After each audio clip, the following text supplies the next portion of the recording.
go any further, I'd like to invite Pastor Solomon to give a conference address. All I see is you. When I look around, all I see is your love. Thank you very much for that distinguished guests, beloved members of the Inclusive of God, Jubilee Center Sydney, ladies and gentlemen, good afternoon, and a very warm welcome to the 2025 Annual Welness Conference. It is a privilege to stand before you today as we gather once again to celebrate the union of faith and also the community. This year marks another important milestone in our journey of promoting holistic well-being, which is spirit, soul, and body. Since its inception about 8 years ago, this conference has been a beacon reminding us of God's desire, as is written in the 3rd book of John, chapter 1, verse 2, which says that, Beloved, I wish above all things that thou mayest prosper and be in health, even as your soul prospereth. Over the years, we have grown together, shared knowledge, and equipped ourselves with tools for living healthier, more purposeful lives. Each edition has strengthened our resolve to embrace wellness, not as an option, but as a divine responsibility. Today, as I look across this room, I see not just individuals, but I see families. I see leaders, caregivers, and future generations who will carry forward this message of health and wholeness. This year's program is rich and practical, reflecting some of the most pressing issues of our time. We'll begin with critical conversations around prostate cancer in men and breast cancer in women, conditions that have touched many lives in our community. Knowledge shared today can help us move from fear to empowerment, from ignorance to prevention, and from silence to awareness. We will also dive into the realities of financial wellness, managing financial pressures, and learning wise investment strategies are not just economic choices, they are matters of stewardship, resilience, and legacy. Just as we care for our bodies, so must we learn to manage the resources God has placed in our hands. I encourage every participant here today not to simply attend, but to engage. Take notes, ask questions, and share your stories. The experts we have invited are here not only to inform, but also to equip you with practical steps that you can apply immediately in your personal life, your family, and your community. This is not just another conference, it is a catalyst for transformation. My prayer is that by the time we leave this place, we'll be healthier in our decisions, stronger in our faith, and more connected to one another.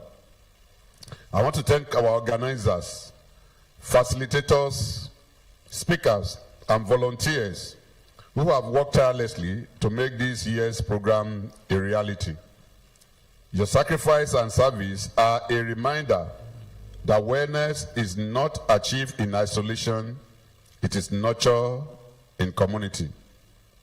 In conclusion, as we begin this conference, let us do so with open hearts and expectant minds.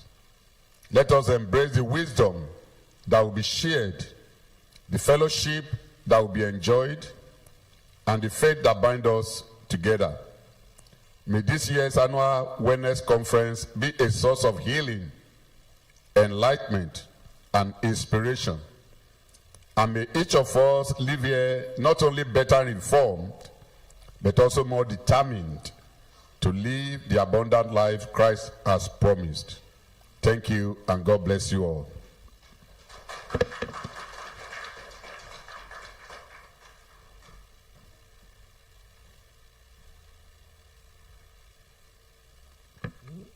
Thank you, Pastor.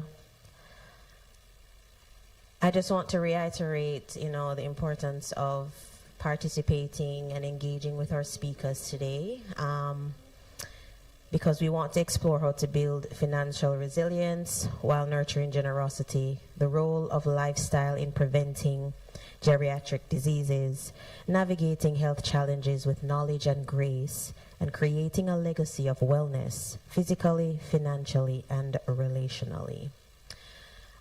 I would like to now invite our first speaker, Dr. Jonathan Kam, a highly respected consultant urologist, brings decades of clinical experience in men's health with a focus on prostate cancer awareness and early intervention strategies. Can we please welcome Dr. Jonathan Kam.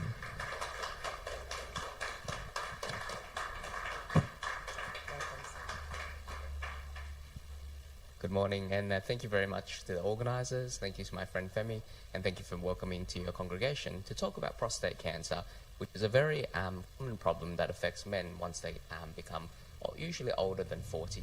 And particularly for men with an African background, these are actually more prevalent than in the general population. So it's a very particular problem that men need to be wary of as they get older. So my name is Jonathan Kam. I'm a consultant urologist at Nepean Hospital as well as Sydney Adventist Hospital.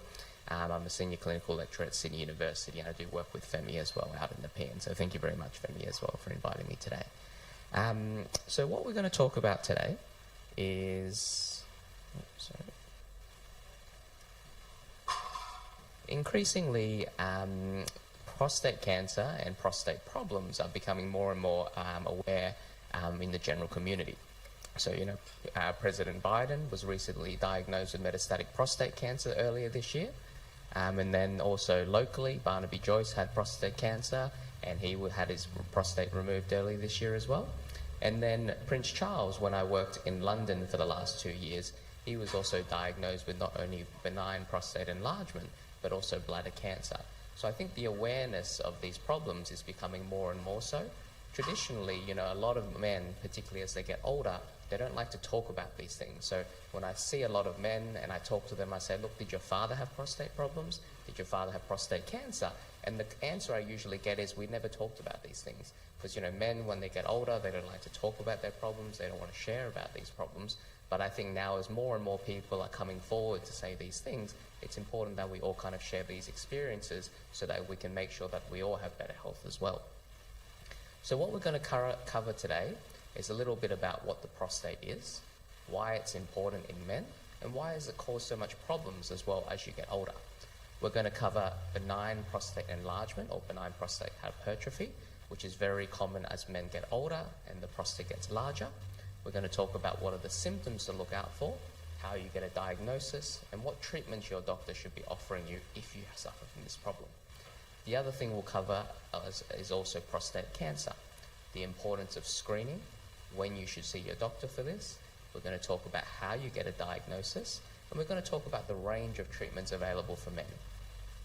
And also I'd like to just highlight a few specific problems from my experience, particularly working in London, dealing with a lot of men with African backgrounds, because these problems affect the men with African backgrounds much higher than other ethnicities. So the last 2 years I actually worked in Guy's Hospital in London. So if you've ever been there, this is the River Thames, and then Tower Bridge is sitting in the top corner up there, and that's the Tower of London in the top left corner. This big building in the middle is called the Shard, and Guy's Hospital is the tall building just next to it. Now this was in South London, so there was a big Afro-Caribbean population. So about 50% of my work was working with people with African backgrounds, and particularly the challenges that they faced in terms of prostate cancer, as well as bladder cancer.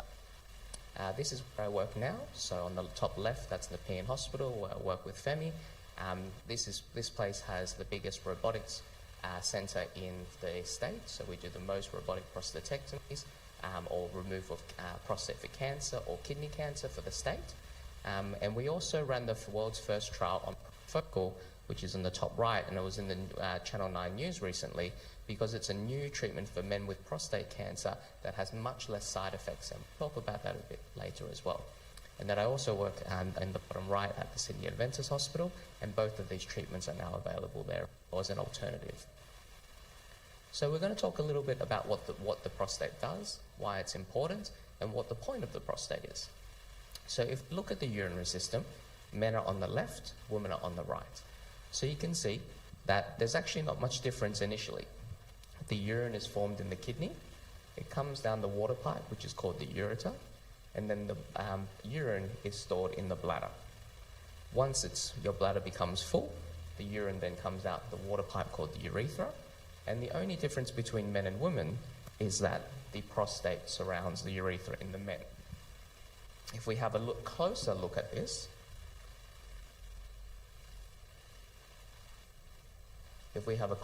so again, women on the right, men on the left.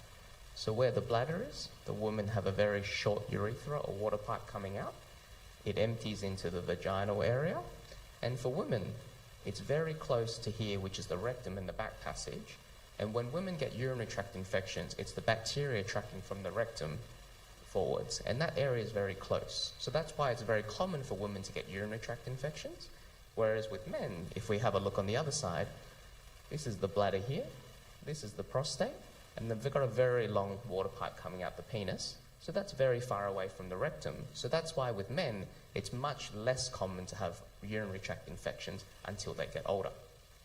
The other important thing is that the urinary system in men and the sexual system, so that's where the sperm come from the testicles, they mix in the prostate. So the testicle is here. This is the vas deferens, which then the sperm travel up and around, and then they join in the prostate. And so that's how the urinary and the sexual system mix in men. And so that comes then to what's the point of the prostate. So in women, when their vaginal area receives the sperm, it is very acidic.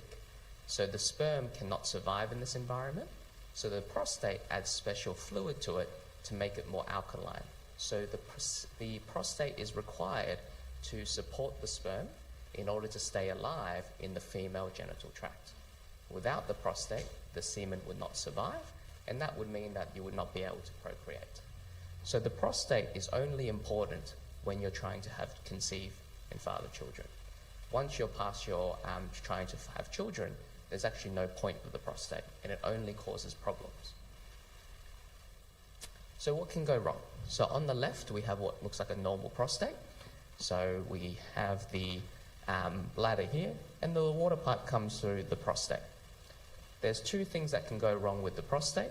It can either be benign enlargement, so the whole prostate gets enlarged, or you can have prostate cancer, where a small section of it becomes cancerous and then overtakes the rest of the prostate. When you have benign enlargement, because the whole prostate gets large, it squeezes the water pipe, and then you get urinary symptoms. With prostate cancer, it's only when it gets very large that it then then causes urinary symptoms. So most men with prostate cancer actually have no symptoms, and we'll talk about why that's important a little bit later as well. So this is an MRI scan, which is what we look at when we're diagnosing prostate cancer. So on the left, this is what a normal prostate looks like. So we've got a normal small prostate, and this is the central bit that surrounds the water pipe. As the prostate and as men get older, this central bit which was the black section here, it gets larger and larger and squeezes the water pipe in the middle. So that's why men get problems with urination, because the water pipe is squeezed so tightly.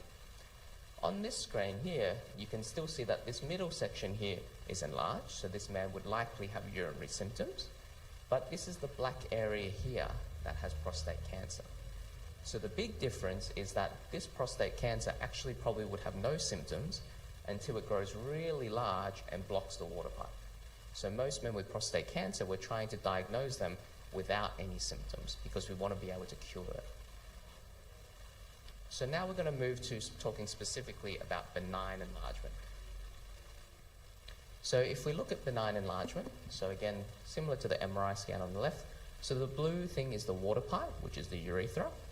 And as the man gets older, the middle section of the prostate grows. And this is irrespective of race, age. Everybody's prostate will grow over time. Some men's will grow larger, some men's will grow a little bit, but everybody's grows larger as they get older. And then so as it gets larger, the water pipe gets squeezed, and then you'll develop urinary symptoms. So what happens is that whenever you've got a blockage, if you think of it as basically the bladder is a pump, so it squeezes the urine out, and then your water pipe is just the tubing. So it's just a very simple plumbing problem. So because the water pipe gets blocked, the bladder needs to squeeze harder to get the urine out. And just like any muscle, if you work out hard enough, you'll get stronger. So most men initially won't notice anything because all that's happening is their bladder's squeezing harder, and most men won't say anything because this is happening over many, many years. It's not like it happens overnight. But just like when you work out for a long time or you do a lot of exercise, you can become fatigued and tired, and that's what can happen with the bladder. So the bladder can actually become tired and fatigued, and that's when the problems then come. So with benign enlargement, what we want to do is we want to catch it in the stage where your bladder muscle is still strong, and we don't want it where the bladder actually gives up of any problem. So then, symptoms that men will have, we always think of benign enlargement as affecting very old men, but the problem actually happens usually starting when you're about 50 to 60. So the importance is that if you catch it early, you can prevent a lot of the complications that happen so you don't get the problems. And like I said before, if you think of it conceptually just like a pump, your bladder is squeezing and you just got to maintain the water pipe being nice and open. So what are the common symptoms that we have with men? So as they get older, their prostate gets larger. So if we start at the top, interruption of the urinary stream. So what that means is that men will say, instead of urinating and it's just one stream and then they finish, it'll start, stop, start, stop, start and stop. And that's the bladder can't squeeze for a long time. It can only squeeze for short periods, and that's why it jets in and out. The next common reason is frequency of urination. And the reason you get that is that if you think of when you do a lot of exercise, you get stronger. But sometimes when you do too much, you then become tired and uncoordinated. And it's the same thing. So the bladder then becomes uncoordinated and it doesn't know when to fire. So it's telling your body that you need to go all the time. And so that's a real common problem that men face. And particularly when they urinate at night time. So they say to me, look, Jonathan, I go out 4 to 5 times a night. And that's a real sign that the bladder's now starting to have problems because it's been blocked for so long. The other thing is hesitation before urination. So what men will complain of is that they'll say, look, I go and stand at the toilet, I sit there and I really want to go and I'm full, but I just cannot get it out. And so, so that's another sign that the blockage is quite severe. The next one is feeling the bladder is quite full even after urination. And the reason for that is that when the bladder squeezes, it tries to get all the urine out. But when it's not working very well, it's not very efficient. So a lot of the urine stays within the bladder, and then the man will retain about 50% of their urine. And that means that their bladder is always half full, which means that they're always going more because it fills very quickly. The next problem is terminal dribbling. So again, what that means is that if the bladder is not emptying properly, there's always little bits of urine there. So men will say, look, I think I finished, and then I walk away and I start dribbling lots of urine. And that's another sign that the prostate is causing a problem. The urgency, again, goes with the bladder being unstable. And then the final thing is that the weak stream. So a lot of men, as they say, they get older, they look, when I was 20, I could hit the wall over there. And then now, I can only hit the speaker system. So it's another sign that things will go slowly. But the biggest problem is that, with most men, a lot of men don't like to talk about things. A lot of men don't like to be aware of these, and they don't talk about it. And again, it happens very gradually. So most men will not, it's not like this happens overnight. This is happening over 5 to 10 years. So what are the problems if we don't catch it early? Okay. So the first thing on the left is a bladder stone. So these happen, and this is an X-ray, so you can see how there's almost 2 big eggs sitting inside the bladder. And this happens basically when urine stagnates in the bladder. So if a man cannot empty all the urine properly, the urine sits inside the bladder and then it crystallizes. And then eventually the crystals form a big stone and it forms a big rock. And then this is a problem because the rock can harbor bacteria, people get recurrent infections, and also the other problem is it acts like like a stopper. So you can imagine you're trying to urinate and then the stone falls into the water pipe and then it blocks it. So it's another reason why that's a big problem. So men will say they're urinating and then they'll get a lot of pain because the stone falls into the water pipe and blocks it suddenly. The other thing is that as the prostate gets bigger, it also brings in more blood supply as well. So a lot of the blood vessels it brings in are very abnormal. So then men will say that periodically they urinate blood. And that's another sign that it's getting quite large. The other problem that they get is urinary tract infections, because the natural ability for us to control bacteria is that we flush it out. So men, because their water pipes are very long, when we're younger, the risk of a urinary tract infection is actually very low. I spoke before, with women, because the back passage is very close to the water pipe, they have much higher risk of infection. But because these men, as they get older, their urine sits in there and they can't flush the bacteria out properly, and then that urine that sits inside the bladder becomes a breeding ground for bacteria. So again, if you're getting recurrent infections in a man, that is very abnormal, and we need to look into the prostate being a problem. When the bladder eventually gives up, the bladder can no longer empty the urine, and the men will actually present to hospital with a completely full bladder. The biggest I've ever seen was a man had 3 litres in there, and he said to me, "Jonathan, I've been gaining weight over and over. I have a big belly." And then we feel it. They look like they're 28 weeks pregnant. And then you put a catheter in, instant 3 kilo weight loss, But I wouldn't suggest you do that for weight loss, okay? And then it's uncomfortable because we've got to put a catheter through the penis into the bladder to drain it, and then we've got to try and see if we can salvage the bladder. And then this is the most feared complication from prostate enlargement. It's where the bladder's given up completely, the urine is just sitting there, and then the urine is backing up. The urine is backing up to the kidneys. The kidneys become swollen with urine because the urine cannot get out. And the idea of urine is it's our body's ability to remove waste products. So then the waste products they aggregate in our body, and then they become very sick and they go into kidney failure. So in very severe cases, some men will present and they're basically needing dialysis because they've been blocked for so long and their kidneys have completely failed. So this is the biggest fear that we have in men that do not look or have their prostate treated. Okay, so then we have a man that says, "Look, I've got a slow stream, I have some urinary problems, I occasionally get urinary tract infections. What do you need to do next?" Okay, so your doctor will organize some blood tests, specifically a blood test for your kidney function, specifically a blood test called the PSA. Because when men have urinary symptoms, you cannot just tell if it's benign enlargement or cancerous enlargement. So the PSA blood test is there to check to see, is this more likely to be cancer or more likely to be benign? The next step then will be to do an ultrasound. The ultrasound will look at the prostate and say, how big is your prostate, how blocked it is, and also it'll give us an estimation of how well the blood is functioning, because what we ask our patients to do is to urinate, ultrasound, and see how much urine's left in there. So most men and women, when you finish urinating, you should only have about 50 to 100 mils left in your bladder. Anything higher, you're getting a lot of urines are stagnating there and causing problems. And then the final thing we look at is to do a urine test. We want to check, is there any blood in the urine? Is there any signs of infection? Because that will then push us more to different types of treatment. And then there's a whole bunch of treatments out there. You know, if you go on Google or now ChatGPT, lots of different options. And then a lot of them are a bit bogus, but there are some over-the-counter medications that help. So on the left, saw palmetto. That's a very common over-the-counter medication that a lot of men will take. And it actually works similarly to one of our medications on the right because it blocks testosterone to shrink the prostate. So broadly speaking, there are two types of medications that can actually help with the prostate. So there's the first one. So these are the two most common medications prescribed, called Urorec and Flomax. And what it tells the prostate to do is it tells it to relax.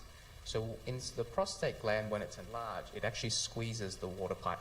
And it's got very strong muscles within that water pipe that squeezes it.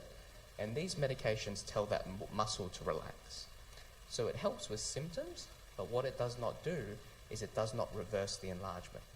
So it's often quite good for younger men because there's less sexual side effects, there's less problems with testosterone metabolism, but it ultimately does not help you stop the enlargement that continues to grow as you get older.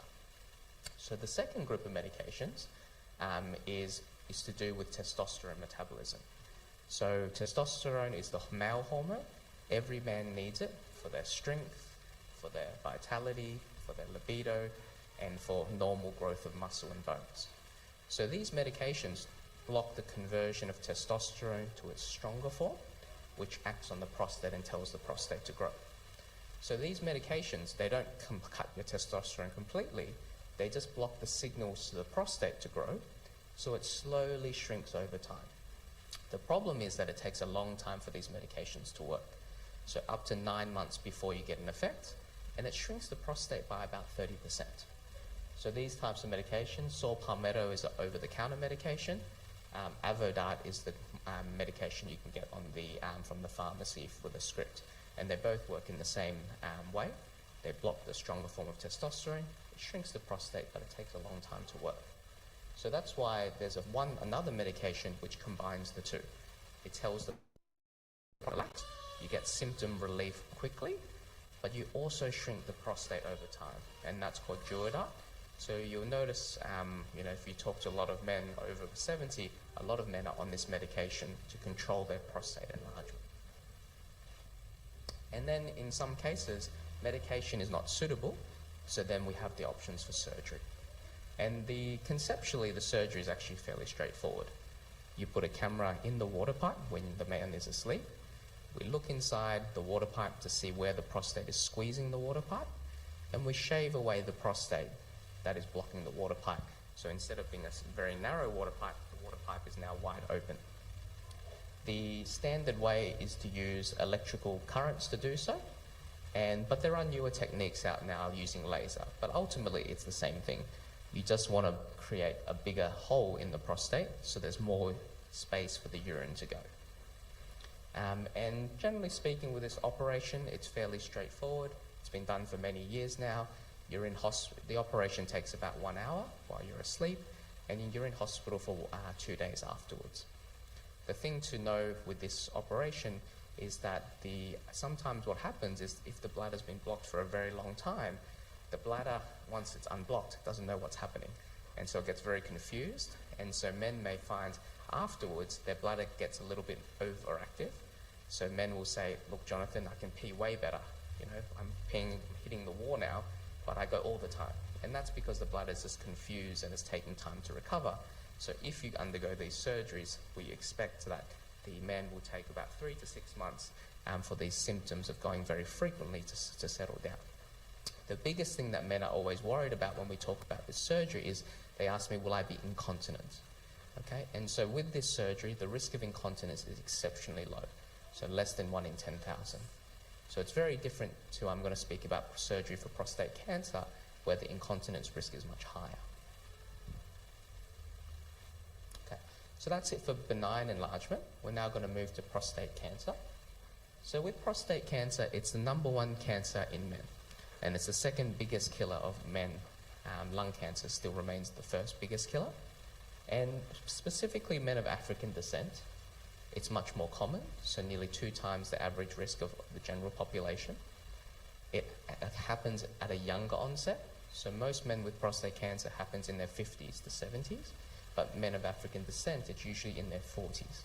So it's very important that in these cases, we actually look at these much earlier, and it's much more aggressive. So if you have prostate cancer and you're of African background, you're 2 times more likely to die of it. And this is irrespective of access to healthcare. It's actually to do with the genetics of the genetic changes within the men. The other important thing is that if you do see your doctor for this, they have to understand that with African men, the PSA readings that all the laboratories give are for white men. And it's actually different across all ethnicities. So if we take this here, if we say we look at an average man that's 60 years old, for a white man, the PSA cutoff is 4.5. With an African background, it's 5.5. And that's the same for the Asian background. When we look at when you're 50, it's very different as well. So again, Asian men have much lower PSAs that you can tolerate, whereas African background, it should be 2.5. So it's very important that the doctor you see understands that there's actually differences based on the ethnicity of the men being seen. And then the other final thing is that if you do eventually undergo surgery for prostate cancer, the African pelvis is very different to the standard pelvis. The men have much bigger muscles, and so when we take out the prostate during surgery, the muscles come in the way of the prostate. And the other thing is that the African pelvis is much deeper and also much more narrow. So it's more challenging now. It's better now with robotic surgery, but in the days when we did open surgery, the African male's pelvis made getting good outcomes from prostate cancer much harder. African men were much more likely to be incontinent after the surgery. And definitely when I worked in Guy's Hospital, where about 30 to 50% of our male were Afro-Caribbean background, we always had to adjust how we did our robotic surgery to make sure we got the best outcomes for our men. So again, it's very important that if you do see anybody, that your surgeon understands the differences based on your ethnicity and adjusts accordingly. And this is just a graph. It's probably a bit hard to see, but it just talks about the differences, not only just generally in African groups, but there's actually sub-differences within the African continent. So these dots here talk about the genetic risk of prostate cancer. African countries, and these are the ones that generally were then taken to the the Caribbean islands and also to North America. These men are genetically more likely to have prostate cancer.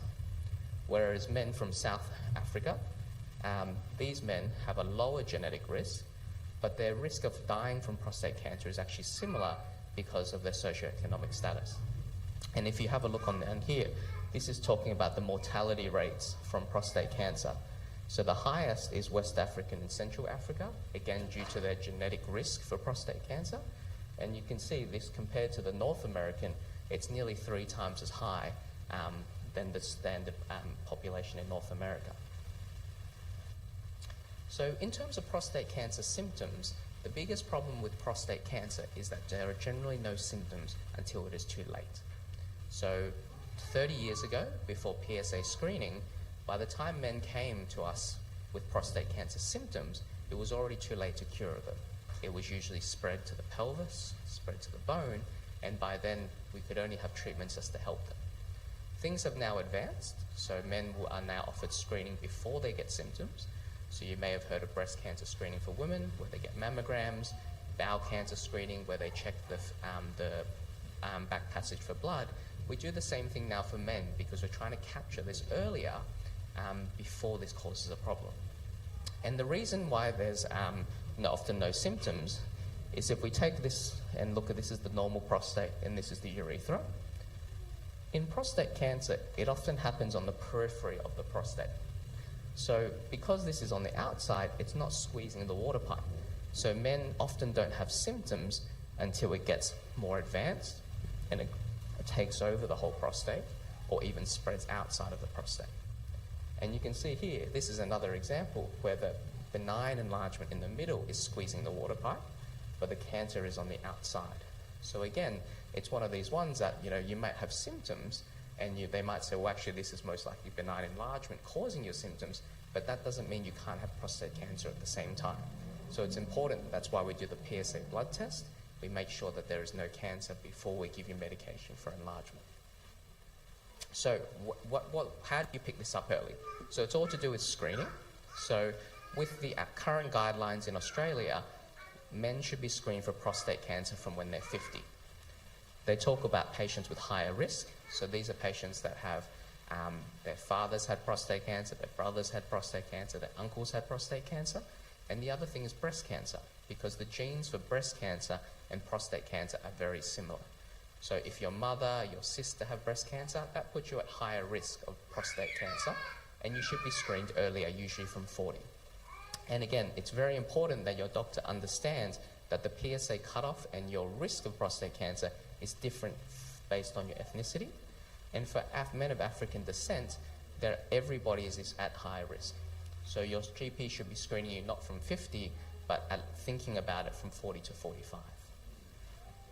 So how do we diagnose it? So usually a GP's done their PSA, it's raised, and then they send it to me for further testing. I will do on the left a finger exam to feel the prostate, because the prostate and the rectum are right next to each other. And that allows me to feel, is there anything suspicious in there? And regardless of even if I feel anything, because I can only feel the back of the prostate, the next step is to do an MRI scan. And then the MRI scan will then produce an image like this. And then I'm looking for a black spot within the prostate to then say, look, there's something suspicious in there, we need to do a biopsy. Then we do a biopsy. This is done as a day procedure, so the man is put to sleep. And then we place a probe up the backside to visualize the prostate, and then we pass needles down below in the skin directly into the prostate to sample it. That gets sent to the pathologist, and they look at it under the microscope to look for any prostate cancer. If prostate cancer is detected, the next step is then to make sure it hasn't spread anywhere else. So these days, in the last 10 years, there's a new scan called a PSMA PET scan. And what this does is that you get a injection, and this then travels to the prostate cancer specifically. And then we look for these bright red spots to then say, yes, there's prostate cancer within the prostate, but has it gone anywhere else? Because the treatments that we offer are then very different. So in terms of treatment, there is lots of different options now. And so with most prostate cancer, even if a man presents with very aggressive cancer, or even late stage where it's spread everywhere else, it's very unlikely men will die with prostate cancer now, but it's whether or not we can cure them. Because all of our treatments come with side effects, and we want to make sure that our man has a healthy and happy life, not just being alive, but having lots of side effects from medications. So if they have low-grade cancer, so that means it's a score of 1 out of 5, these men generally don't need treatment, because the prostate cancer is so incredibly slow growing that it's unlikely that it's going to ever cause them problems. But we need to make sure it doesn't transform into a more aggressive cancer. So these men will have a PSA blood test periodically, every 3 months, 6 months. They'll have a repeat biopsy, usually every 1 to 4 years, to make sure it hasn't transformed. And now we also do MRI scans, again, to look for, has the cancer changed on the MRI scan? Are there any signs that we need to intervene? Because we're trying to prevent the side effects from treatment, but also managing to cure these patients if we need to. And so what's the treatment these days? So previously, 20 years ago, most men would have a big cut from their belly button to their pubic bone. They then have their prostate removed. The bladder is joined back to the water pipe, and they have a catheter for about 7 days. And so back then, men would be in hospital for 7 days. They'd often have problems with leakage as well. Whereas now, on the left, that's the new robotic system that we have. So men now usually go home the next day. So they're in hospital less than 24 hours. They still have a catheter when they go home, but when the catheter comes out, the risk of incontinence is much lower. So men will expect that they will leak urine probably for the first 6 weeks, and then after that, it gradually improves. The alternative on the right is radiotherapy. So that's different because there's no cuts involved, but it's much more involved because you have to go to the radiation suite and get 1 hour of treatment every day for 4 weeks. So it's a lot more of an imposition on men to go that all the time. But the benefit there is that you don't have to be in hospital for more than, just very short periods of time. And the other benefit there is that there's no surgery risks or recovery as well. The biggest problem with our prostate cancer treatment is the side effects. So on the left, the most common thing is that men will develop urinary incontinence and leakage. And this is the biggest problem that our men have is, yes, we've cured them of prostate cancer, but then they may have urinary leakage, which really decreases their quality of life. So most men after robotic surgery at 6 weeks, they should expect to have about 3 to 4 pads a day. But usually by a year, most men are continent. But that year can sometimes be very miserable for men. The other option, the other problem that we have is erectile dysfunction, because the nerves that supply the penis run directly next to the prostate. And so when we do the prostate surgery, these erection nerves get damaged, and about 80% of men are no longer able to get erections without help. However, there's good medications, injections, pumps, so we can always get a male an erection if he wants it. It just depends on how far he's willing to go down that treatment pathway. So that's what I tell most men. If you want an erection, I can definitely get you one, but you might need further surgery and a lot of help down the track, okay? And most men do want an erection later. Their wife, not so much,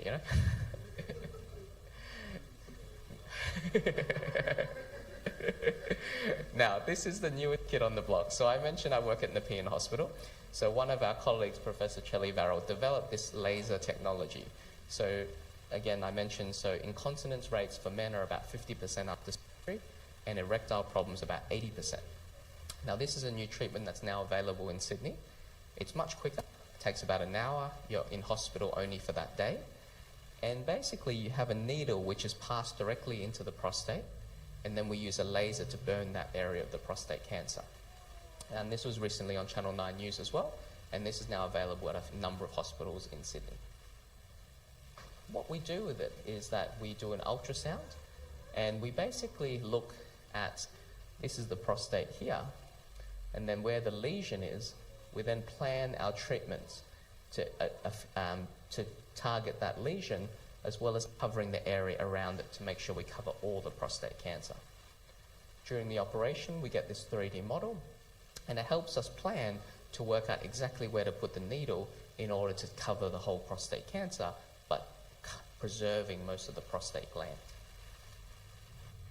And when we looked at the trial which was done in the Nepean Hospital in Sydney, the differences were stark compared to standard surgery.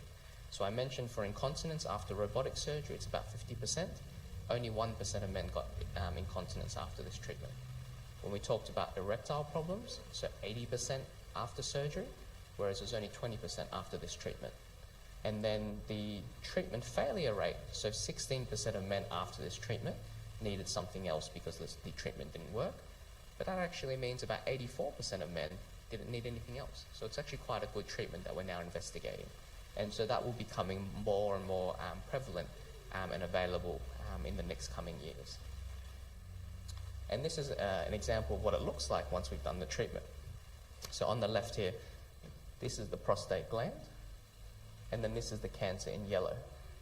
And after treatment, this is the prostate gland in green, and you can see here that the yellow it's gone black because it's all dead. So that's what we want to see after this treatment. And then finally, just to touch on, what happens if you come to me and your prostate cancer has already gone outside the prostate. So these days, the treatments are very good. Okay, so even if the prostate cancer has gone outside the prostate, they've gone to the lymph glands, they've gone to the bone, the life expectancy for these men is still 10 to 15 years. And most of these men are in their 70s to 80s, so we can keep men alive and they don't die from prostate cancer. We suppress it and they usually pass away from something else. So the hormone therapy on the left is the most common treatment. So prostate cancer needs testosterone to grow. So the hormone treatment suppresses testosterone and controls prostate cancer in about 90% of cases.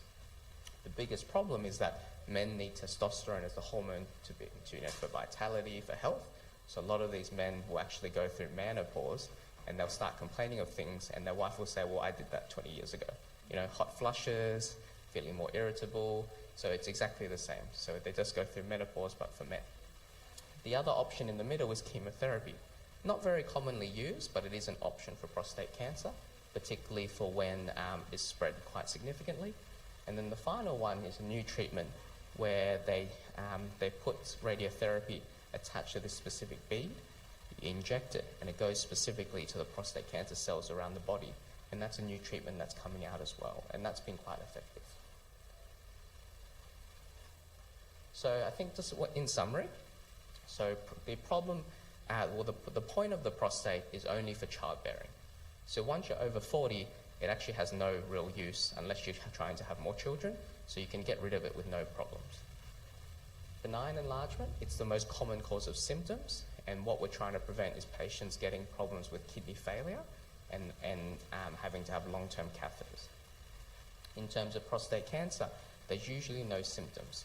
So you can't avoid your GP and say, I don't need a blood test. If you're 40 to 45, you should be starting to think about screening for prostate cancer, because we want to cure it if you catch it early enough.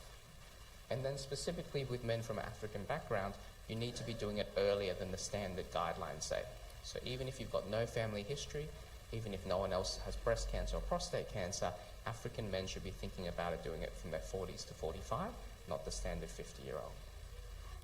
Okay, so that's all, and I'm happy to take any questions, and thank you very again for the chance to be here.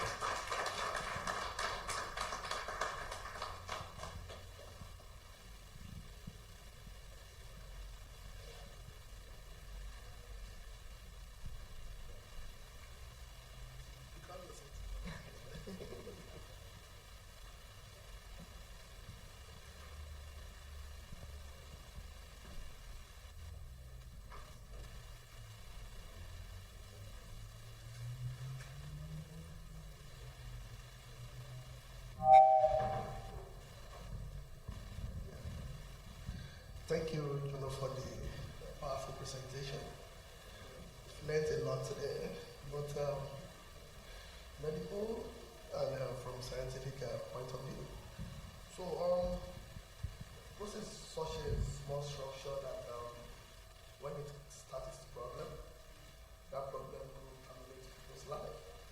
So, which means something we need to take very seriously. I have a lot of questions here, but let me first of all ask the audience, and maybe they have questions. Please, do you have any questions? If you can speak in the public, or if you are shy to say, because from Jonathan's presentation, most men are always shy to say if there's a problem down there. So please, or perhaps you know somebody who has a problem, you can write down the paper and pass to me if you don't really want to speak to us in the public here. So do you have a question? Okay, wow. Victor, can we have a microphone?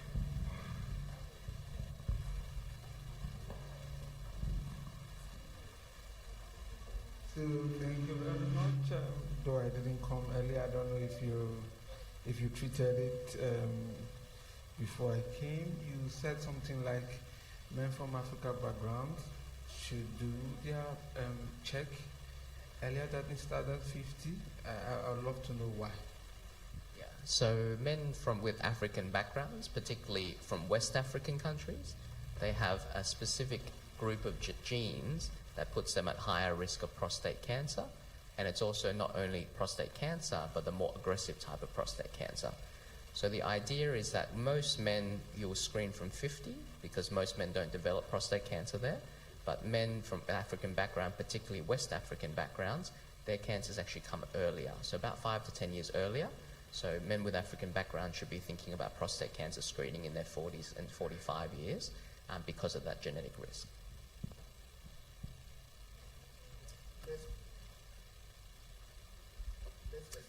Hi.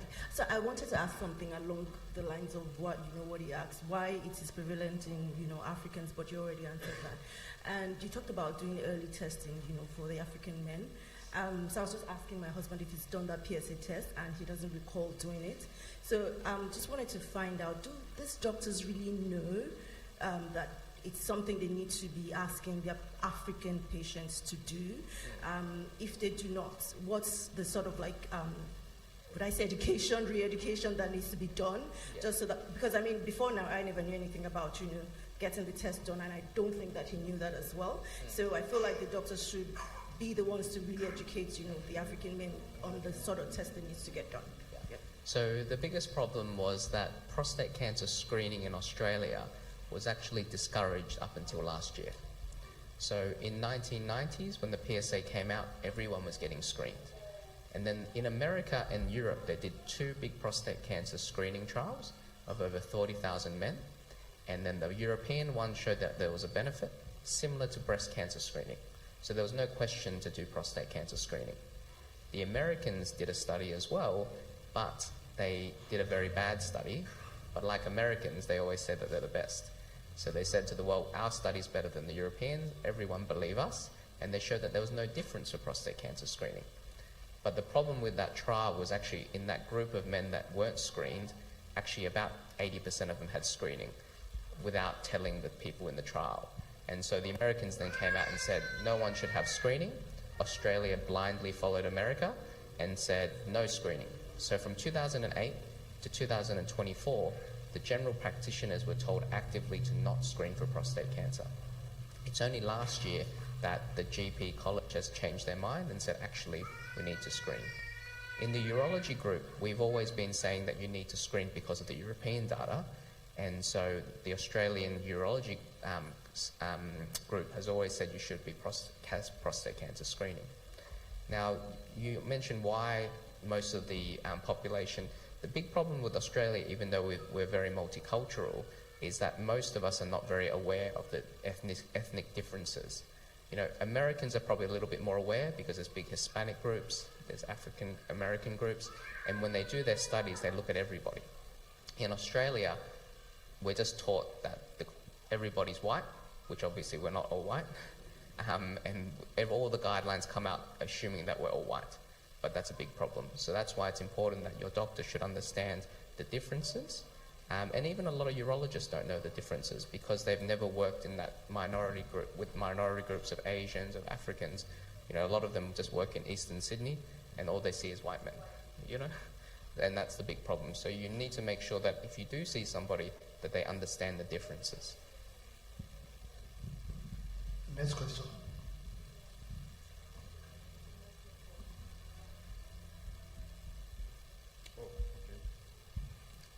Thank you, Doctor. I'm a Nigerian, and from the statistics you showed to us, I observed that in West Africa, Nigeria has the worst case scenario of cancer. And I believe you are quite aware that medical facilities in my home country is not all that adequate, not to even talk of getting to a difficult health situation like this one.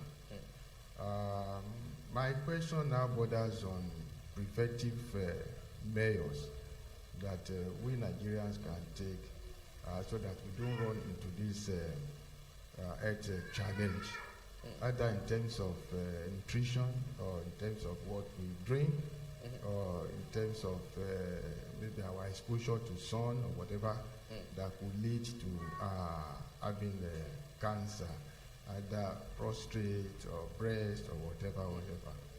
So I need your advice on what we can do to ensure that we don't even get near to this disease at all. That's my first question. And my second question is that because of the poor medical facilities in Nigeria, I don't want to run down my country. I'm very loyal to my country. Is it possible that we have a kind of overlapping to my country so that we don't die of cancer, maybe from assistance from Australia to Nigeria, even though I've not really seen a kind of a bilateral relationship between the two countries? So that's my next question. Thank you. Yeah, no problems. So your first question was regarding what you can do to prevent prostate cancer or breast cancer. So unfortunately, prostate cancer is a genetic condition, and so there's nothing in your lifestyle that you can do to prevent it. So they looked at a lot of things, looking at different medications to prevent prostate cancer, looking at different diets to prevent prostate cancer, and nothing's been proven to work. Unfortunately for Nigerians being a West African country is that it's all to do with the genetic risk. And so the latest evidence with cancer, though, however, is that they showed that men that have, when they look at men with any cancer, if you eat a lot of meat, and that's where most of your protein comes from, the protein in the meat seems to make cancer grow faster. Now, it's never been proven fully in humans, but it's been proven in mice, it's been proven in other animals, that if you give these animals cancer and you feed them a lot of animal protein, their cancer will grow faster. Whereas if you get most of your protein from plants, so things like soybeans, things like mushrooms, and other different legumes, or things like chickpeas, the cancer seems to grow slower. So unfortunately, that's not going to make you less likely to have cancer, but if you do have it, it's been shown in these animal studies that you can slow the growth through your diet. Now, your second question about outreach programs, that's definitely something we can do. One of my colleagues I work with, he does an outreach program to Madagascar, and the Madagascan men, they have really big prostates. So the normal prostate size is about 30 grams, and a lot of these men that he treats, when he gets there, their prostate glands are 10 times the normal size, so 300 grams. So he goes there, these men have humongous prostates, and they have all the problems I mentioned, big stones, infections, so they bring a lot of equipment there to try and get these men so they're not sitting there leaking urine all day, they're not getting infections. And, that's definitely something that we can look for, something for Nigeria. The family can talk to me about it. But, if there's something we can do to help, that's definitely something we can look at. More questions?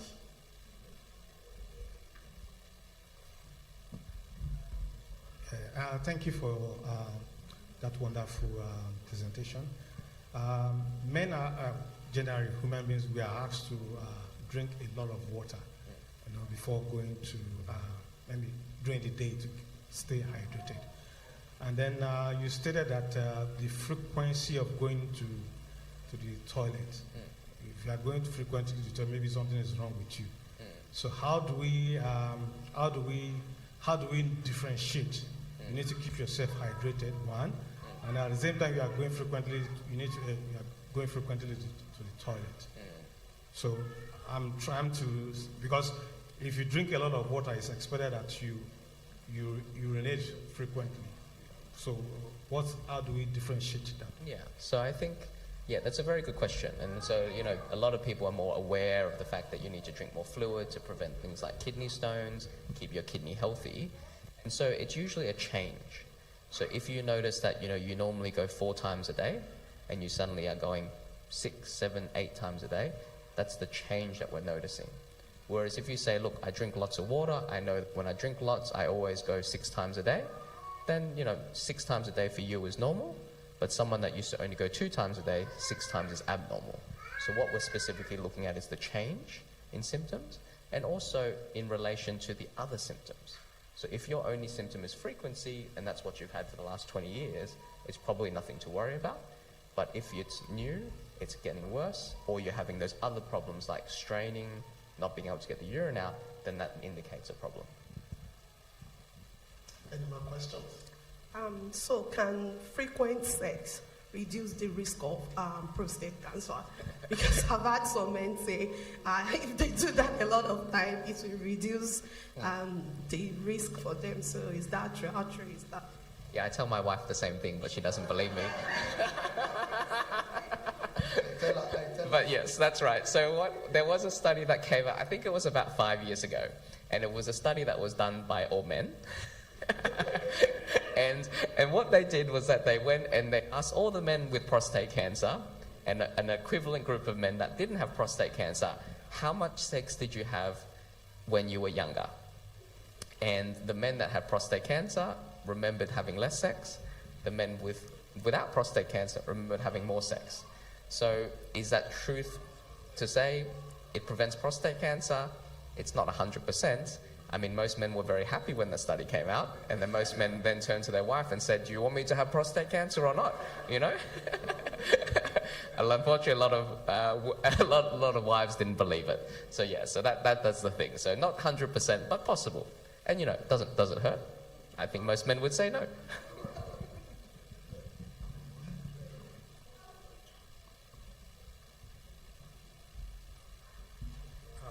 Yeah, I'm not sure I heard you correctly. Are you recommending elective removal of prostate for men that are high risk, that are above 40 years without plans of having children? And if that's the case, what are the cost implications and side effects of removing the prostate? So I'm not saying that you need to have treatment for it once you get over that age. It's more just that once you're over 40 to 45, most men don't need their prostate anymore. If you're still thinking of having children, yes, you need your prostate. But by that time, most people are thinking, probably not going to have any more children. And particularly, I see some wives here going, yes, definitely no more, okay. And so, this is the time that the prostate is no longer useful. And that's when prostate problems start to emerge. So once you hit 40 to 45, you should start thinking of, should I get screening with a PSA blood test to make sure I don't have prostate cancer? Because you want to make sure you get it early when it's curable. Even though the treatments are very good, they can keep you alive for a long time, they come with a lot of side effects as well. So that's what I'm meaning. So no, definitely don't need to treat it because you don't need it or that's when you need it. You just need to be thinking, should I get it checked? Yeah, concerning incontinency, is there any other treatment that can be used other than wearing children pads for an adult? Is there any other thing that can be done because of the side effect of fecals or urine? So with urinary incontinence, it comes down to what the cause is. So in men that have a big prostate, often what happens is that their bladder is so full and they can't get it out, is that it leaks periodically. So for men, that's called overflow incontinence. And so the treatment there is to treat the prostate. If your incontinence is because your bladder is unstable and it fires when it shouldn't fire, that's called an overactive bladder. We can do things like medications to relax the bladder. Just like you can inject Botox into your face to make it smooth and nice and it doesn't fire, you can inject Botox into the bladder. And that can also paralyze the bladder to make it less irritable. And then if it's incontinence because of surgery from prostate cancer, then usually it gets better with time. You do things like pelvic floor muscle training to make the muscle stronger. And very rarely you can actually do surgeries where you can put artificial sphincters in. And what men have is that they have this sphincter that artificially closes the water pipe so you no longer leak. And then when you want to urinate, you press a button and it opens up and then you pee. So there's definitely lots of options. So if men have those, they should see their GP or their doctor, at least to get the discussion and investigation of those problems to see how they can fix it. One question. Okay. Wow. Well, let me just follow up on one or two things. So you've talked about the fact that nutrient and diet have no role to play in maybe it's neither here nor there in terms of the risk of prostate occurring. So, but I just want to follow up on BPH. Yeah. So, how often do you see BPH in people in the 40s and 50? How often? And then, from your experience, what's the probability of BPH transforming to prostate CA? Gotcha. Okay. So, there's no link between prostate enlargement and prostate cancer. So that's the biggest thing that men come to see me when they've got an enlarged prostate. They're worried that it will transform into prostate cancer. So there's no link between the two. So that's the first thing. And then the risk of benign enlargement increases as you get older. So once you're about 70, about 1 in 4 men will have benign enlargement. And also about 1 in 5 will have prostate cancer. When you're 40, it's about 1 in 20. And then risk of prostate cancer when you're 40 is much lower, about 1 in 200. What you say about vasectomy, these days, women complain that it's not only them that should be doing a contraceptive. Some of them have suggested to their partners to do vasectomy. Does vasectomy have a role to play in this cascade of events? Yeah. testosterone being synthesized from seminal vesicle and the rest. So, vast difference is the pipe that will take it. So, if you remove it, does that help in a way? Or, yeah. So the short answer is no. So with vasectomy, it doesn't increase your risk of prostate cancer. It does not increase your risk of prostate enlargement. The vasectomy, it's probably the most effective form of contraception, more effective than the pill, more effective than condoms, and more effective than the females getting their tubes tied. So it's definitely the most effective form of contraception. The disadvantage of it is about 1 in 10 men will develop chronic pain from the surgery. And that's because the testicle will continue to form sperm and it's got nowhere to go. So what happens is it gets stuck in that pipe, the testicle can swell a little bit, and so about 1 in 10 men will complain of kind of discomfort there chronically, and then about 1 in 10,000 actually have their testicles removed because of that pain. And there's no risk of the testicle becoming malignant? No, so the vasectomy is not associated with testicular cancer. And what happens is that the testicle swells a little bit because the sperm can't get out, but then over time it just realizes that there's no space, and then it slowly stops forming it. So it's not like, so don't worry about your testicle won't rupture, okay? It won't burst or it won't go and do anything like that, but just over time the testicle will just realize it doesn't need to form any more sperm. So I'm trying to clear a lot of misconception. And I need to follow up. I know you are actually in the race, so you know it's traveling to Victoria maybe by 4. Your flight is 4 o'clock, right? Yeah, it's okay. Over time, that's okay. So just to follow up on the issue of frequent ejaculation and risk of prostate cancer. There are different systematic review and meta-analysis performed in different parts of the world. And we know that the outcome is neither here nor there. And so from your practice, has any of your patients ever told you that, from your history taking, have you noticed whether patients that had a lot of sex early in life, whether they actually developed that cancer? I'm not talking about the fact that we need data to back it up, and I'm talking about experience. Because few months ago, maybe a year ago, somebody was on national TV in my country, and he was really very passionate about this. He recommended 21 times in a month. How many of us saw the video? 21 times in a month. Yeah. And at least, yeah. And I must say, it's always a man standing up there and saying it, It's never the wife going up in there and saying that. So your answer is, from my experience, look, most men can't remember what they did yesterday, and most men can't remember what they're meant to be doing tomorrow. That's why they have wives, to help them through things. So asking a man to remember how much sex he had when 30 years ago is like completely useless. So I think, again, it's one of those things. Is it a problem to do so? No.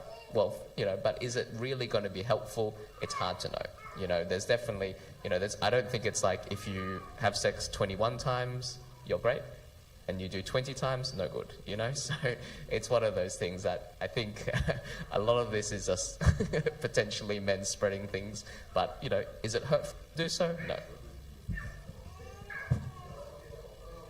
It's such a great and wonderful time having it, amidst this afternoon.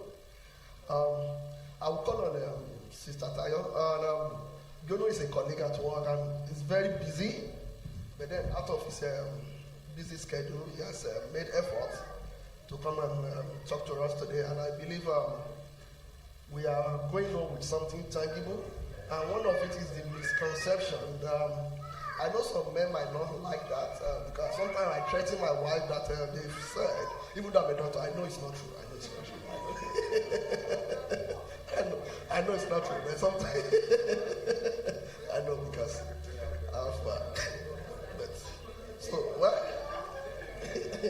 so we really appreciate your coming, and it's such a great and wonderful time Happy Eid harvest.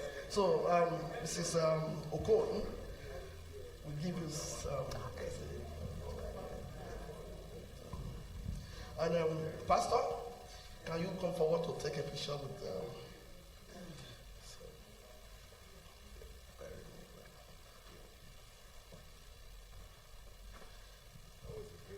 Thank you very much.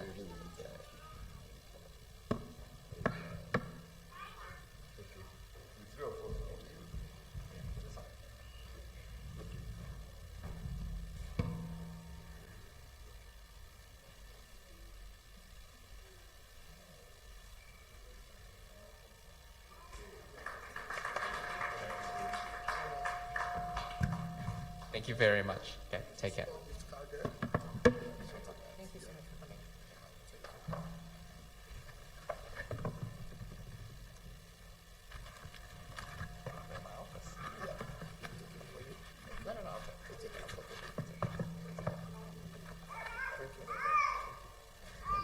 Sister Karen? Okay.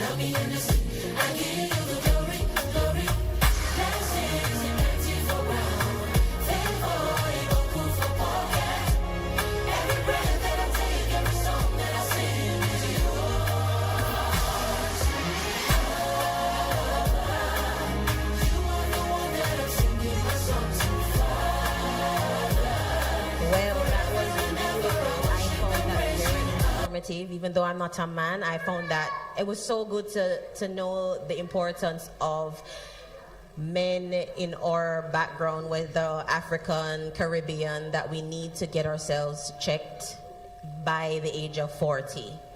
And it's important that you do that because it's a genetic trait. It's not based on what you eat. So it is important for us men, please, to get checked when we can, okay? Can anybody remember why the prostrate is needed? Do you know why you need your prostrate, men? Okay, thank you, Pastor. Reproduction. Can anybody remember any of the symptoms for having a benign prostate?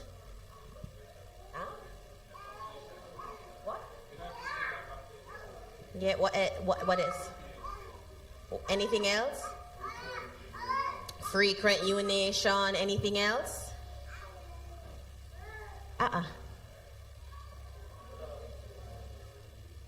Sometimes your bladder might feel full even after you have urinated. So those are some of the symptoms. We did have our other speaker, Dr. Emanuela, that was supposed to be here today, but unfortunately something came up and she's not able to attend.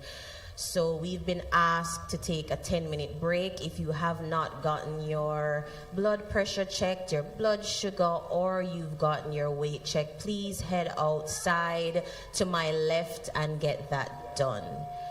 We will be back in 10 minutes. Thank you.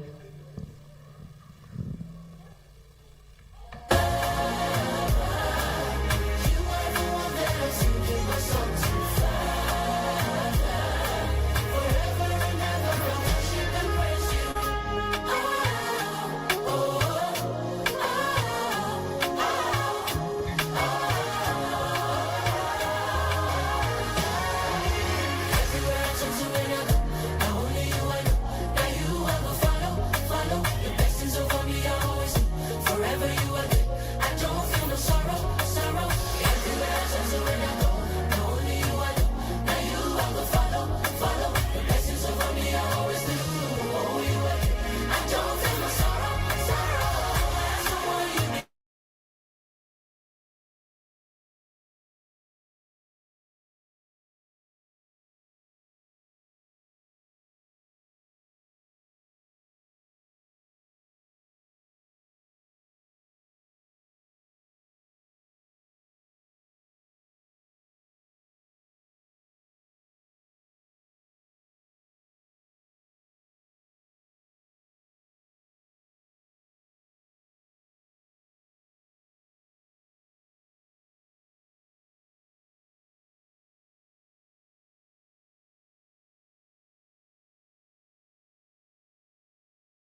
me then. Oh, I don't know about you, but I've come to testify. Hey! This is a victory song. Jesus is glorified. He has taken my pain and given me laughter. I've got a melody in my heart, a new song in my mouth. I will shout for joy, tell the world of His great works. Yo, yo, yo, yo. This is a victory song. Jesus is glorified. He has taken the pain and given me laughter. Giving me laughter. That's a melody in my heart, a new song in my mouth. I will sing for joy, tell the world of His great works. Emmanuel has done it again. Oh, yo, yo, yo, yo. Emmanuel has done it again. Emmanuel has done it again. We have come to testify. He has done it again. Emmanuel has done it again.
Can we have everybody make their way back inside the auditorium, please, so we can resume our schedule?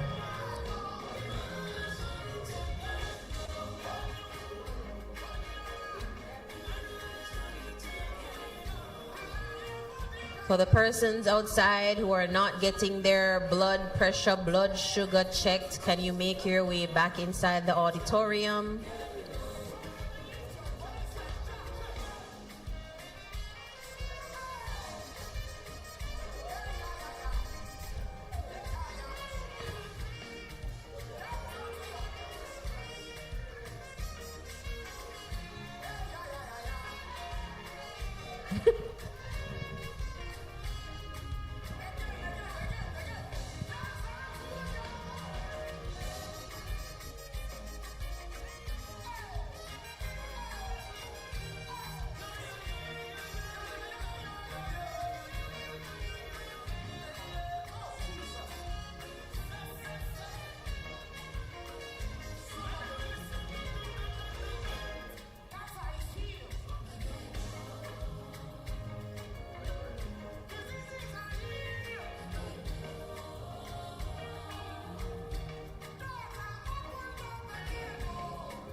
Can everyone who is outside the auditorium please come in?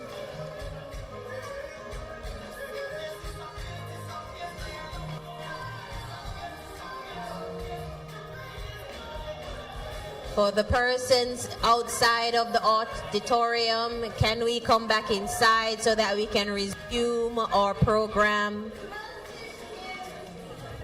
Thank you.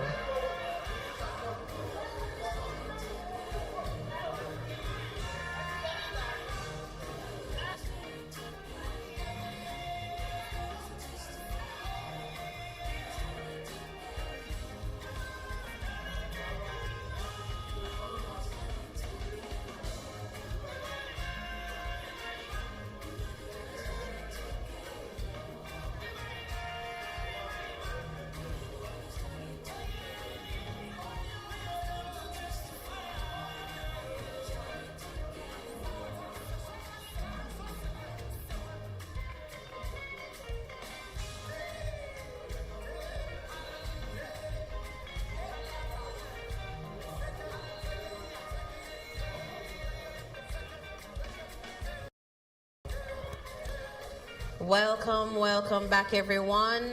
We are about to resume.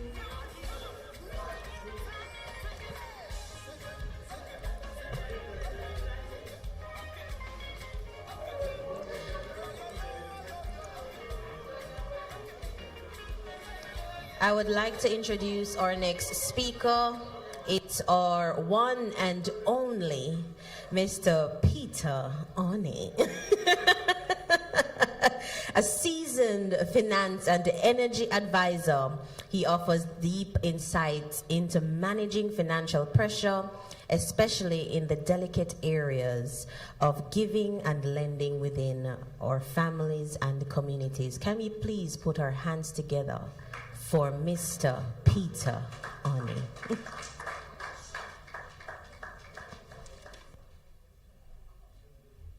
It's on? Okay, so you said you will. Oh, you want the tablet? I'll get it for you.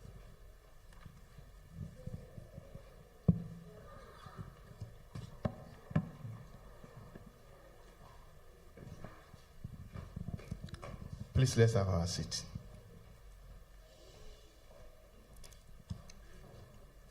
The chairman of this conference,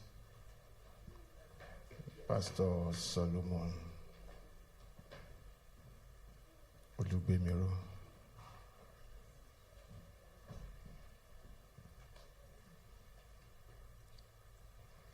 Thank you for the opportunity given me to come and have a role to play in this year's Wellness Conference.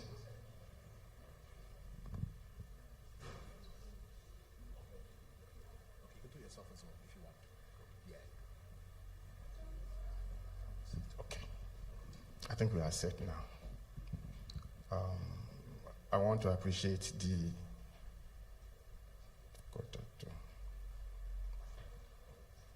committee for this conference this year. This is my first time, and I'm glad to be part of this. At the end of my presentation, it's going to be brief. I put something there, takeaways. I think I will be the first person to take something away from here, because by the grace of God, this time next week, I should be very close to it and take something away. At the same time, I also want to remind Dr. Femi, there's another takeaway. I will be mounting pressure on you, the way you mounted pressure on me to drag me to this conference. We must not forget home. People are suffering from this last lecture, cancer, even if it is within Ibadan. I think your wife will love that one. That my question would have been sensitization. I don't think we have enough sensitization in my country on this prostate cancer. Even those who are knowledgeable, you ask them, they don't really have knowledge about it. Or, like I was discussing with your wife, most things in Nigeria, we bring them down to a local level that is an attack of the devil. If somebody from your father's house is not after you, somebody from your mother's house is after you, or your in-law. But I think I'm the only one that is safe here, because my in-law cannot be after me. So that is to settle us down. Let's quickly go to the second part of this conference. I appreciate RCCG Jubilee Center, Sydney, Australia, because this is a testimony that we are bringing ourselves in line with the scripture, which is the anchor of the church, as mentioned by the pastor from his speech, from the book of 3 John, chapter 1, verse 2. All round prosperity. All round prosperity, which we call wellness here. The first speaker came to talk about the health aspect, talk about our heart, talk about our mind, talk about our body, talk about even our spirit, if we want to have it. And we are not really complete, because Pastor mentioned something on managing our resources. And that is the aspect I want to take briefly. We are constrained by time, because I appreciate people who are here. I know time is not your friend in this country, but in my country, it's our friend. In fact, if you can increase your number of hours per day to 25 or 30, you are blessed. So I want us to pay attention. This is personal. You know, the first lecture talks about somebody handling your situation for you. When you have health challenge, you can see a doctor. But when it comes to your resources, particularly finance, to friends and families, it's a difficult decision. Very difficult because of what it involves, relationship. It is basically relationship. And the finance that we want to talk about, giving and lending, does not make you a financial expert. It's just for us to manage our resources so that we will not get the wrath of God.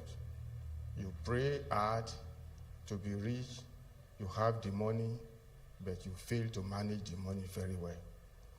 And the tips and hints that we are going to look at is for us to build up a very good relationship with that which God has given to us, particularly in line with the word of God in Galatians chapter 6, that start from the household of faith.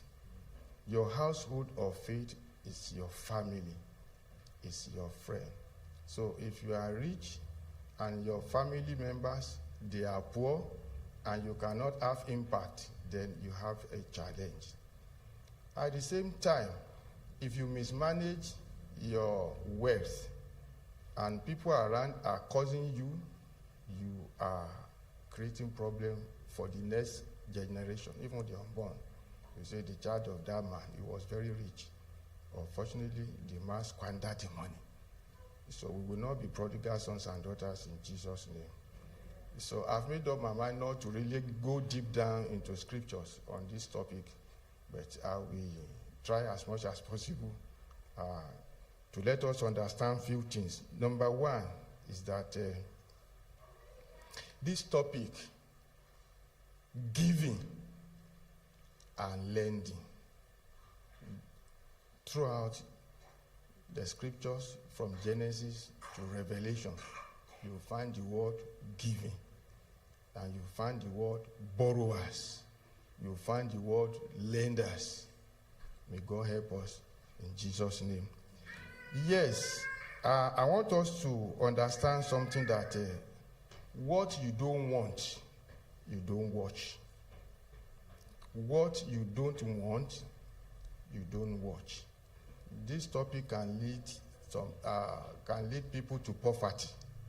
So if you don't want poverty, you don't watch what can lead you to poverty. That is the reason why we have to understand the basic tenets of giving and lending. Number two, no matter your career, your profession, you are a doctor, you are a pharmacist, or perhaps you are a pastor or minister of the word, you must be well versed in finance management. Therefore, you have to go an extra mile in your knowledge acquisition. So, readers, they are leaders. Readers, they are leaders. In whatever position you find yourself, you have to manage finance. You have to manage your money. So, either in giving or in lending. But we are restricting ourselves to families and friends. So, let us start this way. I want to give us two scenarios, or even three. so that we can quickly understand this topic. I have a colleague in the office, a management staff. He's always broke. He's well paid. The organization was not owing him. I continued to assist him financially. When his father was sick, I supported him financially. But I never knew the kind of lifestyle he was living. I retired. It's of a regional manager level. Surprisingly, this man still continues sending messages to me. He needs money. Just 3 weeks ago, he sent me another message. I now look at it, I say, can this one be a scam? Or what? I sent a message to him. I said, I think this must be a scam. This is a reversal of role. You are a worker, and they are not owing you, and you are now asking a retiree to give you close to ₦1 million. I said, this must be a scam. I will report you to my friends in EFCC. I said, Oga, it's not a scam. Oh. You know you are my father. I said, I know your father is alive now. Can not be your father? Let's call this one scenario 1. Families and friends. When we came to Australia last year, a nephew called me. He said, Bon, I learned you are out of the country. I said, by the grace of God. He said, which country are you now? I said, Australia now. He said, Austria. I said, no, Austria is different from Australia. He said, Australia. What's their currency there? I said, dollar now. I said, send money to me. Oh. I said, you are working now, and they are paying you. Since I've retired, you have never sent me a bottle of Coke. He said, it is true, but you know you have always been supporting me financially. Now, that's scenario 2. Scenario 3 is a brother's son, which God helped us to train, even to a professor level. But he can never part with ₦1. He can never part with ₦1. And one day I called him. I said, now that you are a professor, at a younger age of less than 45, in a federal institution, so I have tried my own the way God wanted me to support all of you. So, who among the family members do you want to support? I'm not saying my own children. They are not even at home. They are not around. He could not answer my question because they believe this one, our uncle will do it on our behalf. That one, our uncle will do it on our behalf. But at a point, I made up my mind. I said, I think enough is enough. You people, I'm about to retire. So tighten your belt very well. You will answer for yourself. And because of that, they stop relating with me. Except you give them money. Families and friends. The first one, friend. Second one, family. Third one, family. So we'll see the core issues that we have to bring from this topic with respect to the 3 situations. I may be making references to African situations, particularly Nigeria. I know majority of us we are in diasporas, and people are expecting a lot from us, particularly in terms of money. So please listen very well. It may be a personal thought that I have here, but just take note, learn some things from me, and you'll be blessed you did. So let's start this way. We have some factors, social and emotional factors, that brings a pressure on us as individuals and as a family that we must give. Or we must assist people financially by way of loan. It's a social factor in Africa, and it's an emotional factor in Africa or Nigeria. Let me drill it down to Nigeria.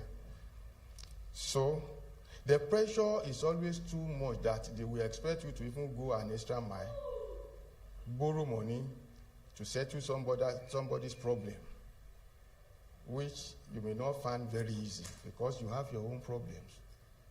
You've not paid your children's school fees, you've not paid your mortgage, you've not paid your loans here and there, and they want you to assist them.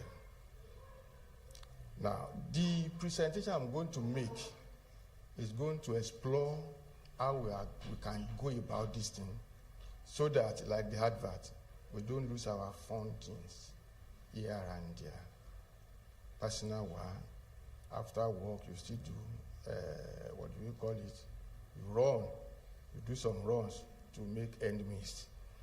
So, on a wiser note, how can we manage this thing?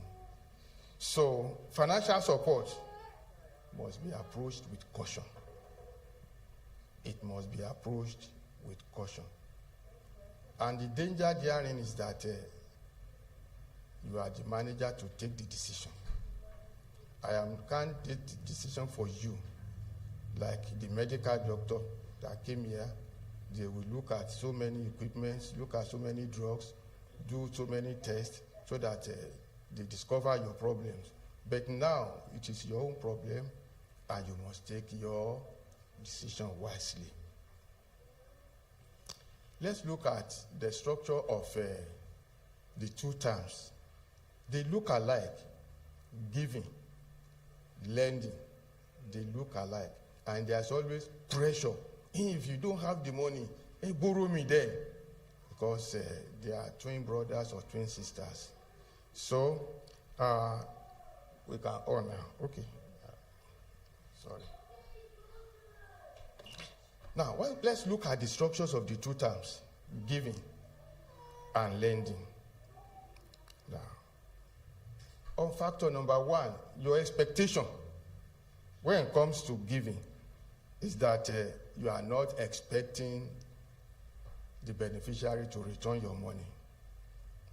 But if it is lending, you give loan, your expectation is repayment.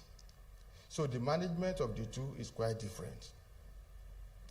Second factor, if you look at the relationship impact in giving, you are just throwing money out. You are creating a kind of a tie between you and the beneficiary without condition. Okay, you need 10,000, take 10,000. I will assist you with 10,000.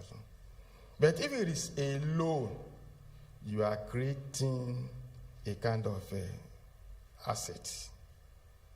You are creating assets when you give out a loan. And in financial terms, they will say earning assets. In other words, an asset that brings in money. More so, if you attach it to an interest element, you are going to get income on it. That is one. If you give, it will strengthen your relationship with people that you are giving the money to. But when you give out loans, there could be tension. That's the pressure. There could be a force, particularly if the money is not repaid. Or the terms of repayments, they are not being kept. So there could be tension. Now, the risk in giving is low, medium, and high. If you don't give, they name you names. if you give too much, they call you names. So that's why I said it's your personal decision. If it is loan, it is very high. The risk is very high, particularly if it is not documented. And we will see reason why documentation is all right. It is not an abuse. It's not a kind of no trust. So you don't trust me, you will see reason why you must document it. Again, if you give out loans to friends and family, you have to be very careful because you have to operate under a certain regulation. In Nigeria, they talk about Money Lenders Act. Because you are not an institution that should be giving out loans, or you breach some laws. So you have to register as a microfinance bank, or as a commercial bank, or as a mortgage institution, and so on and so forth. Even as an insurance company, you can do that. But the question I do ask people if they come for loan is that, am I a bank? That is their own job. That is not my own job. So at your level, don't you have a banking relationship?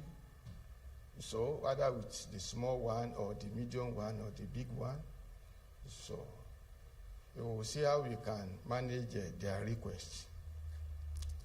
Again, when you give out money, you are only trying to create what we call social capital. That tomorrow it may be my turn. Who do I run to? Say social capital. And it's the best capital to have as individuals. If you have integrity, anytime you call on people, they will support you. But if it is loan, like I said, it's an any assets. You are creating an asset that, okay, let me keep my money in form of loan. I will come back to it later. When we talk about impairment in lending, we are talking of supposing this money doesn't come back, it turns bad. That is impair. Impair. But in giving, you don't expect anything. So it can never turn bad. But in loan, you can expect losses. It may come 100%, you won't get anything. Interest on it, you won't get anything.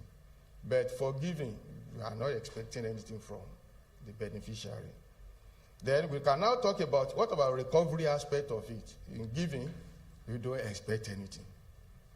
But in lending, the rule is that the day you disburse a loan, that same day you start preparing for the recovery. Because I will explain later when we move forward. There is that necessity that that loan will turn bad and it may not come back. And you will see the impact when you book a loan without wisdom. Next is that there are key risks. Key risk when you give unwisely or when you book loan unwisely. Let me remind us, it is among us as families and friends. It's different from the way we look at loan from financial institutions or to a third party because of that blood relationship amongst the family members. So financial instability, you may face financial instability or liquidity challenges. You that you are giving to somebody today, if you give unwisely and your money is gone, you too may become financially handicapped tomorrow. So give wisely. Where are you supposed to give 10 naira? I'm in a dollarized country. Where are you supposed to give $10 and you are giving $100? And that's why over there, we see you people here, let me be part of them. We see you people that you are very stingy because you rarely give out money to people just that way. Or you say, okay, you are old enough to have a property. Send money to us. We will help you build a property, and they will go outside and go and snap a building for you. You think you have a property, and there's nothing for you. So if you give out money unwisely, number one, you too may become financially unstable and face liquidity challenges. You won't have money. If you give out loan unwisely to your families and friends, and the money refuses to come back or they refuse to pay you back, you too may have that financial instability problem or liquidity challenges. So, 2, there could be strained relationship. It is then you become my enemy, I become your enemy. So you are no longer my blood brother, you are no longer my blood sister, because you are demanding for the money you borrow me. So at that point in time, I will not see you as a family member again. I'll begin to see you as an enemy of a member of the family. Or I'll see you as somebody who does not want my progress. That's why you cannot assist or support me. Another problem that may come out of unwise giving and lending is that, there's that possibility of default. If you borrow me money, I default, I refuse to pay, so there's going to be a problem between the two of us. And you begin to report me to elders in the family. And the other side will now look at my own side that, that's how their father used to borrow money in the past, and we never pay. And it's possible that my father has never borrowed money from anybody. So again, look at what we call in economics. I want to be using simple terms so that we can go along together. There's what we call opportunity cost.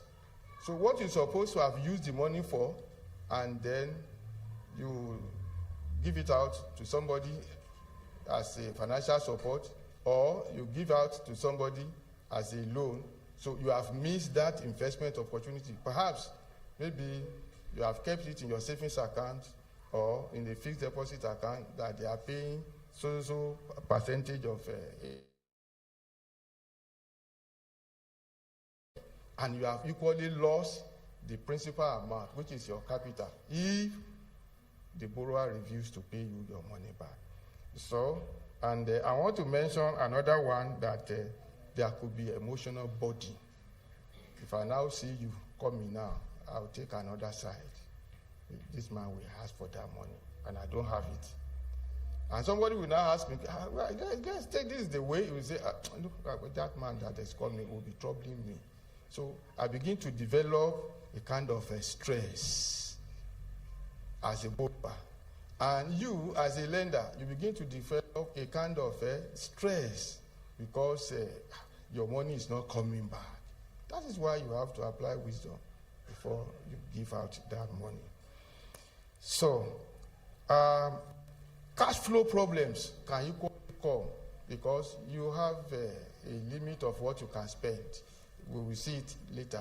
You have a limit of what you can spend in your income. And if you overspend and you now have a situation whereby you need to spend more money, you will now have cash flow problems and begin to borrow money from people to meet up your own. Damaged relationships due to unpaid debts.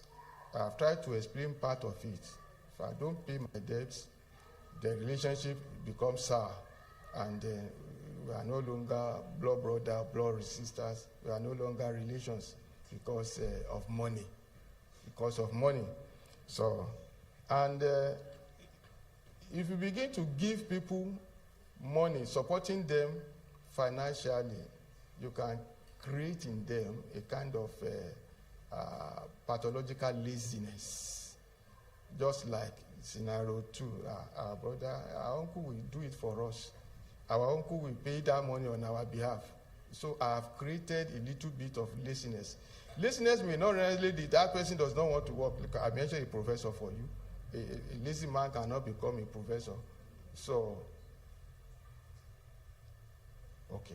A lazy man cannot become a professor, but the laziness in doing what they're supposed to do is a serious psychological problem. So that's what I've created. Again, I can be manipulated repeatedly. If you are a giver, you can be manipulated repeatedly. Like the case of scenario 1, he sent me a message. He said, you know, when my father was sick in the hospital, you supported me financially. He's a colleague in the office. This was not a blood relation, not a relation at all, not a family member. And now, I have retired, and you are still expecting me. Your father is no longer in the hospital, and you are still expecting me to be sending money to you. You are a worker, an area manager level.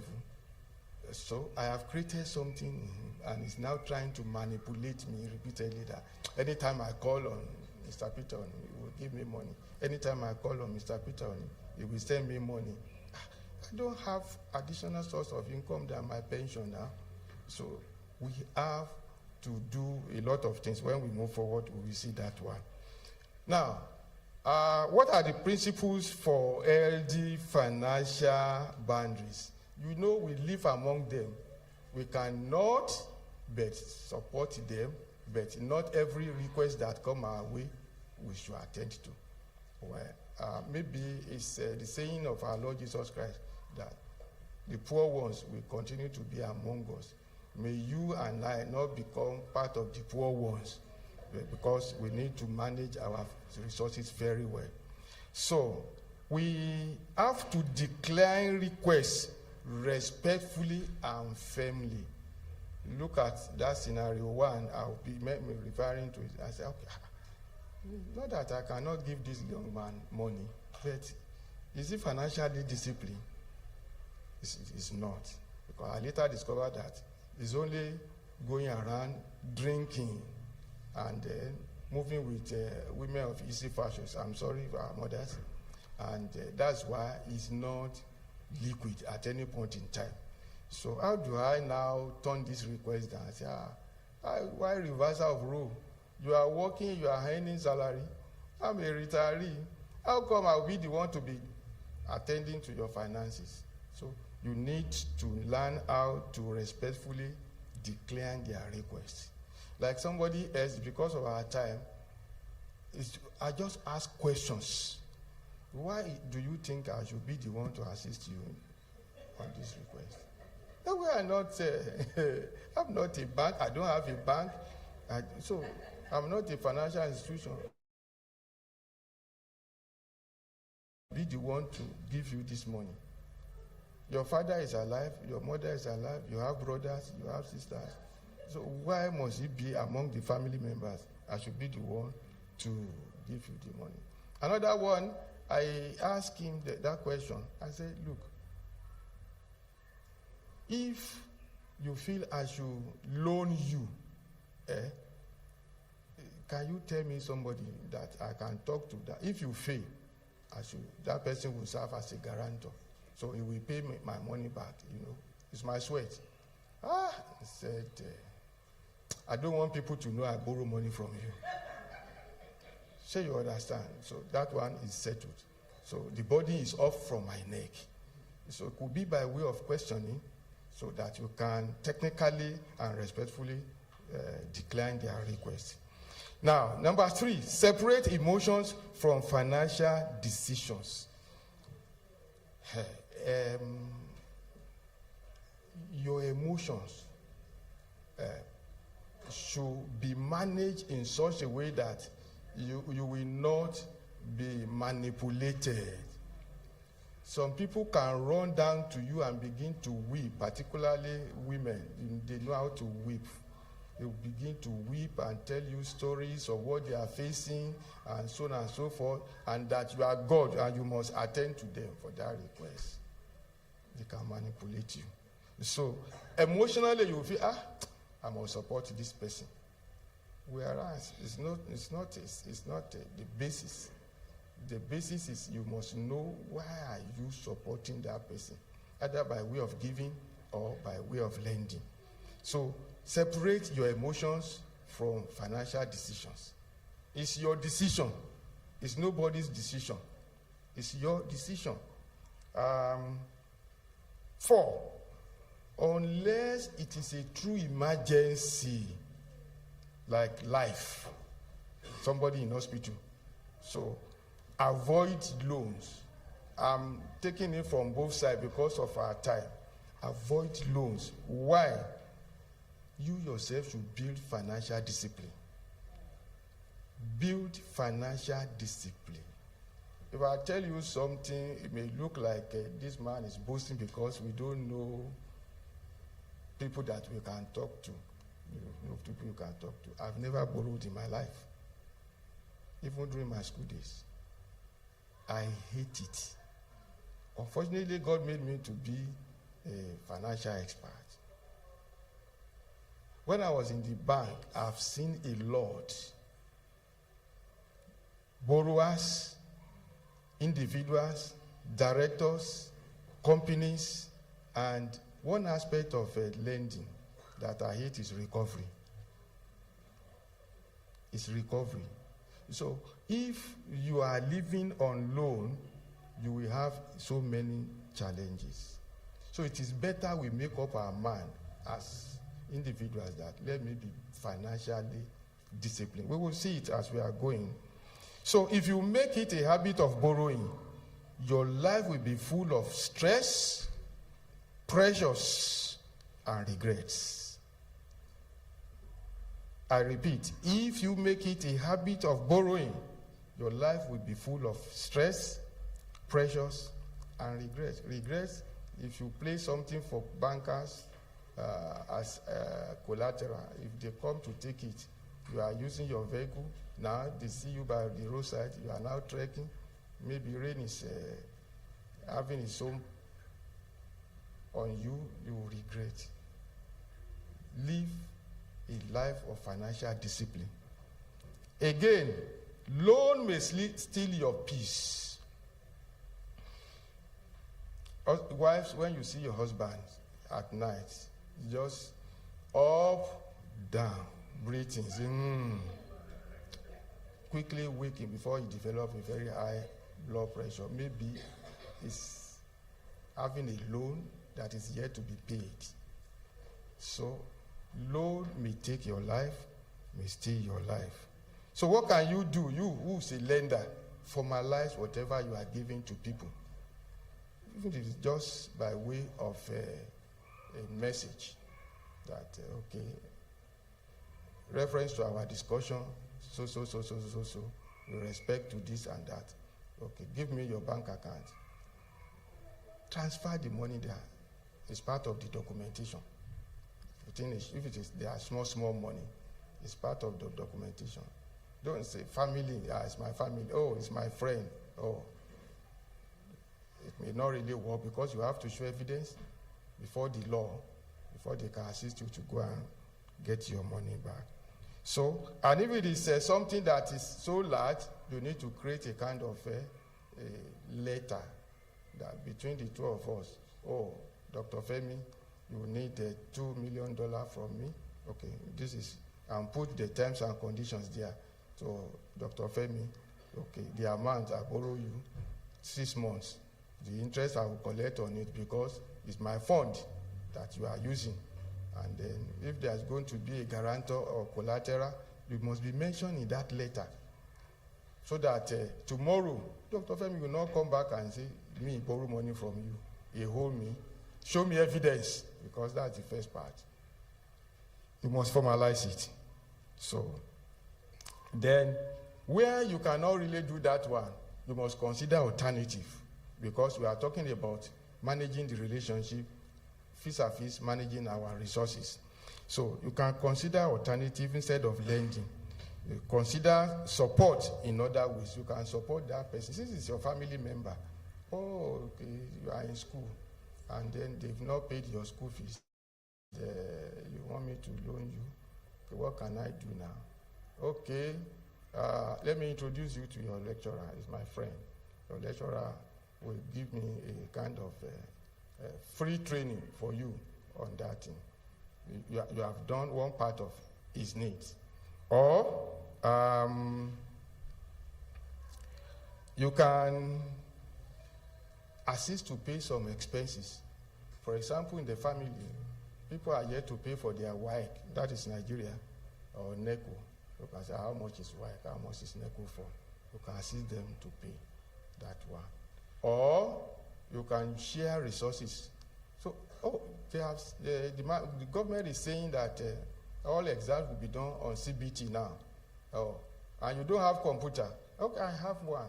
Like my wife just reminded me of one in my library. I said, the person didn't come back. Maybe when we get back to Nigeria, to come and pick it. I have another one. So you can do a kind of shared resources. Or if it is in terms of maybe he needs training. I want to go and pay and learn computer. So you can say, okay, I will engage you, come to me, I will train you, and then you can use somebody from my office to train you. Instead of giving that person cash, you are supporting your relations. You are supporting them, and then where you are now pressed, because we are talking about pressure, and you have to give out that loan. So consider the possibility that the loan may not be repaid or as planned accordingly. If you have it at the back of your mind from day one that this loan will not come back, you will not develop a problem, because we are talking about wellness. We are talking about wellness. So be prepared for non-repayment of the loan. Again, evaluate the impact of the giving, the impact of the loan. Evaluate it properly. Is it necessary? If it is not necessary, you don't need to do it. It's a personal decision. But when you now look at it as, this boy is very useful in the family, why is it that you are not going to school? Okay, daddy, mommy, let me take the role off from you, the burden. So you can send the young man. After all, we do send people we don't know to school. And I can testify that I have done that and I've been doing that, not people from my relations. I met somebody, one young boy, inside Amatan, and you know Amatan is serious. Femi, am I right? And said he later turned to be my vendor. And after several years, I saw the young boy again. I said, are you not going to school? He said, no money. I said, okay, go and obtain form. And today he's a lecturer. He's a Muslim. I don't know anything about his life. I don't know his father. I don't know his mother. He only told me about his brother who is working at the ABU and so on and so on. So this is a way of reducing the poverty level and then supporting people to bring them to the knowledge of Christ. When you evaluate the impact, you know the recipient financial habits, like scenario 1, and I mentioned, is a drinker, is a womanizer. So I don't need support for his lifestyle, because this lifestyle is not good to me. So for us to be good managers, what we need to do is that we need to communicate boundaries. I don't give on this. I don't give on that. I cannot give so much. I have a boundary that I can give. And when you are setting your boundaries, you look at your income, you look at your alternative. So, 2, what is the intention for you to be a giver? You must have an intention. You must have an intention. Maybe you want to scam them, or you want to be or you just want to be giving money out to support people. So I've talked about alternatives. Then afford enabling acts, unhealthy financial habits. Then don't create dependency. Like my brothers, my sisters, they depend on you. We know, you are collecting dollar. Give us our own. They know I have children, but my children has never benefited a bottle of Coke from any of them. And I can boast a professor, I can boast a doctor. They have parents, but I was doing it because God wanted me to do it out of our family. So don't create dependency, otherwise there will be quarrel later. Then show empathy where necessary. Show empathy and don't overshow it. They will be coming. And by practice is that, okay, you too, you need money. See Dr. Femi, he's very rich. He will support you. So that one will tell another one, see Dr. Femi, he's very rich. He will support you. See Dr. Femi. If you don't meet him at home, talk to his wife. His wife knows how to get him for you, and then you will get the money. Before you know it, they will give you some other names, as if you don't know how to manage your resources. So I'm trying to rush. So where you want to lend, if it is beyond your understanding and the pressure is much, consult a financial advisor. They will help you. Just for a small fee, they will help you.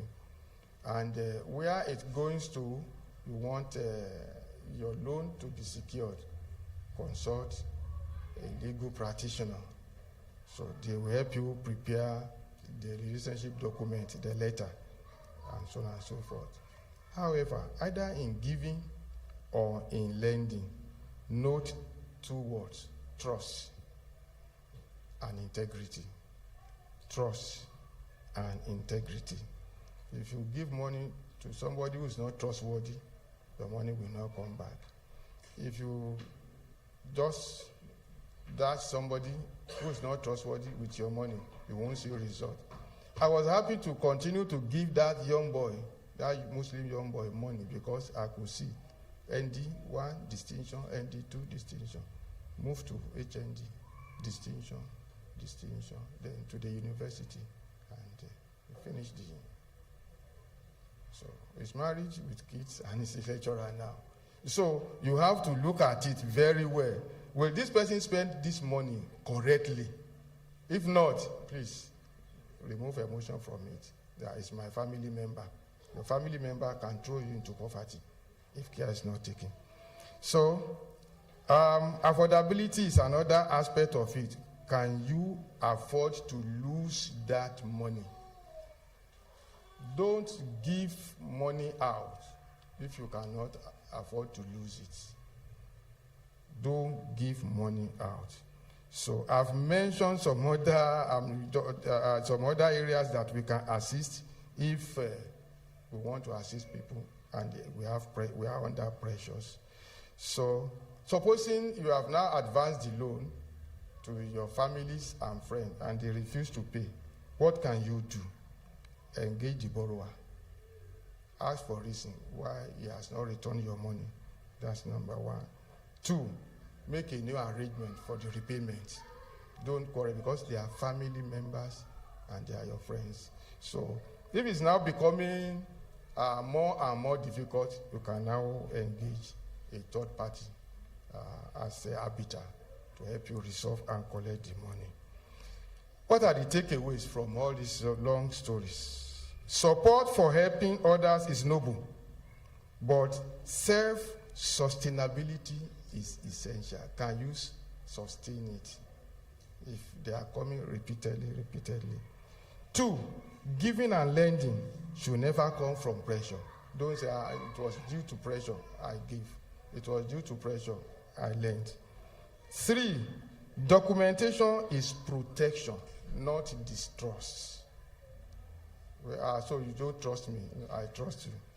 I trust you. But, when the loan turns bad, trust will begin to come alive that person is not trustworthy. In conclusion, there's a report from EFINA, a research institution. It said financial stress due to poor savings habits.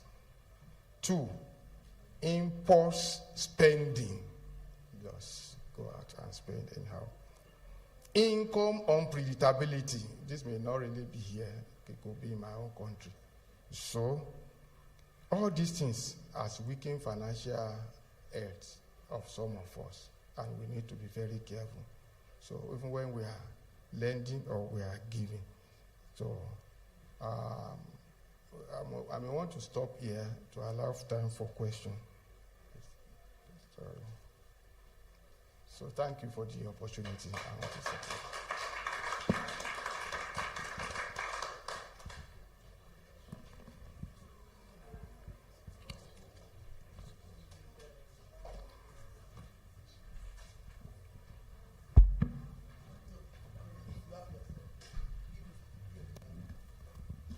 Praise the, Oh, sorry. praise the Lord. Hallelujah.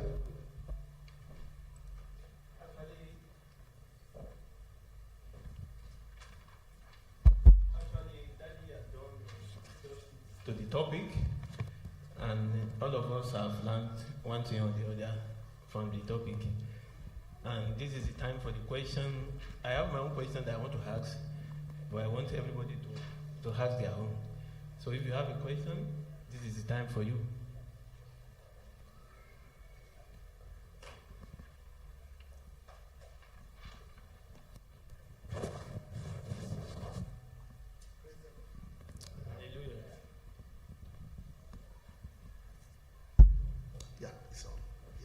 Thank you very much, Daddy, for taking that topic. Went as practical as possible so that we can all relate to it. Maybe some of us that were raised in this part of the world, they might not be able to identify with some of those things, but that, because I doubt if people disturb them for money. But some of us from there, we have a lot of people depending on us. And I have a lot of questions, but let me start with one so that I'm not going to take the entire floor so that people can also make comments. It's about financial laziness that you talked about. It's something we experience every time, especially from people back home. When you come from a family whereby you are like 5 to 7, and only one person is abroad, and any dollar. Do you think people back home will ever want to do as much as you can do since you're abroad? And if they decide not to do it, to what extent should we hold them? Let's say I come from a family of 5, and then they see me as someone who $1, and we all know $1 is 1,000 naira, right? Yes. To $1, I can continue to throw $1. Anyhow, I will not feel it. But should I be expecting? I will not feel it. Because all our kids play around with $1, but nobody can play around with $1,000 in Nigeria. Except you are Dangote. So, to what extent, if they decide to do sit-down look, because I experienced that a lot when I went to do my mom's burial. All of a sudden, we have agreed to do things. I'll bring all of them just step out. The whole burden was now on me. I've never seen that kind of betrayal. No, to be sincere, because no, to be sincere. It's I saw it as a betrayal, in the sense that I know one of my brother that could do something, but then he needed to pay 6.5 million of his child's school fees. I realized that if he contributed to one, he contributed some money, but every other thing, he now did as if he can do whatever he want to do. He was now using what they call defense mechanism. Doesn't concern me. In that kind of situation, What can one do? So, in terms of addressing financial laziness, when you know people step out, should you also step out? Thank you. Okay, can I? Okay. Thank you for that question. At the beginning of this paper, I said, what you don't want, you don't wash it. What you don't want, you don't wash it. You don't want financial laziness among your people. And I said during the course of the lecture, don't encourage it. I mentioned again, set boundaries. I give a scenario,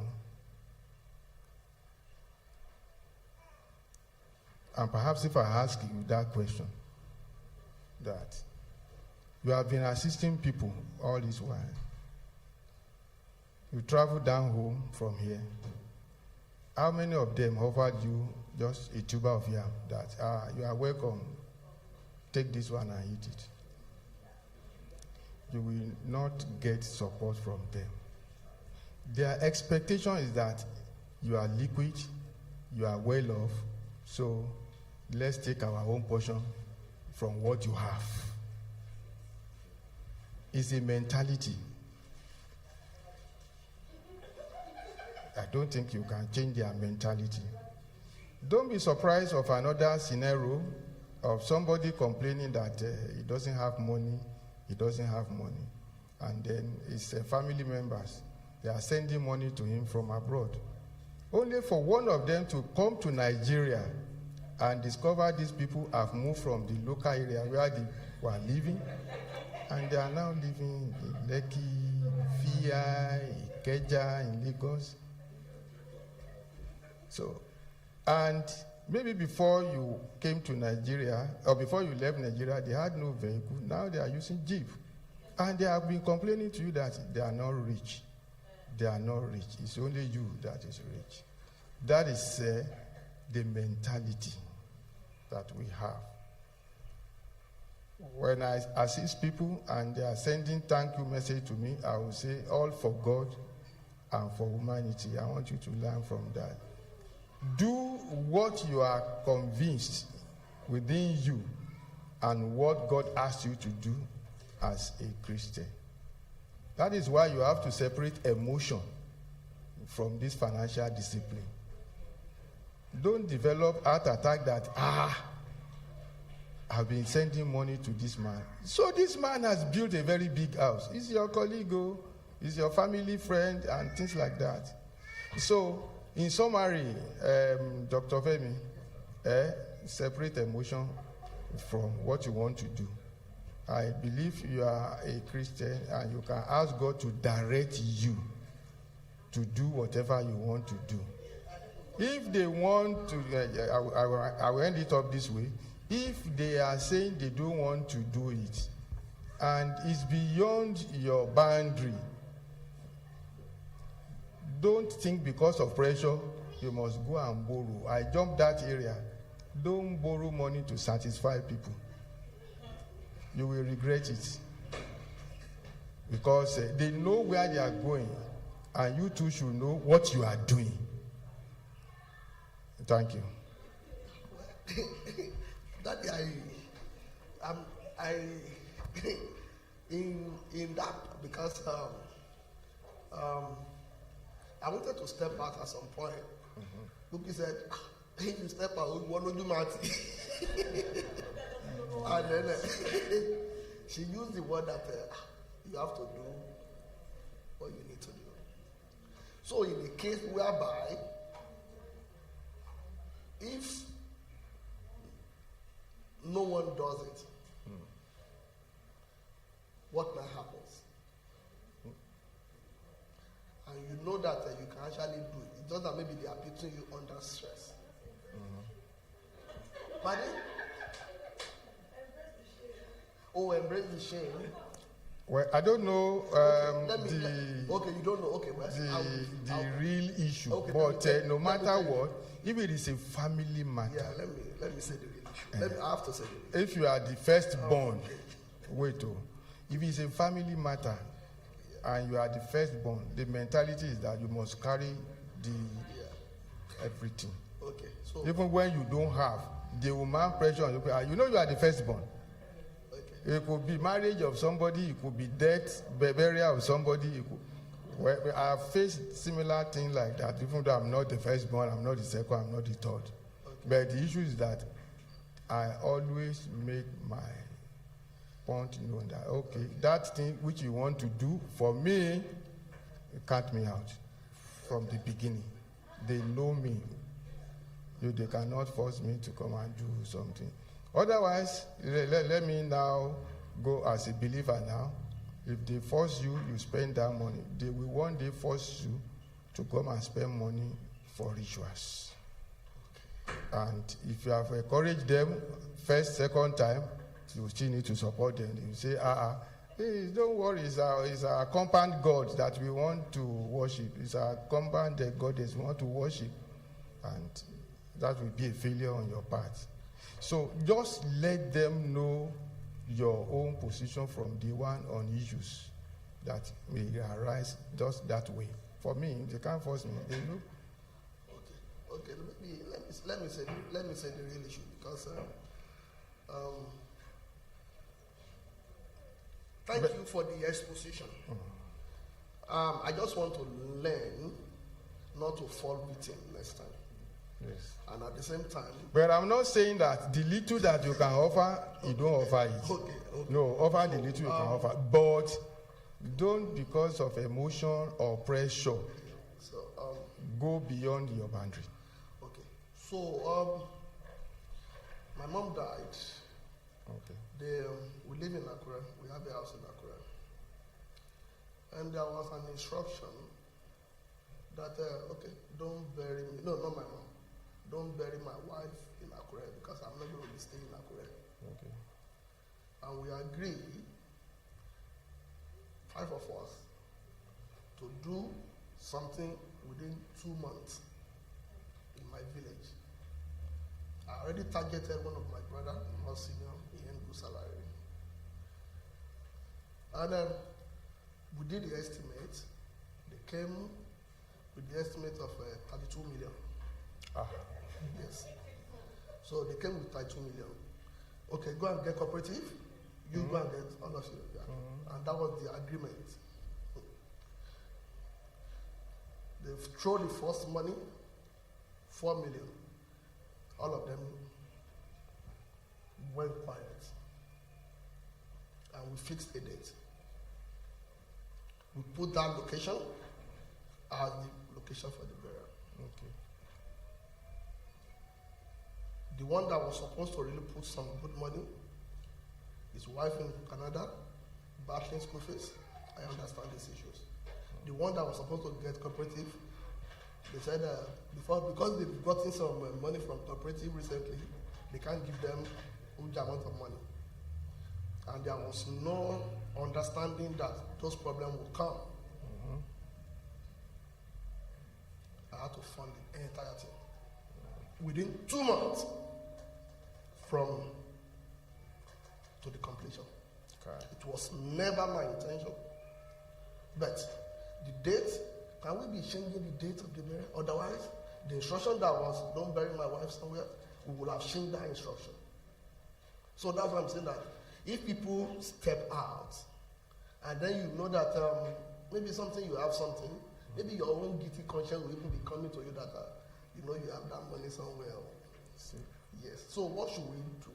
Especially when your hands are now tied into something that you could not back out from. At the end of the day, the house cost 37 million to build. 37. Well, people back out. Just like what my former president is now realizing the fact that politicians are traitors, politicians are deceivers, politicians are not straightforward. He himself is a politician. I'm referring to President Goodluck Jonathan then. You see, the issue of families and friends when it comes to ceremony, I'll still go back to what we have just learned here. It's planning. I'm not saying you cannot bury your mother, you cannot bury your father. But since it's a joint responsibility, for me as a finance person, we will all sit down. Okay, what is this thing going to cost us? We know what we should give to the ministers, the food we should prepare, the people to be invited. I'm not suggesting that you should take to my own way of life because they know me. We agree. How much is it going to cost us? Okay, you say 4 million. If it is 4 million, Mr. Y, how much are you bringing? You know you are the firstborn. Mr. 2, you know you work in Canada. Me, I'm a simple farmer at home. All of you coming to meet me here. So let us plan the event very well. After you have concluded, for me, as my wife, I don't do joint entertainment because I know the thing will fail. I will now prepare for my home, people that I am bringing. I have contributed. You are in charge of the chiefs in the community because you want to become a chief. You are in charge of the church because you want to become a deacon at home. You are in charge of this and that. So we share things like that. But I know it's for me going back to my office after everything. They will now say, Oga, you disappointed us. They will not say my family, because when they came, they couldn't get food, they couldn't get seat, they couldn't get shed. So I'll have to take care of the one that really affects me most. And that's my people. From my office, for example, or from my church, from this place, for example, and from my friends, for example. So I will now see at what they are doing. You've not given food to the chief, so okay. You've not given water to the pastor, so and things like that. And when I finish it, I'm going back to where I came from. So you don't assume 100% the responsibility. That is a joint responsibility. We are unwise. So sorry about that spending, doctor.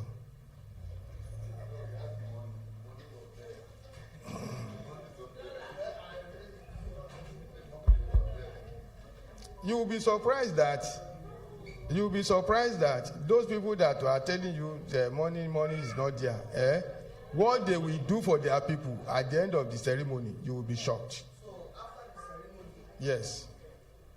2 weeks after, what one of them could not even do in our village, she now, the wife, they now wanted to do another version in Akure. Oh. They now, the entire street, they called the entire street. They don't say me and my wife, she can say, I'm not coming. And we never attended it. And that's our mentality. So I now learned, going forward, stay on your lane, I stay on my lane. Okay.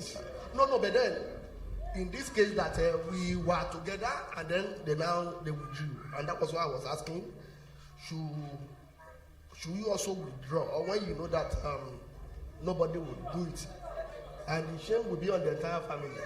Oh, the shame should be on the entire family?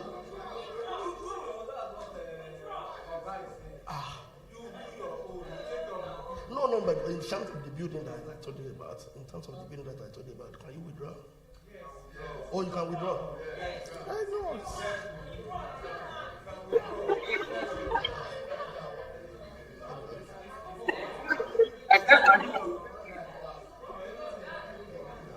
You can withdraw. Pardon? Yeah. Hello, one floor. What? Pastor, what? Okay. Let me just add. I think you have better answered this question. You said they had party thereafter. Where did they get? Where did they get the money that they used to do it? The money goes somewhere. The reason is that these people, they are very smart. Very, very smart. You think when you come from overseas, we are very, very, very smart people. And that's what you have to agree that they are smart. They put you under pressure. You are playing on your emotions and you buy it. You buy it because you are emotional. That is why you have to take away emotions. When they say that the moment they back out, what is the cost of burial? You cost the basic thing that are so important. They have to dig ground, they have to do the all those ones, you do that one, and all those items of they are building a new house, they are renovating the house. You take that one, everybody, when they get home, they still do it. But when they get home, they have to go and find the place where they are going to live. The moment they know you take that steps, the money will come out. They will come out, but because they just push you aside and then you take it, that's why.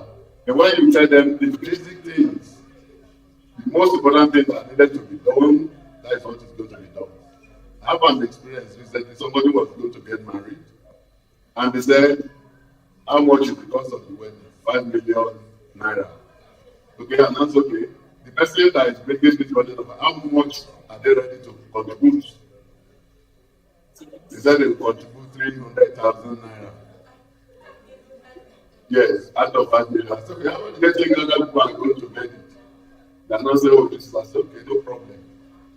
I look at my brothers, I say, okay, because of situations like this, our own contribution from my own side, I'm contributing 200,000. So 5 of us is 1 million. If they cannot have the money for 1 million, they should go and have that money. They see that when you see that wedding, it was very lavish. If you have given 5 million, they will still have that wedding, the money will go. Those couple now they are married. What does it require for you to get married? I look at the basic and I say, well, from my own calculations from here, this is what we do. If anybody now wants to have this, add. That's how to do it. You look at the basic, but the moment, and the truth of the matter is that they were actually right. Because eventually the money came out of your pocket because you had the money. And this, now, this is the question I used to ask people. Supposing God has lifted us up, supposing I'm a one chapter, and I want to bury somebody, I just go to ask to go and bring the money I don't have. Will I not bury the person? I will. So we have to just have to be, because we have the money. If the money is not there, there's nothing they can do about it. When I hear people want to get married, if you don't have 5 million naira, you won't get married. Who told you? A pan white worker, a couple in the village, they are getting married. How they doing it? Don't they get married? They do. How did they do it? Don't they pay bride price? But because of you now, because you are living abroad, they say go and bring 20 million before you get married. You are running up and down that this class. They are not squeezing you, you are the one squeezing yourself. People are there in that village that are getting married, and they are getting married successfully.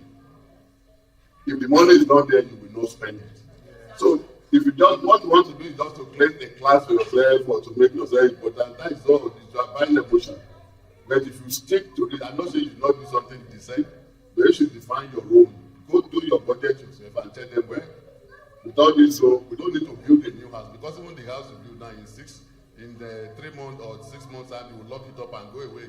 So why do you want to spend and build an entire village before to bury somebody? You don't need to. Go let them go to hotel and do hotel. The most important thing is the grave and all those things there, and that's it. Everybody gone home. So we need to be wise, and the people at home they are smarter. When they bring this proposal, you have to look at yourself. You have to look at how are they surviving themselves.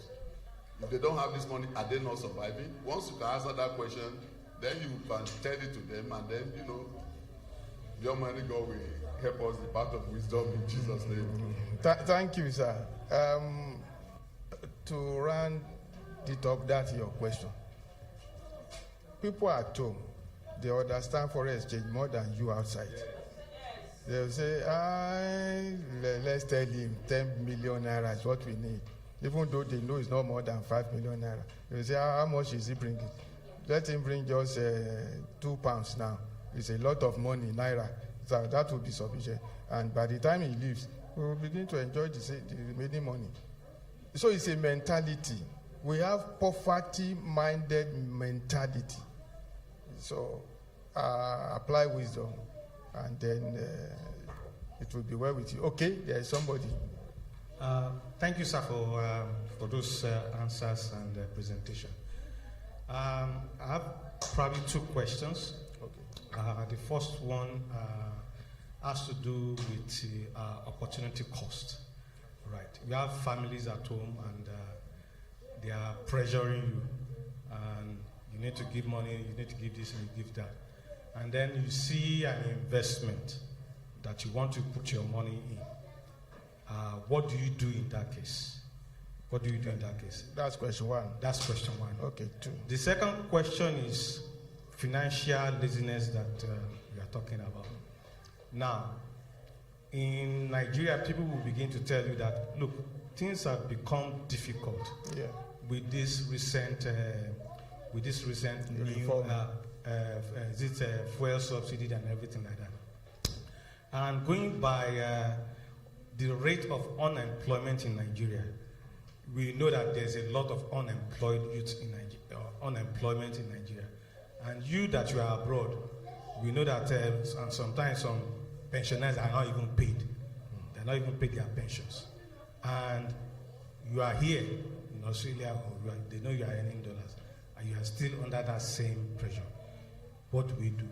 Do we say, okay, you turn blind eyes? You turn blind eyes and say, I not go give this thing. But you know the situation at home, that things are very expensive.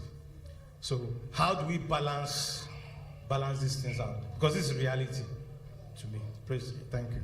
Yes, they are good questions. Remember, I mentioned, let me start this way.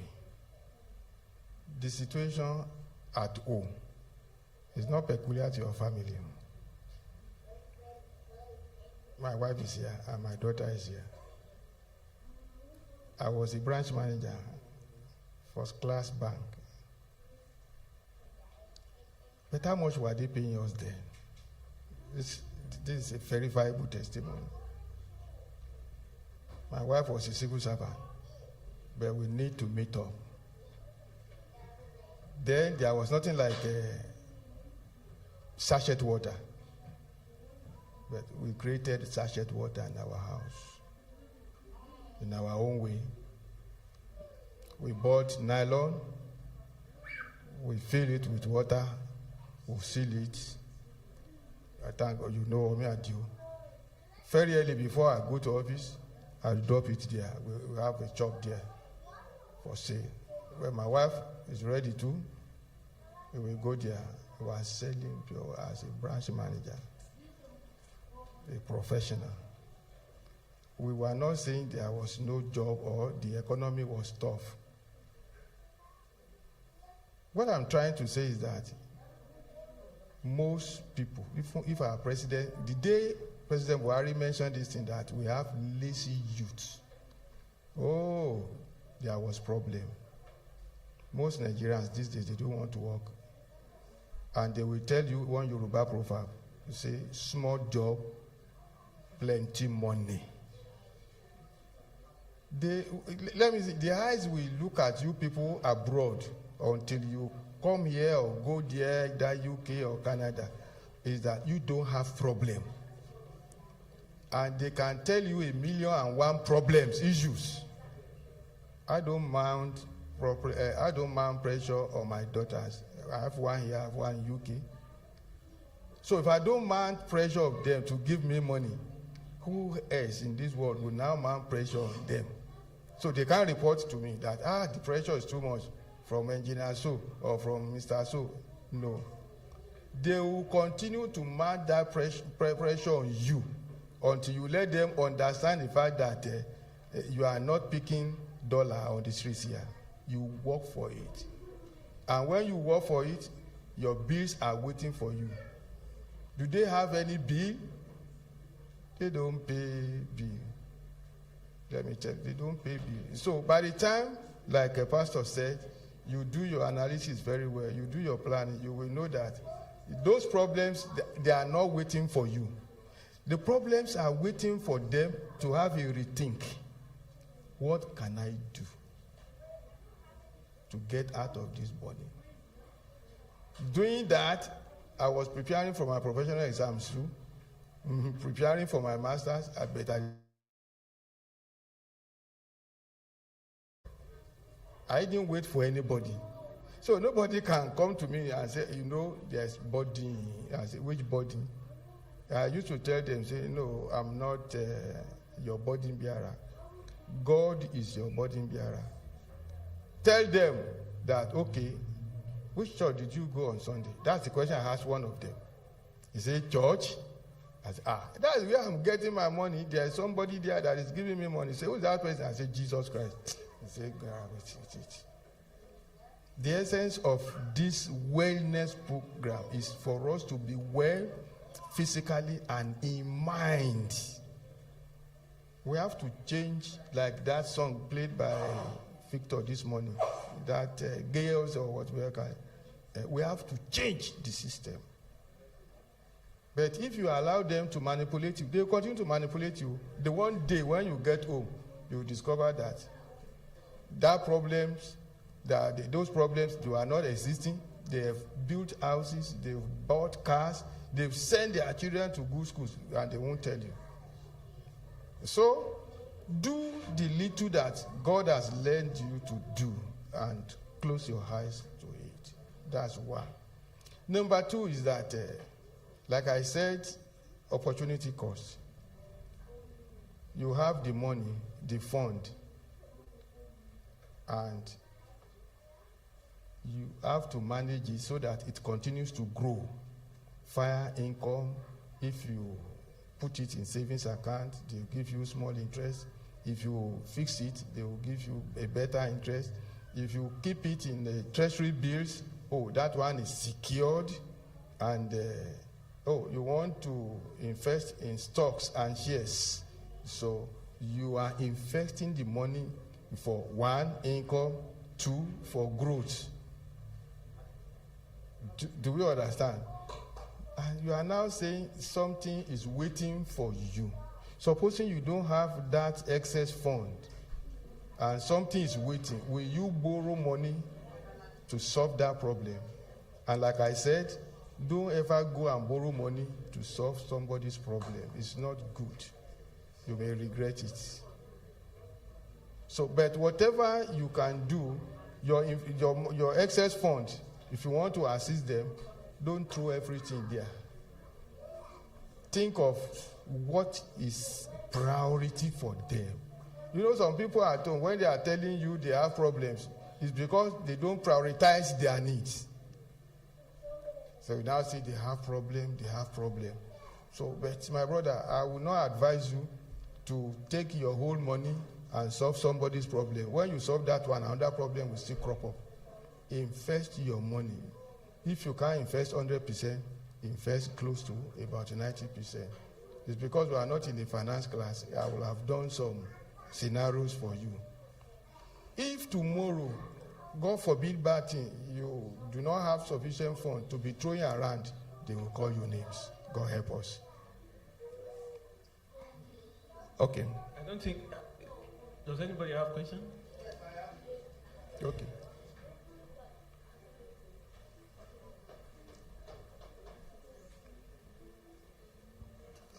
The second question I wanted to ask is about, you mentioned that we could loan to family. Is that really acceptable within our culture? No, it is acceptable. You can even loan your son or loan your daughter. We have never seen people asking for loan. They ask give. People don't ask for loan. Family members don't ask for loan. They ask for free fund. Yeah, they ask support. So yes. Financial support. Yes. No, if it is financial support, we have learned how we can. One, ask them some questions. So can we say, okay, I can loan? Can we say, let me give you a loan? Is it appropriate to say that to them? Oh, it means you have that money. You don't want to give them. So, like I said, you have to probe into the requests. You just don't swallow their requests. Ask them questions. Because if they come to you, you give them. They come to you, you give them. They will tell others. And you become a Mwadubu. So not everything that they bring to your table that you begin to dish out money. No, that is a poor financial management. You too should be thinking of, how do I grow my money? I want to be like Dangote now. I want to be like the billionaires of this world. I want to join that club. But you cannot join their club if you are spending money that way. If they cannot prioritize their needs, you can help them to prioritize it by way of probing into it, asking them questions, and then doing some other things that are non-financial mentoring. You can mentor their son, you can mentor their daughters. So it's non-financial. Don't let us take everything financial. Otherwise, we may run into financial problem. That's one. Yes. Talk about probing. How do you ensure, if you are not there, how do you know what they're asking for is genuine? You are not a foreigner to your family now. You still have some other family members. Okay, so that you I learned XYZ. This every time. It's difficult to know what they're asking for is genuine. Mm-hmm. Somebody called my wife, a friend, it's maybe like a couple of months ago. She said her mom has been diagnosed with stroke in UCH. They both trained in UCH, but she did nursing. Uki came. You know when you hear stroke, it's an emergency thing. We supported. Yeah. 2 days after, she said her mom had been discharged. I said, look, that woman didn't have stroke. And we dole out, we supported with stroke management. Mm. So, we couldn't have known. The only reason why I got to know is because, the only reason why I could say that is not a stroke is because I'm a doctor. I know you can't have a stroke and you are going to be discharged in 48 hours. It's not done. No, the man had stroke. It's because you could not diagnose the type of stroke. He had financial stroke. It's so simple. So that's why I said, readers, they are leaders. You need to read outside your course of study. Because and shortly after that, the brother of that lady now messaged Buki that he want to travel abroad. Buki should support. Stop. I said, Buki, can you ignore that guy message? So, is the guy abroad now? Is he abroad now? Buki, has he traveled eventually? What he did? Buki, has he traveled eventually? So, but then, if a friend said, my mom had a stroke, you cannot know. And then it's going to be very, you are going to be uncomfortable if you hear this is somebody that they grew up together. And say, when we are not there. So because it's difficult to know, sir. And then in that situation, what should you do?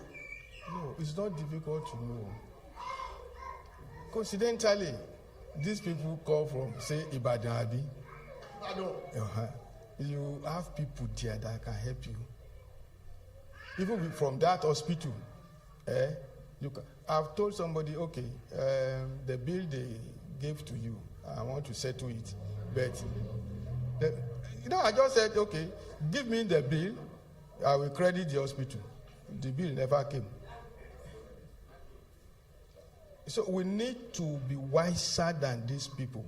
Let me tell you, those at home, I'm sorry, I'm part of them, but I'm not having their mentality.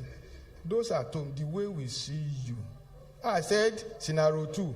She called me, okay, you are now in Australia. Is it Austria? No, it is different from Australia. I said, send me $1 there. I said, I'm a retiree. I didn't come here to work. So I'm just a tourist. He said, so they won't give me money. I said, but when I didn't work, why would they give me money? And she has money. She has a property for rent in Lagos. That's the mentality of our people. You have to be smarter. If you look towards the end of that, I just jumped up, a smarter way of handling financial pressures. So, doctor, don't swallow things, hook, line, and sinker. Please take a step further. to confirm. So everybody will try to be calling you for money, but you should let them know that you are not a financial institution. Thank you. Okay, I just wanted to ask for, you were talking about building boundaries. Yeah. So I wanted to know, because I'll just be constructing ideas in my mind. Okay. Like I discovered that sometimes people call. So I want to know your point of view. What kind of boundaries should we be? Like, for instance, I tell myself, oh, if I'm not your father, I'm not your mother, I'm not your brother, I don't think if it is not an emergency, I shouldn't be responsible for you. If you are a friend, you should be working. If you are not working, you should have a brother. Because I also have a younger sister, or I have siblings that I take care of. So I want to know what, in terms of, especially for friends, because I believe, like for me, family is very important. Though we have to be very smart with the way we relate with family, so that we don't create that dependence and mentality. They don't always come back. But from friends, what advice, what kind of boundaries, what are the nuggets you can give? Okay. So we ensure we don't just be throwing away. Let me throw it back to you. One, the first line of boundary is your income. Set a budget there. I'm earning $100. This month, well, I cannot but give. I cannot give more than $1. If any request is coming beyond that one, he says, I'm sorry. He doesn't know your boundary. He doesn't know your budget. You know it. That's why I said it's your personal decision. Not that you will now go to a doctor to examine you. You examine your pulse. If I'm having $10 and you're asking me for $8, how will I pay my bills? That's one. Number two is the kind of people that you want to support. You know, these family members, they don't want to work. I've asked people, okay, can I set up a business line for you? You say, no. So if you give that kind of family members money or financial support, your money is gone. You won't see the effect. But if you see somebody critically ill in the hospital and you want to help, you can help.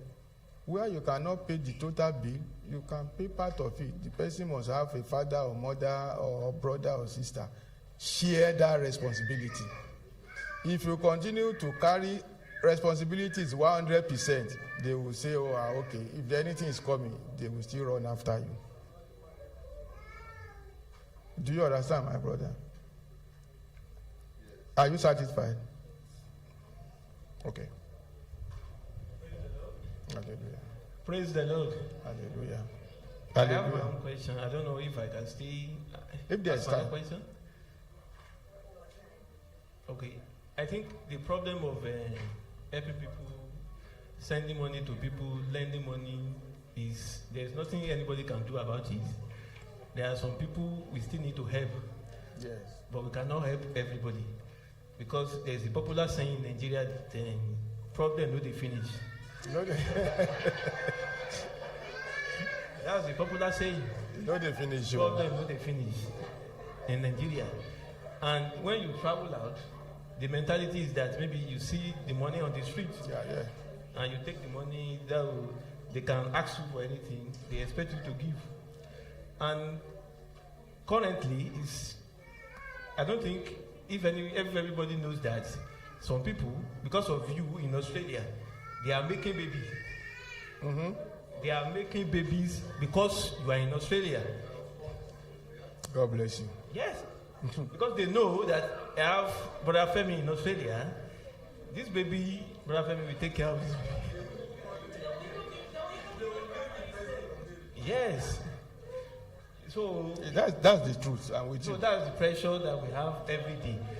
There was a week I counted people that asked me for money from my secondary school, university, in my neighborhood when I was in Nigeria, and I counted like 25 people. And you see, people, it was maybe genuine reasons, but some of them, they just want to collect your money. It's a mixed reaction. Because they know you are in overseas, you're supposed to give them something. But the question that I want to ask now is, there are so many ways that I used to give them, if I don't want to give them. Because I don't think there is any money they can ask that we don't have. We have the money. Most people give me money, maximum we give them 50 or 9,000. Everybody has the money. Because the money that we make every day, maybe that should be like maybe 1/4 of it, or maybe.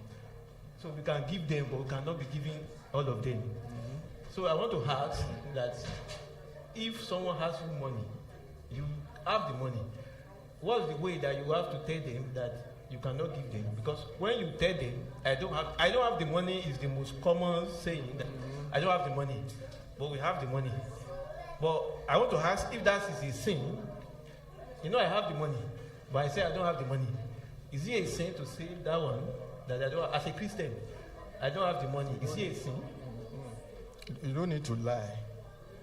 So can I tell them I have the money, but I cannot give you the money? Solomon solved the first problem when he ascended to the throne by way of questioning. We will know who owns this child. Bring the child. Let's cut it into two. One said, cut it. The other one said, don't cut it. And from there, wisdom prevailed. Like I said, don't just go 100% with them. They will still come. You have said it. Problem not the finish for Nigeria. It's a mentality of a way of getting money from you. Supposing I give you 5,000 out of this 100,000 you ask from me, so you look around for the balance. He may agree with you, and from that you'll be able to know whether to really assist further. So when I have more, I will send to you. So when you now feel that it's not coming back, you can still do little. But if you say you want to be solving 100% problem not be finished for Nigeria. They will drain your purse. The other difficult aspect is to be reporting to other family members or friends that guy is taking the risk. I asked for 100,000 naira. You know he gave me 100,000 naira in full without hesitation. They will give you problem. Apply wisdom. That's my question. But you have the money. I have the money. It's the wisdom you should use. Not that you have the money, you are lying.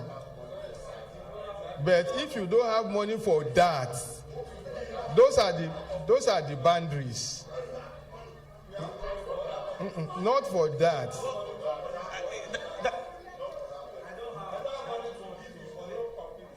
So what's the best thing to say?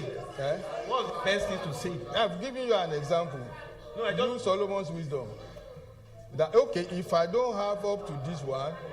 No, there's no way I will not have the money. I have the money.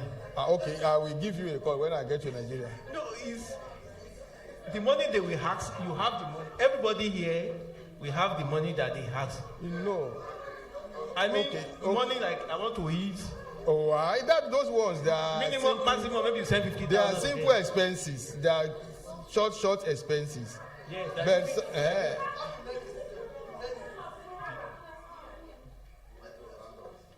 okay.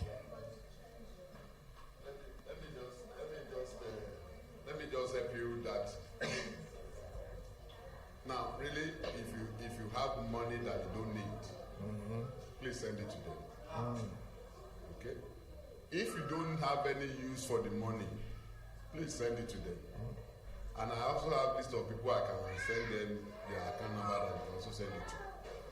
But if somebody asks you, if you have a plan for your money, if If you have a plan for it and somebody asks you, just like Daddy have said, you already have a budget. You are earning $100 a week. You plan that you'll be giving your family member $5. Okay? If that money, that budget, if somebody now asks you after you have given somebody the $5, then all the other money you already have a purpose for them. So the reason why they're asking you don't have money for that purpose. So you tell them, I don't have money for that now. Okay? That's a good answer. I don't have money for that now. Things can improve, or maybe by next month, if they come, the $5 budget you have to for charity or for dinner to them, if they come on time, then you can allocate it to them. But for now, for what you're asking, no, I don't have money for that. But really, if you have money for that, then give to them. If you run $100 in a week and you don't have anything to do with it, and somebody asks you, give it to me, then send it to them. Is that good? That is a good answer. If you don't have anything for it, send it to them. But if you are going to pay your rent, if for example you receive 1,000, your rent is 500, and they ask for 1,000, are you going to send them the 1,000? They are not asking for money that is too. Yes. But by the time you aggregate all these people together, no, as long as you have the capacity to send it to them, please send it to them. But if you have plan for it, maybe you are saving towards a purpose. That money is already for saving. It's not for them. The one for them, you have already given. Or maybe the one for them, you don't have it. Then you will tell them, I don't have money for that purpose. But you can check next month again, if there will be. But like I've said, if you have it, you don't need to lie, give it to them. But if you have a plan, and that is why it's so important for us, if you want to grow your life financially, you need to have budget. For everything you need to have. If you don't budget, that is when surprise can come to you. If you have budget, you will stick to your budget, and nobody can force you. Because if you don't really have, many of us, when we came to this country, our first year of coming here, who can they come and then say, send me 1 million? Will you be able to send it to them? Will you be able to? Yeah, they were calling back. Do you have the capacity? Like now, last time you go home now. If it is the first year that you come and this type of thing happen, will you have the capacity to be able to do all that you did now? When you went, you won't be able to. You won't be able to. So, these people, they are psychologists. And the thing is that when you talk about somebody having money, they don't know the extent to how much you have. So, riches have different levels. Riches have different levels. A university lecturer in Nigeria, they allow they earn up to 1 million naira in a month. Or 500,000 in a month. Okay. To somebody, exactly professor, okay, they earn 500,000. To that man, to somebody who is a primary school teacher, they are not in the same level. But to you that come from abroad, that have 30 million naira in your account, you are not the same level too. So they don't know your level. So it's not wrong for them to ask you anything. It's not wrong for them to ask you any amount. It's you that know your capacity, you don't know your level. It's you that know what you want to do with money. But if you don't have anything to do with money, by all means, give it to them if it will make you happy. But if you have a plan for it, your answer is sorry, I don't have money for this now. But the money they are asking cannot affect our plan. Yeah, if you cannot affect, then give it to them. Yeah, that's what I'm saying. Then give it to them. It's up to you. Even some people, they will ask you, give me 1,000 to hit this morning. Yes. 1,000 naira. Yes. If you have it, give it to them. Give it to them. If you don't have plan for it. But if you are somebody that have plans, okay, that have plans, for example, then that money cannot come out. You plan for every cent. But if you don't have to lose 10,000 naira or 50,000 or 100,000 naira, they ask for it. You don't have a use for it. By all means, give it to them. That would be my advice. So you don't need to say you don't have. It's like why the food is going on, we can ask questions. So, okay. How do we differentiate stinginess from planning? Because there's always a plan. There's always a plan, and there's always this second thought that says in the book of Proverbs, it says that whoever that closes his ears to the needs of the poor, he also will cry. The Lord will not. Yeah. So no. Yes. So those kind of messages also come to one's mind, and that's why I say it's difficult to know who is genuine and who is not genuine. That's why you have to give based on your power. If you can give them, if your conscience say give them, give them. Give them. So what else are you going to do? There's something you don't do anything more than that. Your mind say give them, then you give them. To add to what Pastor said, the difference will be if you have a loose budget, you can accommodate any request.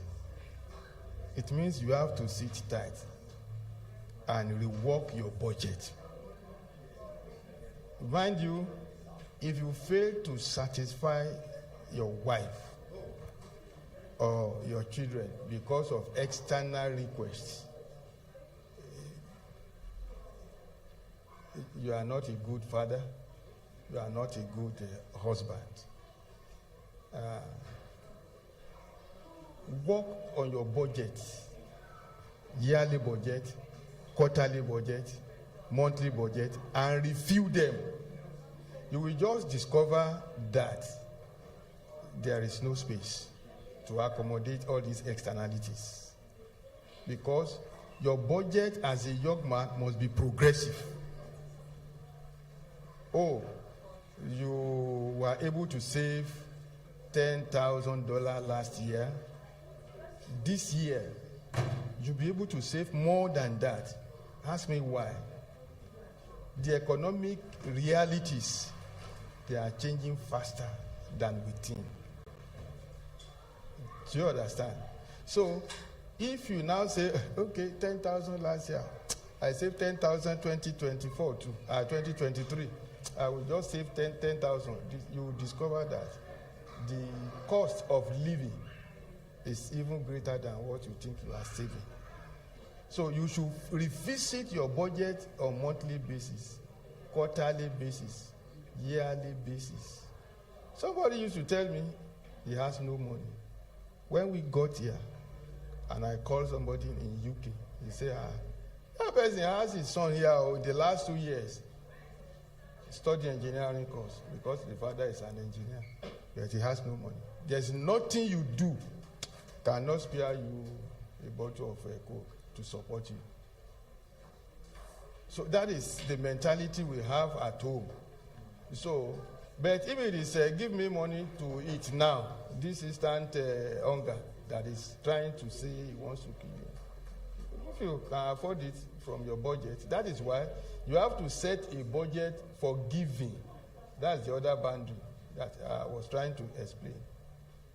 If there is no budget for it, it means you will be spending your resources without minding the negative impact on your family.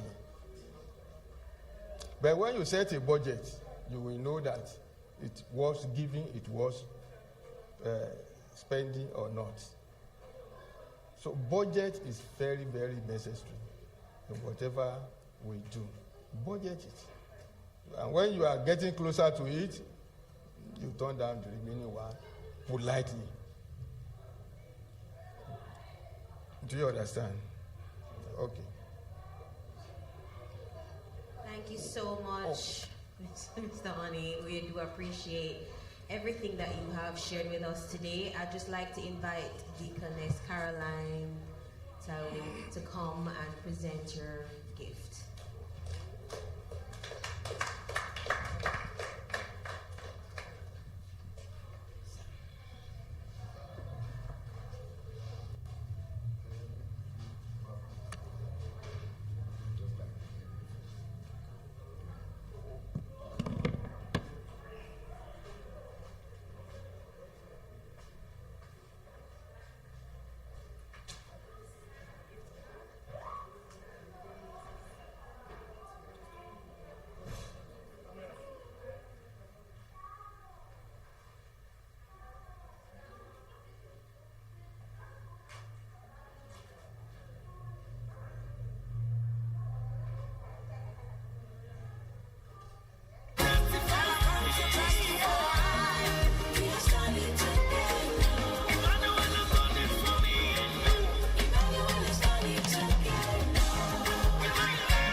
Hello, everyone. Please, can we come in, please? Hello, Sister Glory. Please let me tell people to come in, please. Hello, everyone. Please, let's come in wherever we are so that we can finish the last session and get the full loading dose of the grace, of the knowledge we are gathering here this evening. Amen. We are on the last session. It's been an impactful event so far. But to culminate this particular event today, we'll be having another session on finance strategy. And that will be done by our dear brother, Mr. Kunle Adetoye. Adetoye is currently based in Sydney. He brings over 12 years of diverse experience across leading organizations, including Deloitte, PwC, and DP World and multiple banks. His career span Australasia, Europe, the Middle East, and Africa, where he had worked directly or worked as a consultant. So our next speaker is loaded with experience. He has many years of experience in financial strategy. Please, why not sit tight, get your pen, and let's put a round of applause as we welcome our dear brother, Mr. Kunle Adetoye. And also ensure that there's a raffle draw. If you are leaving before the end of the program, ensure you dip your hand into a raffle draw and pick an item that corresponds to your number. Please don't go home until you put your hand in a draw pot and go with a special gift. So let's put hands together as we welcome my brother Kunle Adetoye, Mr. Kunle Adetoye. Thank you, sir.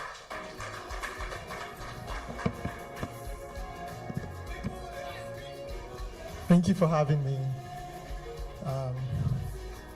I think it's quite interesting that I'm coming up here right after lunch or mid-lunch. And you know what that means, right? Just exactly. So just for my sake, right, if I see you start dozing off or drifting, I'll just assume you're thinking about retirement in Bali or on an island somewhere, right? So, yes. That being said, thank you for the intro, Prof. Femi. As a matter of fact, before I stepped on the stage, right, I had my intro prepared. I mean, what I'm going to start with to lead the way, do the icebreaker and the likes. Yeah. Okay. But now that I'm on this stage, holding this mic, on this pulpit, in front of this, I'm starting to feel like, a mini Adeboye. I'm starting to feel like, anything I say can just happen. If I say, by this time tomorrow, you'll have $5 million in your account, everybody. Can I get him? Wow. Okay. That being said, on that note, just to reintroduce myself, everybody, my name is Kunle, and for those of us that don't know, you know what? For many of us that don't know me, I mean, not proudly, I'm one of the bench trommers in this assembly.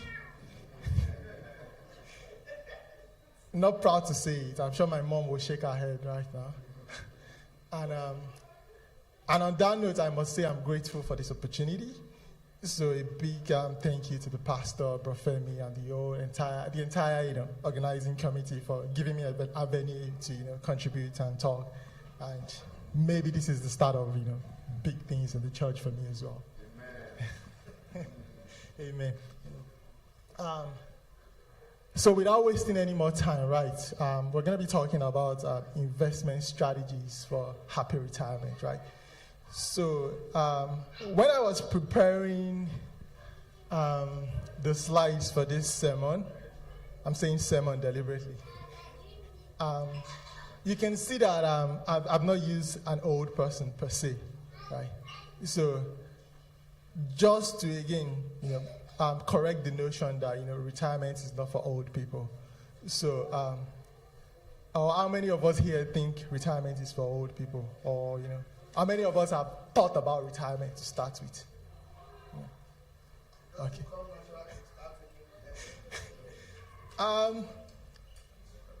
As a matter of fact, I'm going to tell you a quick story that it doesn't come naturally.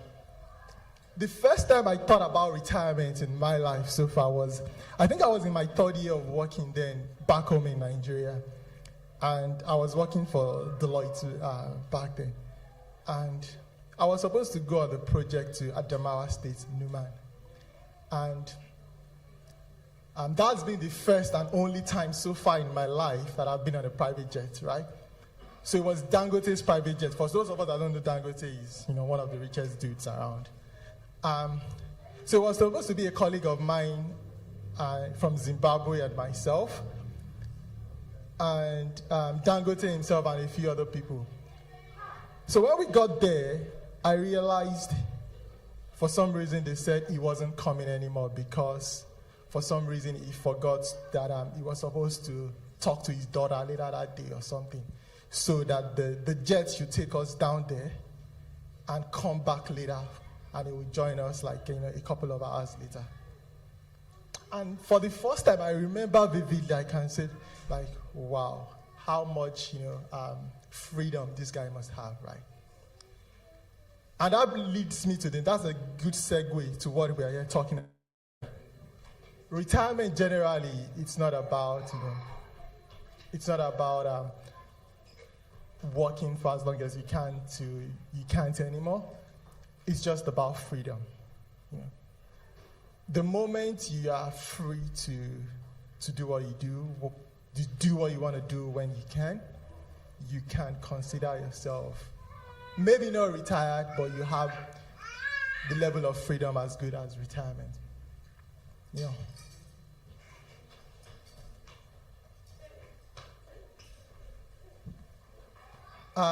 Before we continue, like I have on this screen here, right? Couple of things. So I'm not going to be doing most of the talking here. As a matter of fact, I'm not going to be doing all the talking. So I want us to see this as a conversation, right? Where we're going to be sharing ideas amongst ourselves. And if everything goes well, you all will do more talking than I do. Just for us to brainstorm and, get a feel of where we are, where our heads sit, and what we think about retirement in general. So because we're talking about retirement and the things that we can or cannot do, or we should or should not be doing, so I think it's just important to have this here that whatever we're saying here is not considered financial advice, people, right? This is just for general information, just to awaken our inner thoughts, and thinking about it.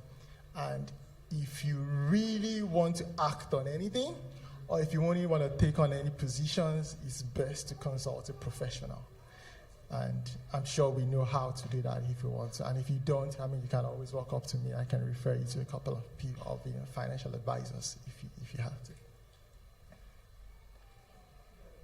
to. Any questions so far before I continue? No. So before I also continue, I just want to have a feel of what we think in the house, everybody. If you're comfortable with speaking up, right, I just want to know, in your own words, right, what does retirement mean to you? If you can describe it in one word or two. Yes, please, Prophet.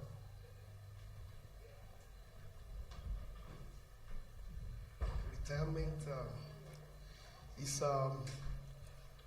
when you are no longer under obligation to do what you used to do, maybe in terms of working for somebody or working for yourself.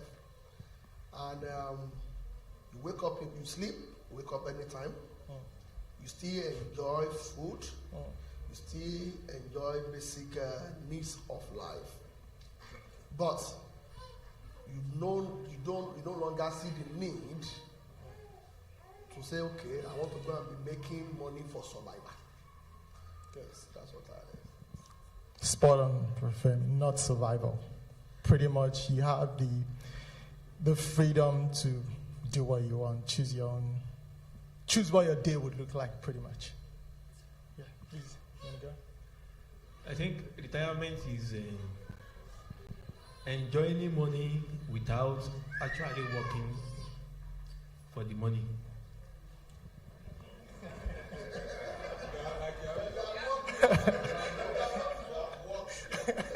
Exactly. Yeah. Normally people don't retire because they still want to make money. But when you retire, in my own definition, is that the money you have, you can enjoy it maybe till you die, or maybe you've invested your money, and the money is okay for you.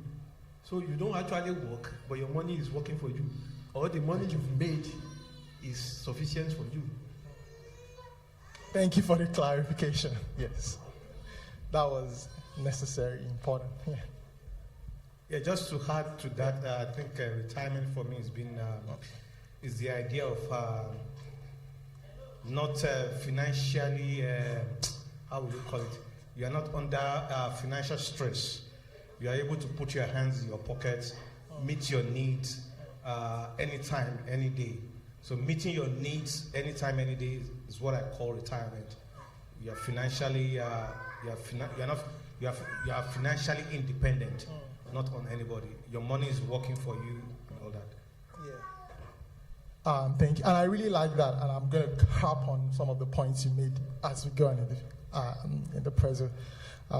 Yeah, all valid responses and good. And I think my job here is going to be easy from the look of things.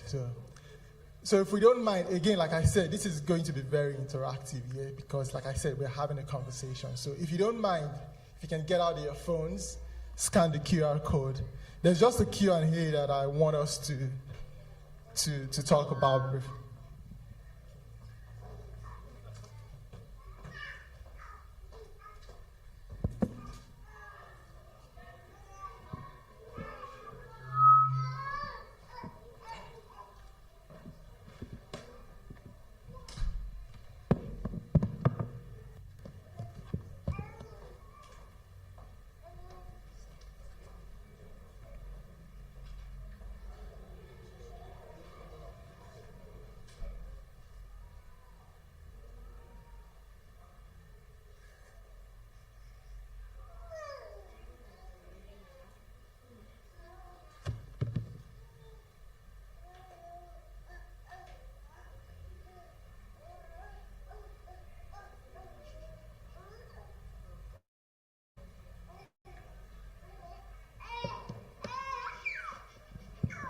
Are we all in?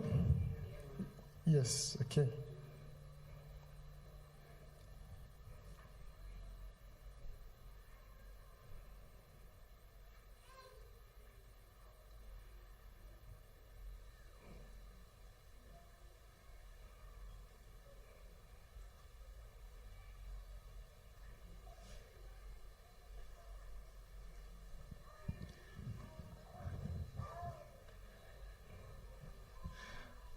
Can you see the first question? Yes. So let me know when you're all done with it.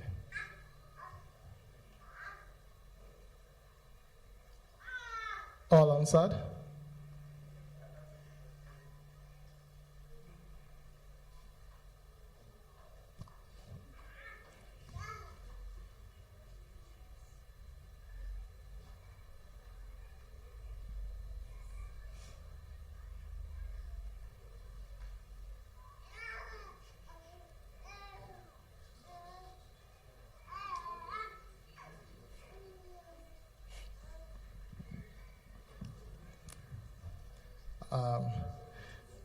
Good. So far, I see about 57% of us have chosen our super and investments as our retirement plan. That's good. I mean, unfortunately, I think this is a live session, so I can't connect it. So I'm just going to try to summarize what I see here. And And I'm also glad to see that 0% of us have said our kids will take care of us.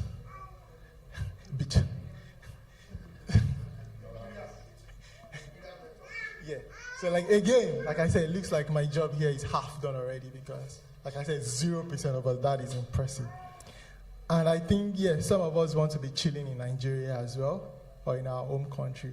I mean, that is very good if you ask me. Like, you know, I mean, that WhatsApp group too.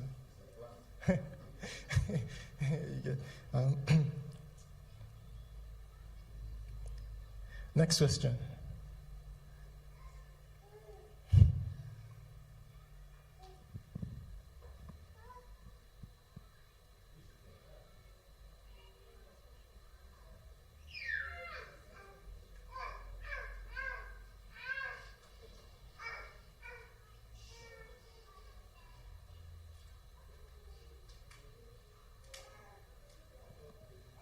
Yes.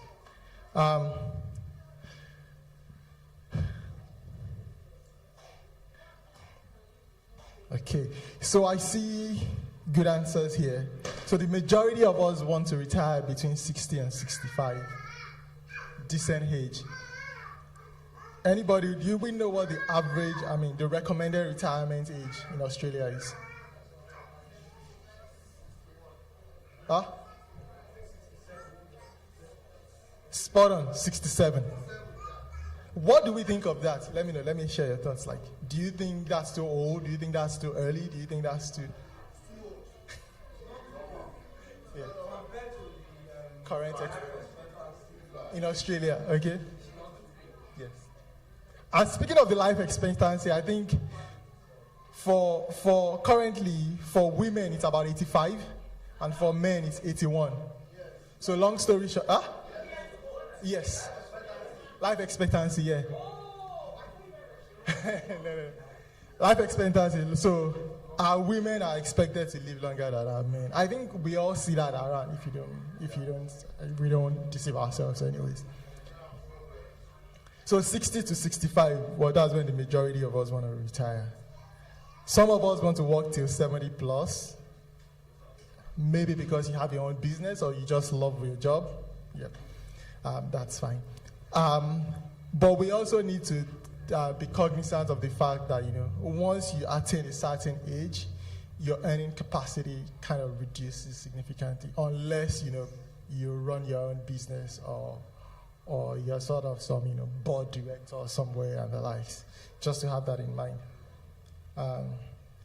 And for the person that said, I don't know, please, we need to start thinking about it as well. Less than 50, very ambitious. Please, can you let me know how you did after the session, please? Because it looks like I need to talk to you too, please. Yeah. Next question. What did he say? There are two of them actually. Maybe a couple. Maybe they have a plan already. Please, when you see me around, talk to me. I need to talk to you, please. Yeah.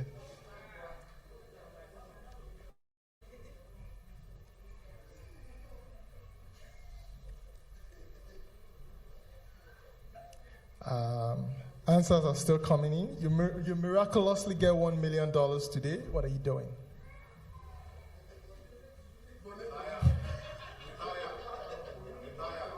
Did you say Dorime? Donate. Retire. Ooh, that's a good option. Yeah. But realistically, you think that's...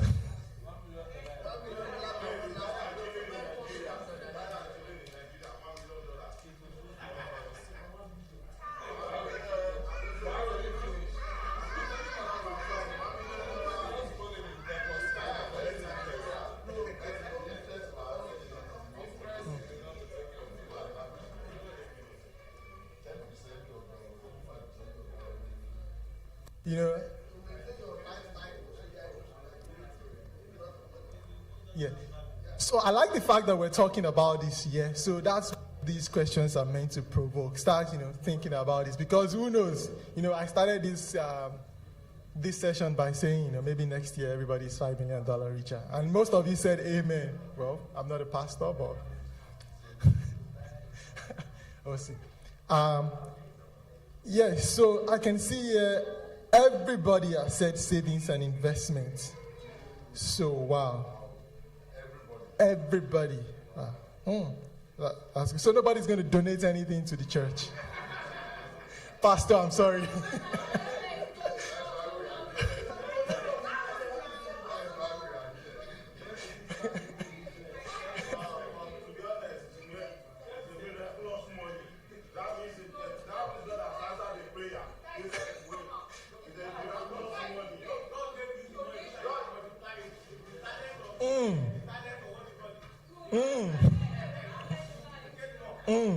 Okay.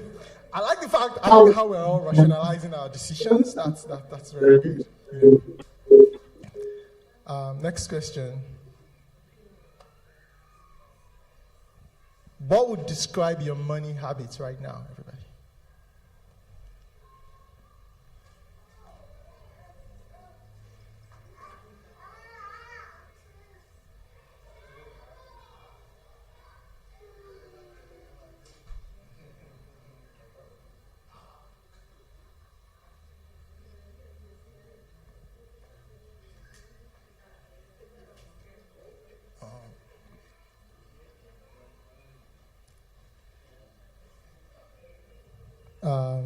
So I have an option here that says, what's saving? There's a cost of living crisis, I beg.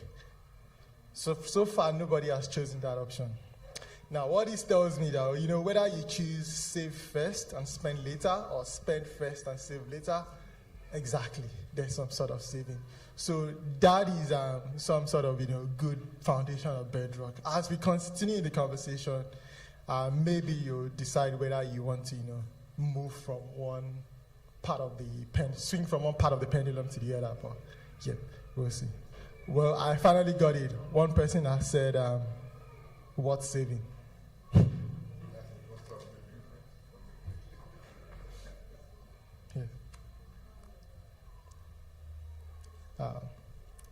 Next question. How do you treat all your residual income after necessary bills? I mean, I hear some of us saying we are giving out to our family and friends in Nigeria. Wow. You guys are all rich people in this church, because I can't relate. I can't remember the last time somebody asked me for anything in Nigeria. And maybe because they know I'm too tight-fisted, or they just think this guy is broke. Who knows? Yeah, I think that's actually true. There was a time I had the default response, I would just say, bro, bills choke at the moment or something. Yeah, but as time went on, it started going down and down and down and down. Again, a majority of us are saying, after all bills, we save and invest, or we save everything. So that's good. That's very good. You can choose more than one option. It doesn't allow. Oh, maybe I disabled it. I must have forgotten to. Sorry. I agree. Job life is important. Damn. Yes.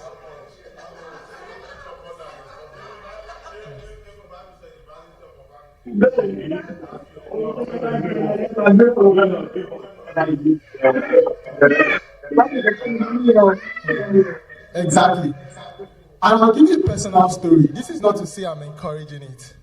Again, my mom is here. I hope this doesn't bring up negative memories. I remember, I think 10 years ago when I lost my dad. I remember when I got to him, right?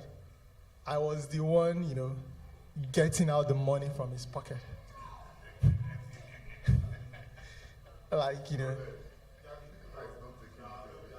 Yeah, I was the one putting, okay, what's the use of all this now, right?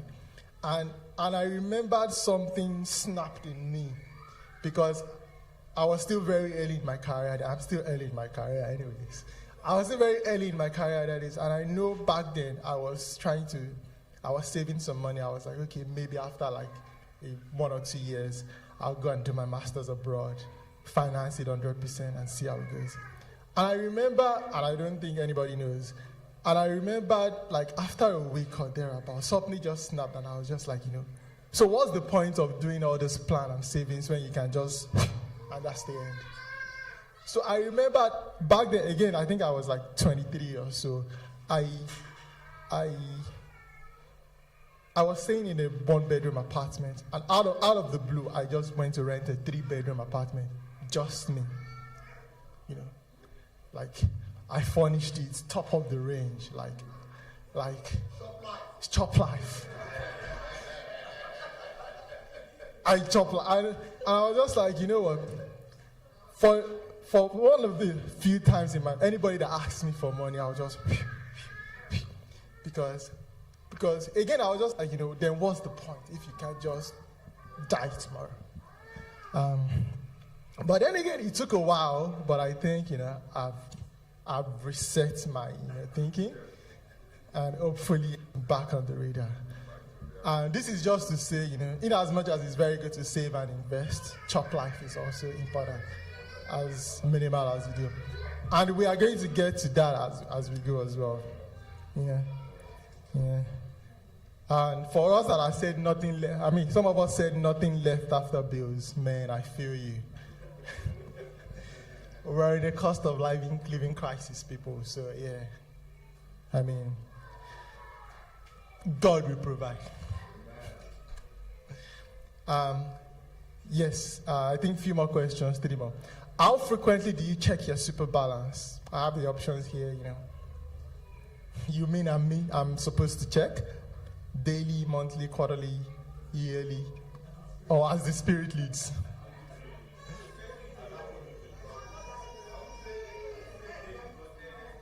Okay. Shout out to you, Robin.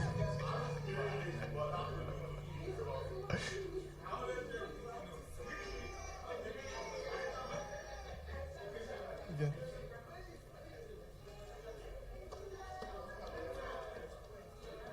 Well, again, nobody has chosen zero. That is, nobody has said they don't know they are supposed to check. Again, this is, telling me this is a financially aware congregation. Wow. I don't know. Pastor, do you preach this in church? Wow. Yeah. That is very good. Impressive. So, and when you do check it, you know the things to look out for. You check the performance, you check your fees. Again, personal story. When I came into this country, it took me about 4 months to check my super for the first time. And when I did, I was very mad. Because for some reason, they put me on a blue-collar job. I think that's the default. And my insurance costs were through the roof. And I'm like, I do a white-collar job, for crying out loud. And why am I paying that? So I had to change that immediately. And I also think by default, my life insurance was like over $1 million. And I was like, me, a single person? Like, if anything happens, I downgraded it, But now, because, circumstances have changed. Now, there are bills, there are debts, there's family, so you have to adjust. So again, that's to tell you that, as you go through each phase in life, you need to, adjust your habits and your plans as well. And for the person that says they check daily, I don't know what to tell you.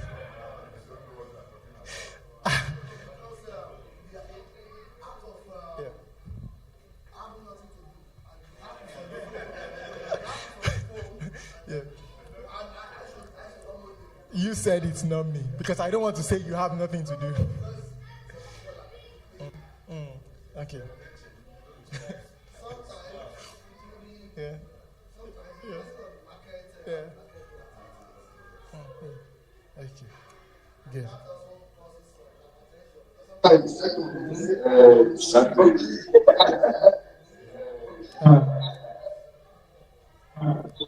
Now, is your super balance within the recommended range?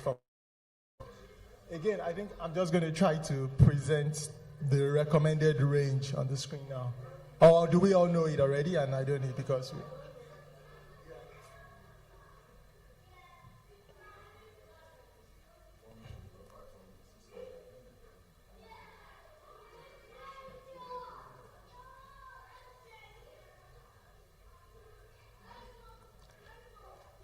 We have it here on the screen, 25. Here's the super balance to aim for at each age. I didn't make up this number. I got it from one of the super funds. So, what? Oh, you can see it. So, 25 years old, you need to have 26 grand. 30 years old, 66 grand. 35 years old, 111 grand.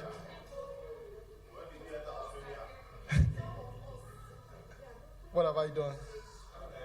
Okay. 40 years old, 168 grand. 45, 226. 50 years old, 296. 55 years old, 377. I think there's more. Is there more, Bro Victor?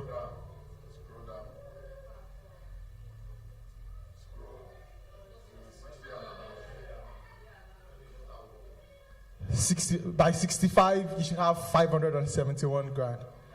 So again, back to the question, are you within the range or I should mind my business?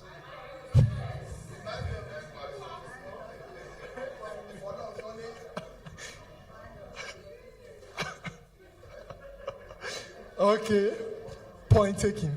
Again, we're still going to talk about this shortly as we go. And that would acknowledge some of the things that some of us have been saying that, when did we get into this country, knowledge, blah, blah, blah. So we'll see on how we can try to improve.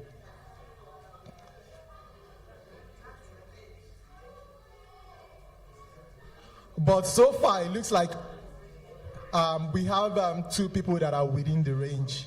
And I must say kudos to you. This is entirely anonymous. I don't know who you are. I don't know. So maybe I should have even said that right from the outset. Like entirely anonymous. So that's good. So kudos to you. Keep on going. And yeah, you're a role model to the rest of us. Next question. Who do you trust most with your retirement money? I love that chuckle.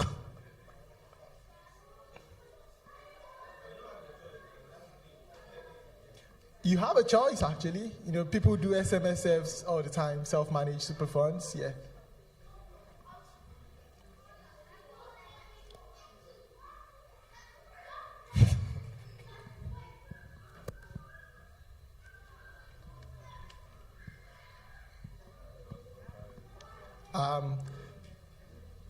So it looks here that, some of us trust super funds, and majority of us only trust ourselves. That's the next thing. Are you all doing SMSFs? If you are, good on you. Good on you. So that means at least you make the effort to research, to know what you should channel your, retirement funds to, and hope you're tracking it and doing well. So yeah, good on you if you even think you're doing it yourself and only trust yourself. Good. And for the person that trusts the WhatsApp group that promises 100% returns, yes. I'm not going to say nothing is impossible. I'm not going to say nothing is impossible, but yeah.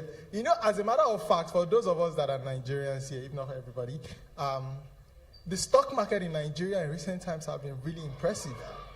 It's been, there's some sort of bull run going that is... See? Yeah. Yeah, it's even that. So yeah, so maybe that's part of the... Maybe you are the admin of the WhatsApp group, Bro Femi.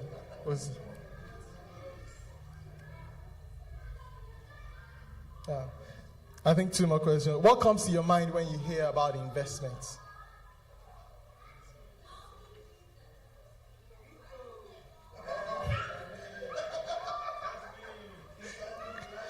So I have shares on real estate, crypto, gold, my children, or all of the above?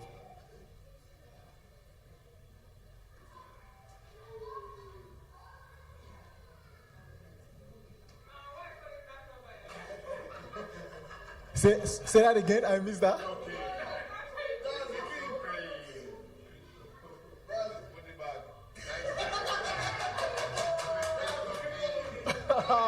Okay. Your Excellency. Crypto king, shit coins or meme coins or real coins?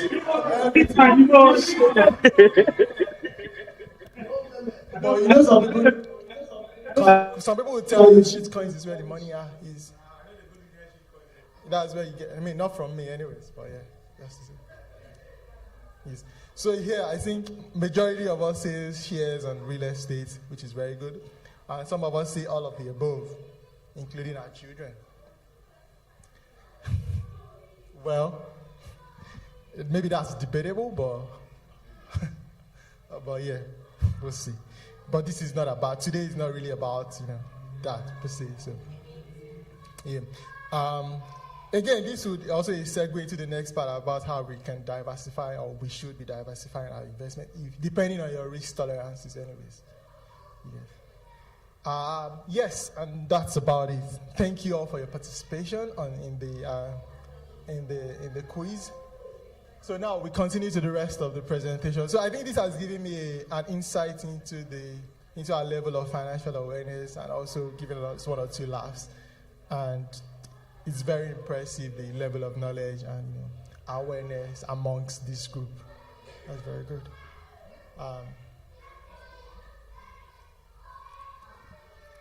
So I know we talked about what the meaning of retirement is now. So on an individual basis now, if you don't mind, in one word, like, what does retirement mean to you personally? Like, does it mean you have more family time? Or, you want to travel the world? Or you even want to be, doing business in retirement? Again, personal story here about this business. It didn't click to me, right, until much more later as I grew older. That I think my dad actually was retired before he died, but he didn't know it. Because this is a guy that he can wake up on a Monday morning, have breakfast, dress up, 9 o'clock, 10 o'clock, he's ready to go out to work. But after breakfast, falls asleep and goes back to sleep. Wakes up at 12 o'clock, have lunch, falls asleep again. Then 4 o'clock, he's calling people and saying blah, blah, blah, blah. And he could do that for 3 days straight. Yeah. So to me, like I said, I don't think it clicked on him too until I realized that, that's some sort of pseudo-retirement, because while you're trying to make, it's not much, but you were making enough to keep yourself going and your family going, and you could live like that, where in a week you might only leave the house once or twice. I'm like, oh, that's impressive. I strive for that kind of level, as a matter of fact. Yeah. I mean, he was running his own business and he was just calling people, hey, Alpha, what happened? Blah, blah, blah, blah, blah, blah. Again, I don't think he realized it, and I don't think I realized it until I got more, matured and financially aware. That is some level of zen and good financial stability to that. So again, that's why I personally put business there, because that's why some business could also be part of your things you do in retirement. Again, do you want to be doing volunteering, or you want to be doing charity work? Regardless of whatever you want to do, one thing is key: planning. You need to know what you want to do and how you achieve your goals. This slide here, this part here, you can see this man just touching his head. What does it depict? Freedom. It just feels like, hey, I'm free. And that is why I have a quote here from Chris Hogan. So Chris Hogan wrote a book called Retire Inspired. He's saying retirement is not an age, it's just a number. And that number is a financial number. So it means you don't have to be 67, you don't have to be 70, you don't have to be 50. Once you reach your goal of that number, then maybe you retire. I heard someone saying from the back there that $1 million is enough. Again, it's an individual thing. Maybe you want to move to your local village and set up something. Yeah,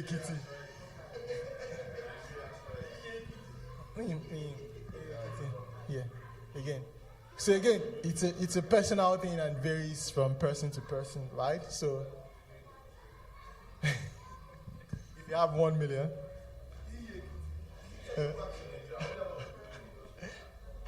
I mean, I'm with you. Like, again, he didn't say lucky.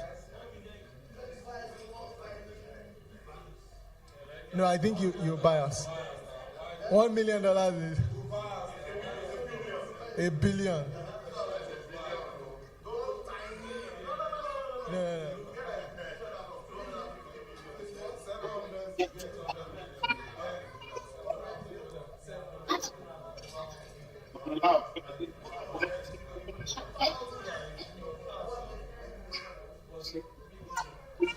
Yes.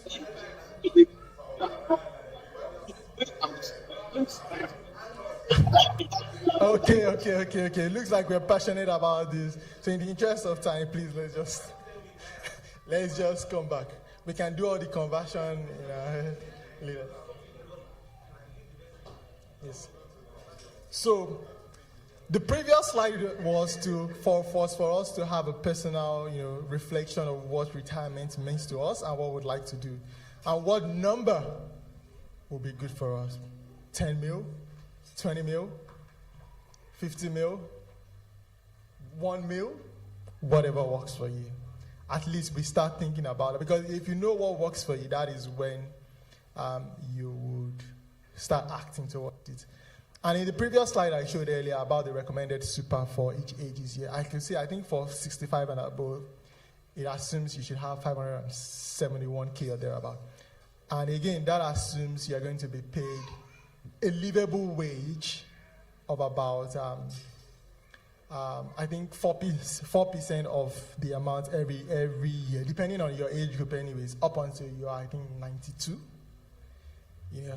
So, and I think in coming up with those numbers, they assume, you don't have a mortgage, you don't pay your rent, and maybe you have like one travel every 2 years or thereabouts. Yeah.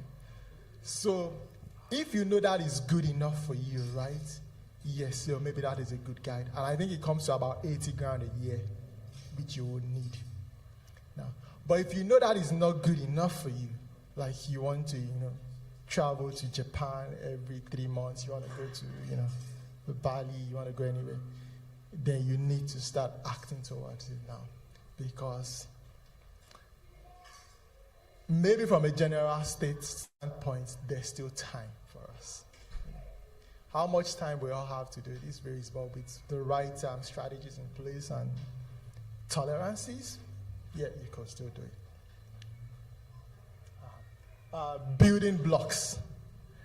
Again, my daughter plays with all these blocks all the time, so I think it just occurs to me that, okay, when she's trying to put it together, yeah. So that could be like, building blocks towards retirement, if you want to. So again, what does this mean is just, the main tools you can use, which from the look of things, I'm sure we all know already. So for the building blocks, I categorize it into two, because it's called the foundation and the growth drivers. The foundation is because, like the Bible says, the foundation is weak, right? Irrespective of how much plan you do, if you don't have the right foundation, if you don't have the right habits, you would always fall short of your plan, and you would always, almost be back to ground zero. Right? So part of the foundational blocks you need is a good income.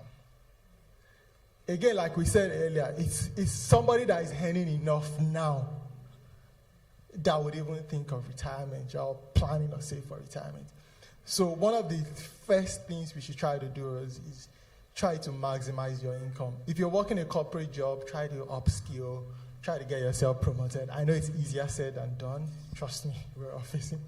Yeah, try to upskill, ask for a raise, change jobs if you have to, do a side hustle, build a business, do whatever you have to do. And I have it here that consider tax planning too. Because like they say, two things are sure, death and taxes. And does everybody have an idea of what they say the average Aussie will pay in taxes in their lifetime?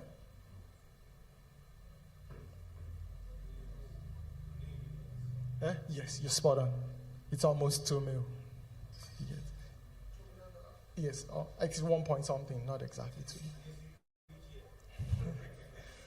Well, that's debatable because they will say the Albo government in recent times have reduced, the taxes from next year.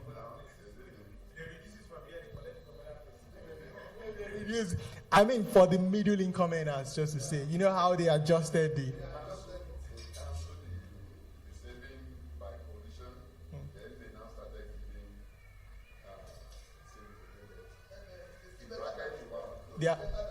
They are robbing picture to paper. Is that it? When they came in, they canceled it. If you look at the tax return, you see like they are making about 1,200. Yeah, the Lamito, the low and middle income tax offset. Yeah, they took. Yeah, correct. And that's the part of. And that's the part of the robbing picture to paper. So they got rid of the low and middle income tax offset and reduced the band a little. They tweaked it somehow. It depends on your personal circumstance, on where you are on the ladder. So again, that's why part of it to consider tax planning. Speak to your tax accountant. Or if you can do it yourself, maybe not encouraged, but yeah. What? I said they'll be on their own. They'll be on their own, but like I said, maybe not encouraged, but yeah. So once you're able to, again, maximize or increase your income, think about budgeting. Does anybody do we all keep budgets in our homes? Does anybody think about it? Yeah. Ooh, I like that. Catch them young. And to be honest, I think I wanted to start with it when I saw some of the kids there. I was like, yeah, it's a good thing we have kids here as well to start thinking. Do you want to tell us about your budget? What's your name?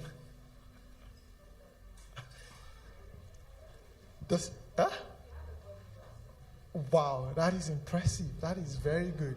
Before you know it now, you have targets of investments and returns, right? Catch them young. Yes. So have a budget, right? Even personally, I'm guilty of this as well because, again, you try to struggle between budgeting and chop life, right? You can budget for chop life, yeah. But still, you don't want to say, okay, I don't want my life to be driven by a spreadsheet. It doesn't make sense. See? See? Again, that's budgeting. And an example of one of the most common strategies is the 50-30-20 rule, which I'm sure we're familiar with. 50% of your income goes on your needs, your rent, your groceries, fees, and like 30% goes on wants, aka chop life. And 20% goes to savings and investments. So that's an example. Now, there are various schools of thoughts that have challenged this approach because of the current cost of living crisis, but this is just an example of something that can be used. Next one is bad debt. To get rid of bad debt. Again, I say plague alert. Get rid of all debt. All those credit cards of 25%, if you can, get rid of them and try to be more. So there's good debt and bad debt. So if you are getting debt to chop life, you can say it's important to you, but again, it has the potentials of a bad debt. So, no. And the last one here is build up your emergency fund. Again, there are various schools of thoughts that say, your emergency cost should be at least 3 months of your living expenses or 6 months of your living expenses, depending on the case. So again, these are the 4 blocks I put here as some of the foundation that you you need to get right before you can start thinking of growing your funds towards retirement, yeah? Which is what is also the next phase of growth drivers. Now, what are the growth drivers towards retirement? The things that we all save, strive for towards retirement. We all know it: super, money markets, real estate, or business. Now, super, from the survey we did earlier, it looks like that's what most of us are banking on. So, which is what it's meant for, anyways. So, I think the call out is just to try to maximize it if you can. We all said something earlier. We are all not within the recommended range for our ages, at least the majority of us, right? So maybe it's to start thinking, if you don't already do, some sort of additional voluntary contribution, which is also, a tax-savvy way of doing things, because it's going to be taxed at 15% rather than your marginal rate. So that's some of the things too. And you can always top up when you can. You don't have to look for a big sum. So every extra, $10, $20 every month counts. Money or capital market. So by this, I mean the short or long-term, markets when it comes to investment. Again, this is very easy to start.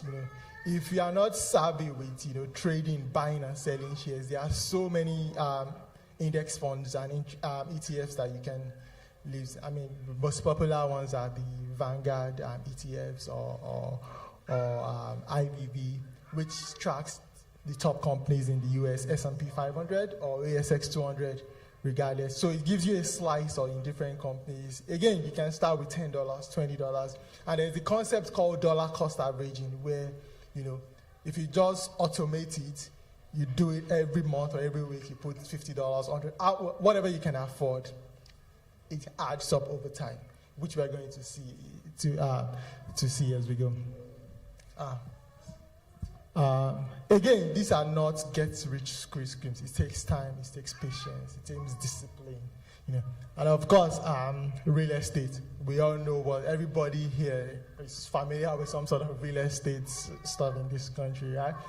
So, it can give you, if you do it right, it can give you capital growth. You get some leverage, give you some tax benefits as well. And I said passive-ish income because while they say passive income, for the first 5-10 years, it might not be income. You might need to be paying additional money to own the property because maybe that's where the negative gearing thing comes into play. And because to even buy properties right now, it's you need to have extra funds, your deposits, or your own current home equity, and all of this takes time. So if you still don't have if you don't have that yet, if you are keen on it, you can also consider REITs. REITs are real estate investment trusts. Yeah, to simplify, some sort of shares each, where you can buy with as little as money, to companies that invest in commercial property, and they also churn out decent returns. I think the average Australian REIT has been churning out at least 20% over the last 3 to 5 years. So it's something to consider if you can't, afford the upfront capital commitment here. Again, the last one here is, a business. Back in Nigeria here, before I came here, I don't know, I can't remember where I heard it from, but it's stuck in my head. That in Nigeria, there are only 3 ways to be a millionaire. Or is either you, unfortunately, we are not in Nigeria, it might not work. It's either you are a politician, or you're right. Maybe this is debatable anyway. Is that you're an entertainer? So some people put them under the pastors that are making money, or they are under that category. Entertainer, whether you are a sports person or a musician or whatever. And the last one is whether you have your own business, which is one that is most feasible for everybody. But we all know the challenges of running a business. That is why I put that point, God, I beg. Running a business is not easy. It's not for the faint-hearted. So, but if you know there's a skill you can monetize somehow, you should. And I think one of the best ways to start is to start a service-based business where, you know, it's less capital intensive at the start, and you can scale from there.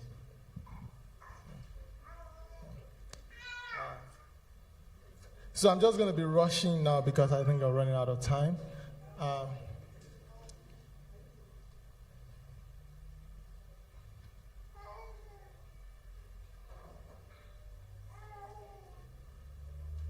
Here, I just wanted to shoot, because again, earlier we just talked about super earlier, and a lot of us, again, most of us are banking on super, so which I expected.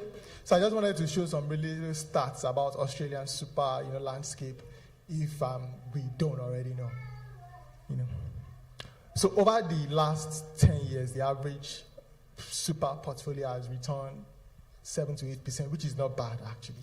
And this is from a balanced portfolio. You know, for each super, we have different kind of portfolio. We have the growth drivers, the balance. Again, it depends on your risk tolerance. If you're still very young, you can consider the growth, you know, driver portfolio, and you can take more risk because you can recover. Again, it depends on risk tolerances.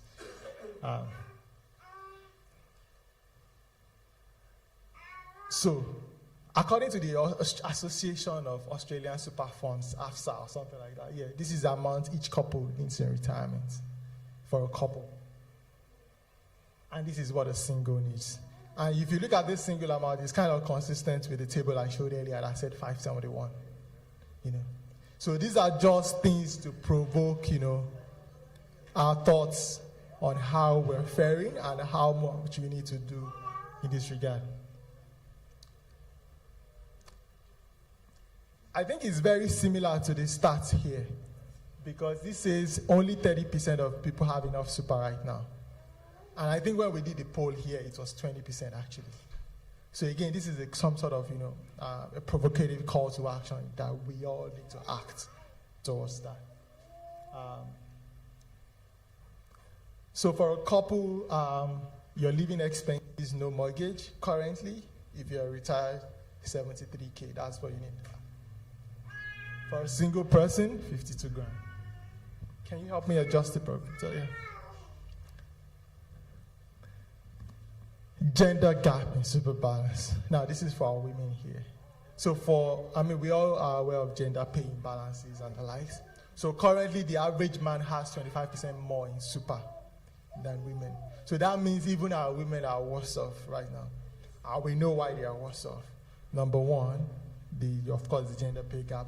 Number two, our women take maternity leave with 1 year, 2 years, 3 years, depending on the number of kids and the like, and generally speaking. So, and I think this is a call to action for men as well, that if you can, also try to, you know, support your wives and partners in terms of building up their super during their downtime as well.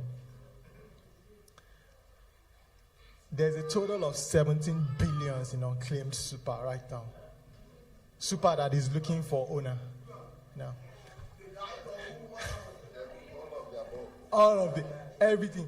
So they could be dead, one, or another big factor which is surprising is the fact that people don't know. Because a typical example is you can start a job and do the job for 6 months or 1 year, and you move to another job. And when you move to another job, you didn't carry that along. Your new employer automatically sets you up on payroll, on a new super, everything, and you just forget about that. Nobody is tracking, nobody is checking, nobody is updating. You get? So if you're in that category, just to have a think of it. Now, it's a good thing this does not apply to us here, but it says 51% of Aussies have not thought about retirement or super. Yeah. So I'm glad that, you know, the percentage here is much lower based on our initial survey. And yes, we showed this earlier. Having said all these, we all know, I mean, most of us are lagging behind, right? We need to also acknowledge the fact that we face some, you know, inherent challenges, yeah? I mean, we need to give ourselves a pat on the back. I mean, we're all here, you've tried, you've hustled, you've started to do well for yourself. And I think we all said it that one of the challenges we face is, you know, late starts with super, right? I mean, most of us, I mean, we came here when we come of age, you know. But what that means is, you know, hopefully our kids will do better than us. So we need to start teaching them about money. We need to start teaching them about budgeting, about investments. Because right now, it's not enough just to save, right? You need to invest. Because most of us are taught how to work for money, but we also need to think about how to make money work for you as well. Yeah. Again, this is where things like your additional super comes in, which we talked earlier.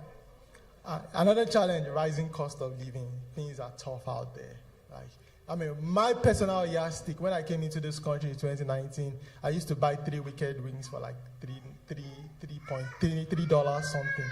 Right now, I don't even buy it anymore. Yeah. I don't even buy it anymore because I'm like, what the? It's more than doubled. Like, and that's in the space of 6 years. So that's, even sometimes I doubt all these inflation figures saying 2%, 3%, like, because, I mean, it looks like it's more than that, especially for everyday items. Yeah.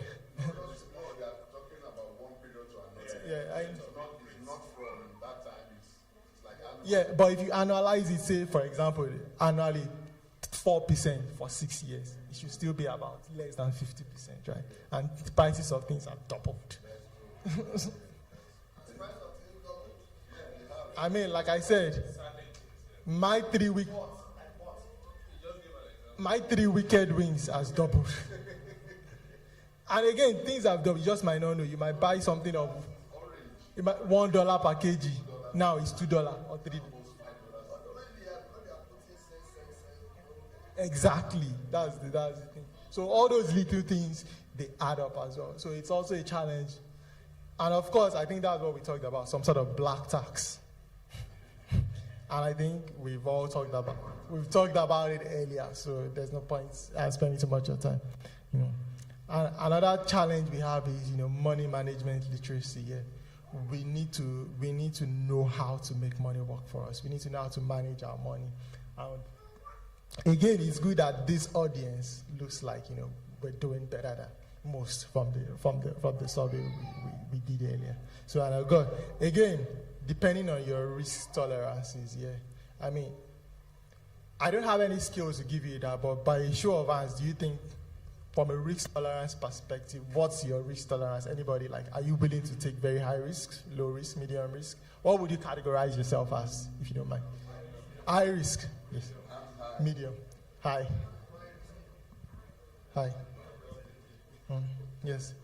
So unfortunately, I don't have the sort of pie chart here, but there's a recommended range for, depending on your age, the kind of risk you should be taking. Like, once you are getting to about 60, you should forget high risk. That's how you now move to some sort of, you know, you should still have some equities and the likes, but you now think of, you know, like, you know, bonds and the likes, and more stable things that are less likely to fluctuate. You know. So, having acknowledged all these challenges we face, I mean, we are all on our own, right? Yeah, even though we are facing these unique challenges.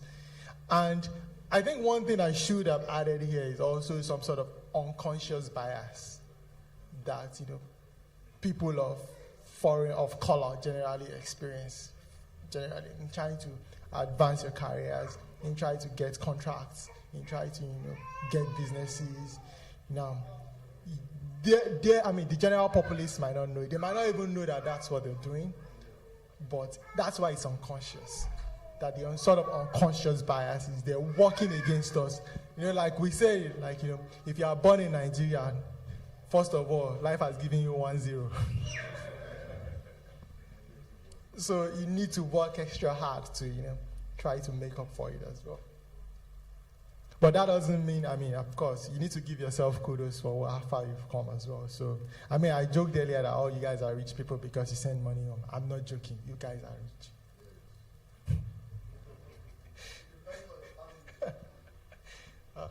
Fair point.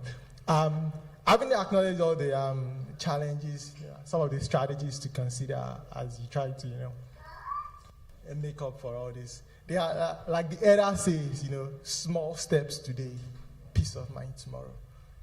Start small. Like they say, the best time to plant a tree was 20 years ago. This next best time is now, right? Start early, it's never too late. Start doing whatever you want to do, start doing now. Teach your kids about it so that they'll be better off than where you are, where you are. Again, next thing, pay yourself. When I say pay yourself, it's a combination of everything we talked about. You have to take care of your mental, emotional health as well, because if you are not well, you can't even talk about retirement. And when I say take care of yourself, it's not just physical, your mental state as well, your emotional state as well. Try to find some things that make you happy. There's this concept of a third place where we all need to find. A third place is a place where it's not home, it's not work, but it's a place that you personally enjoy going to, or something that you enjoy doing that gives you joy. For some people, it could be coming to church. It could be, it could be soccer. I play a lot of soccer. I enjoy it a lot. Some sort of third place that gives you some sort of extra joy in love that is not home or work. Again, maximize your super as much as you can. Use your additional voluntary contributions. I think the limit is 30 grand per year, if I'm not mistaken, and you can go as far back. You can use for the last 5 years if you've not, as much as we can. Again, diversify. We all know the story. Don't put all your eggs in one basket. If you can, move it around. But like we talked about, there's real estate, there's shares, there's the money market as well. Things to do. Again, wealth protection. Now, talking about this here, wealth protection here. I think as black people or Nigerians, we tend to underestimate the importance of professionals and the value they have. I'm not going to ask, but maybe a percentage of us have not ever even thought about making a will, or some sort of estate planning if you have assets. Those are things to start thinking of. It doesn't mean anything is going to happen. It's just, and it doesn't mean you are asking for anything to happen. It's just trying to take care of yourselves and take care of the ones you love. Again, wealth protection. Again, seek professional advice. Think of how to structure your assets. It's better to start from the beginning than doing it in 20 years. Because say, for example, you buy assets now, you put it in your name, and down the line you want to put it in your trust, or now you're 65, you want to put it in your kid's name because you want to get higher government pension, because the more assets you have, the lower you get. All of these could trigger capital gains tax as you're transferring. So those are some of the things to think about. That's why I say seek professional advice to help protect your wealth as you go. Is this battery weak? Okay.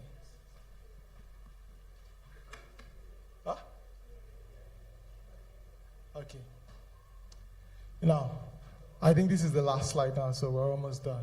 So this is just a case study of what somebody is doing, or just anybody could do. If you put 500 a month in some sort of ETF, that gives you the average return over. So if you put 500 a month consistently for 30 years, you have 1 mil, pretty much.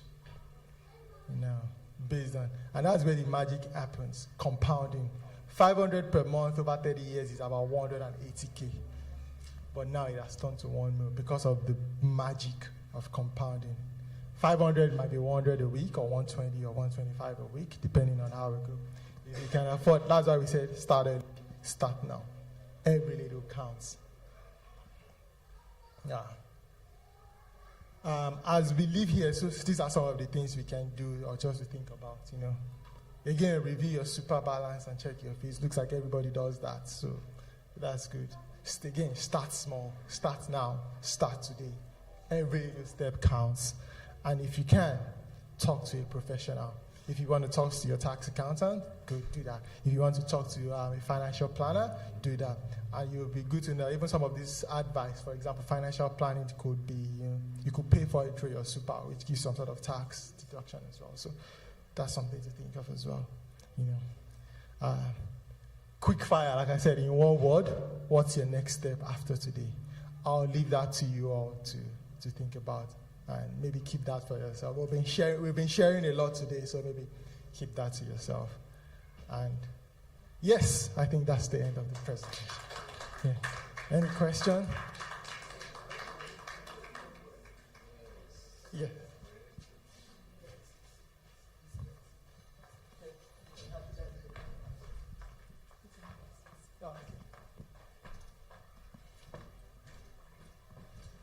Thank you, Mr. Kuli, for that very loud message about investments, and it has opened our eyes to so many things that we can do as individuals. And for those of us that are not started, I think it has helped us to see the reasons why we need to start now.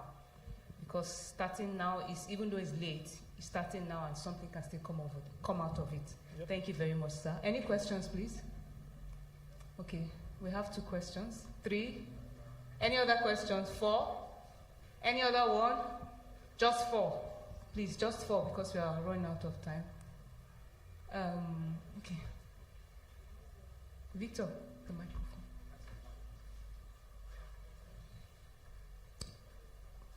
Pastor, Brother Femi, Brother Kayode, and Brother Benga, sorry, and then Daddy, Elder. Should I yes, please. Thank you, Kule, for that. I'll call it expose. So I just want to. You said if you need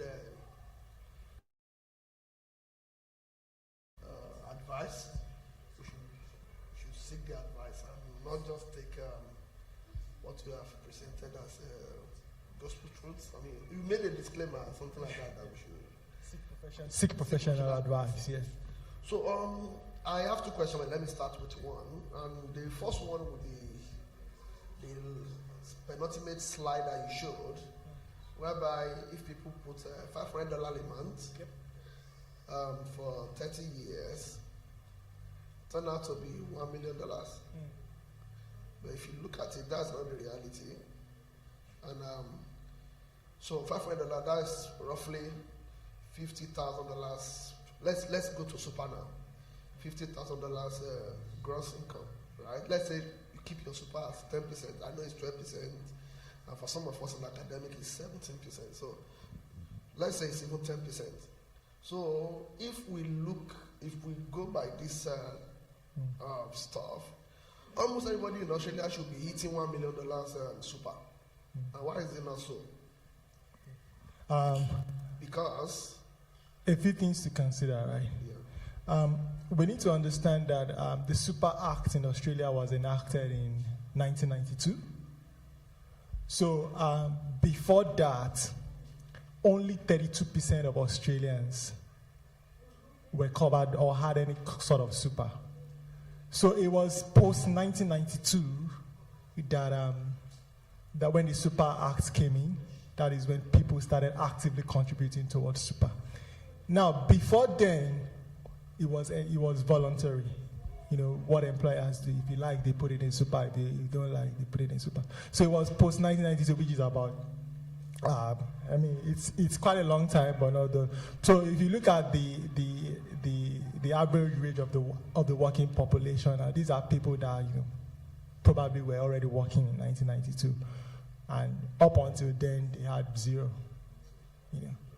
So that's one of the reasons why it's not the best. And also we need to understand that what the slide I show is an average. There's all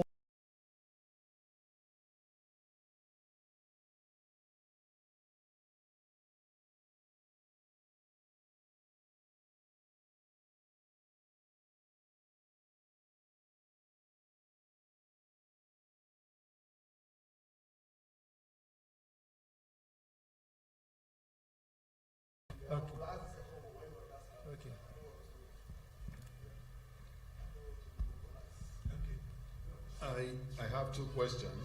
Yes. The one is, what is your advice on investing in Nigeria? That's general advice. I know you. Oh, okay. What's your advice on it? Is this something that is advisable, and if that is yes, what platform can we use? And the second one is, in terms of life insurance, it has an expiration date. So I think once there are certain, I think once you put on 60 or 65, I'm not sure what age, you can't have life insurance anymore. So if you have been insuring for life all over the years, suddenly your insurance is ending. If you have been contributing money, it's all gone. So you don't get anything out of it. So what is your advice? What age will you recommend that somebody should actually start insuring if after a certain year you can't be covered anymore?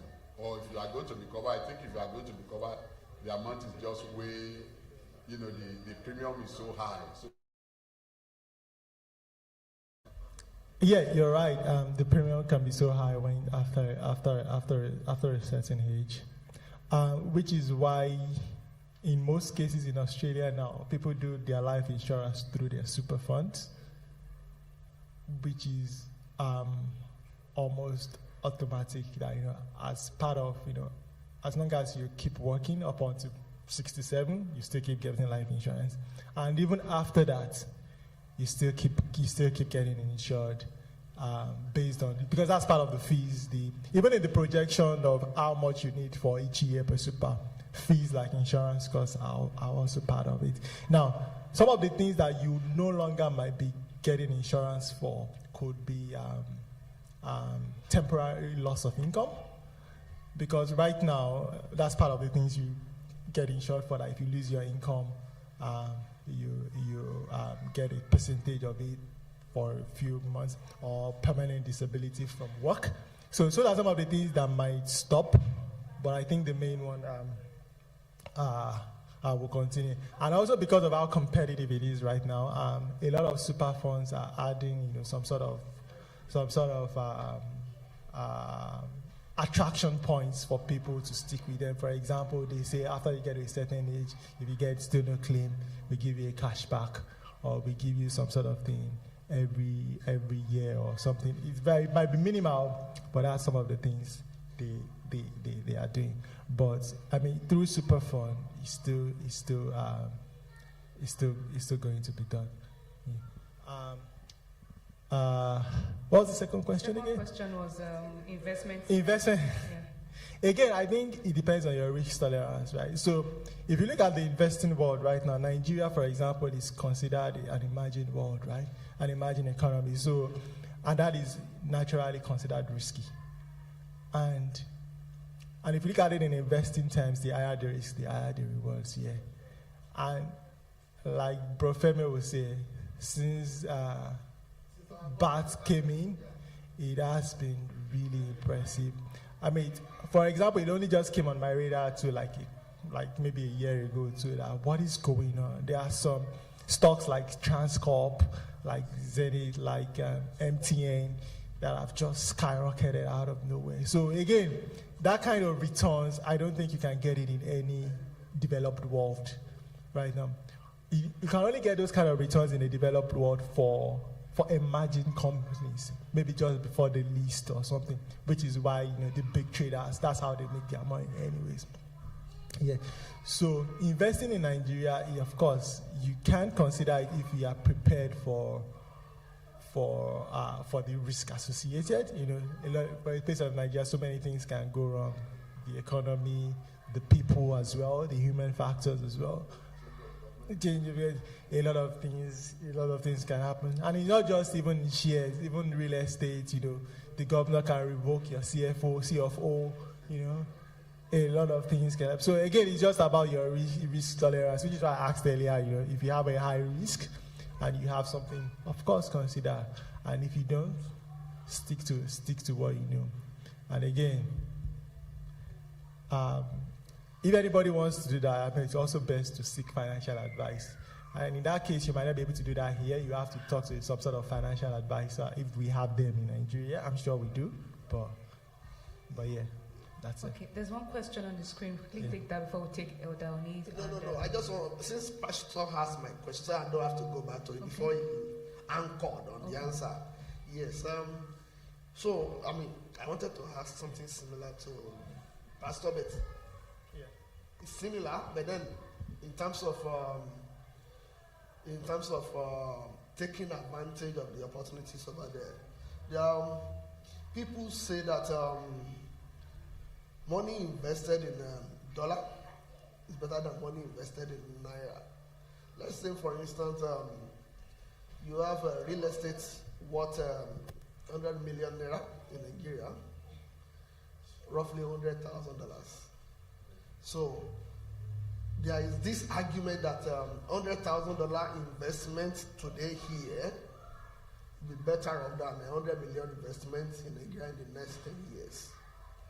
And that's, Pastor was asking about the risk involved. Of course, the risk is always in Nigeria because it's a black it's a black market. But then, what is your opinion about projected return? So that instead of you stuffing your dollar here and then you are just, it's small. When you have your dollar now, it's a big money in Nigeria. So what's your projected, what will you, for someone who has that financial finance, what will you say would be better off in the future? Investing over there or investing here?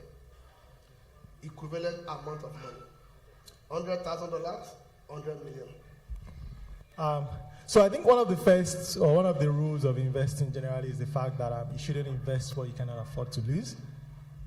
So always have that in mind. And secondly, what you are talking about harps majorly on exchange rate volatility. I think it's in twofold, right? The exchange rate volatility and the actual real returns, right? Now, in recent times, the exchange rate has been quite stable. Now, because of how opaque Nigeria is in terms of how we manage our financial systems, we are not exactly sure if that is artificial or just by market forces. Now, it's the one thing that they will tell you it's market forces, but tomorrow you can hear that, the CBN still gives $2 billion every month or something, and we might not hear it until next year, for example. But if we go by the recent history, exchange rate has really been stable, so that's a plus. And again, because Nigeria is an emerging market where it's hard to predict because of policy changes out of it, so it's kind of very tough to predict that will it always be stable like this. So that makes it very very hard. So one of the guys I kind of follow on LinkedIn, I'm sure maybe some of us do, he's always argued that forget trying to keep dollar naira to 1,000 or 500 or 200. Focus on stability.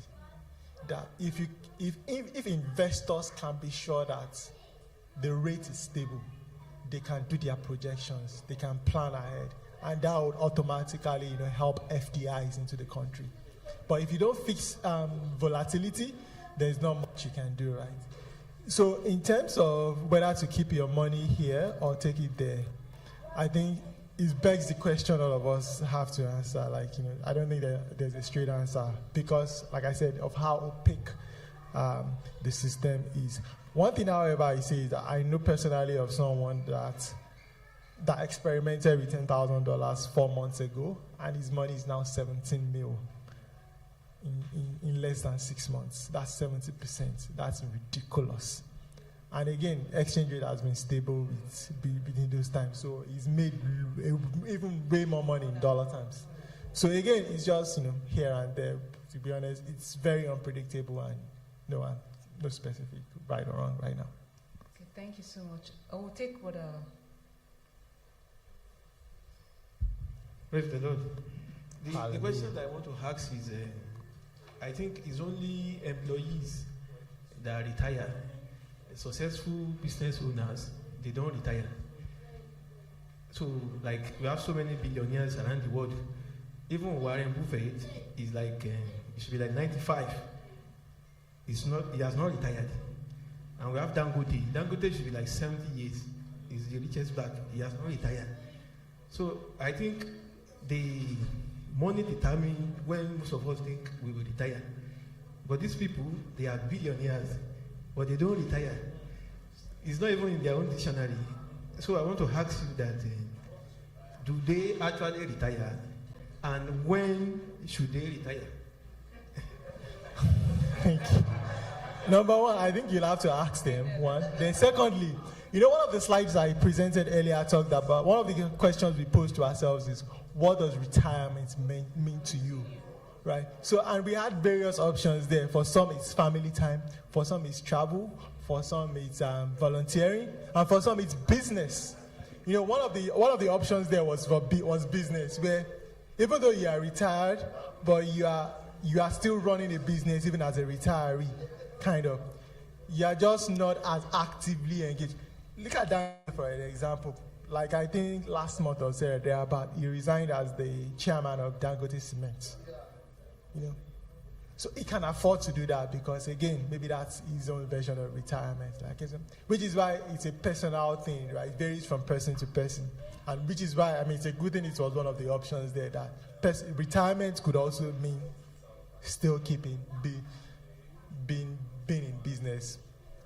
So it's a personal decision and varies from person to person.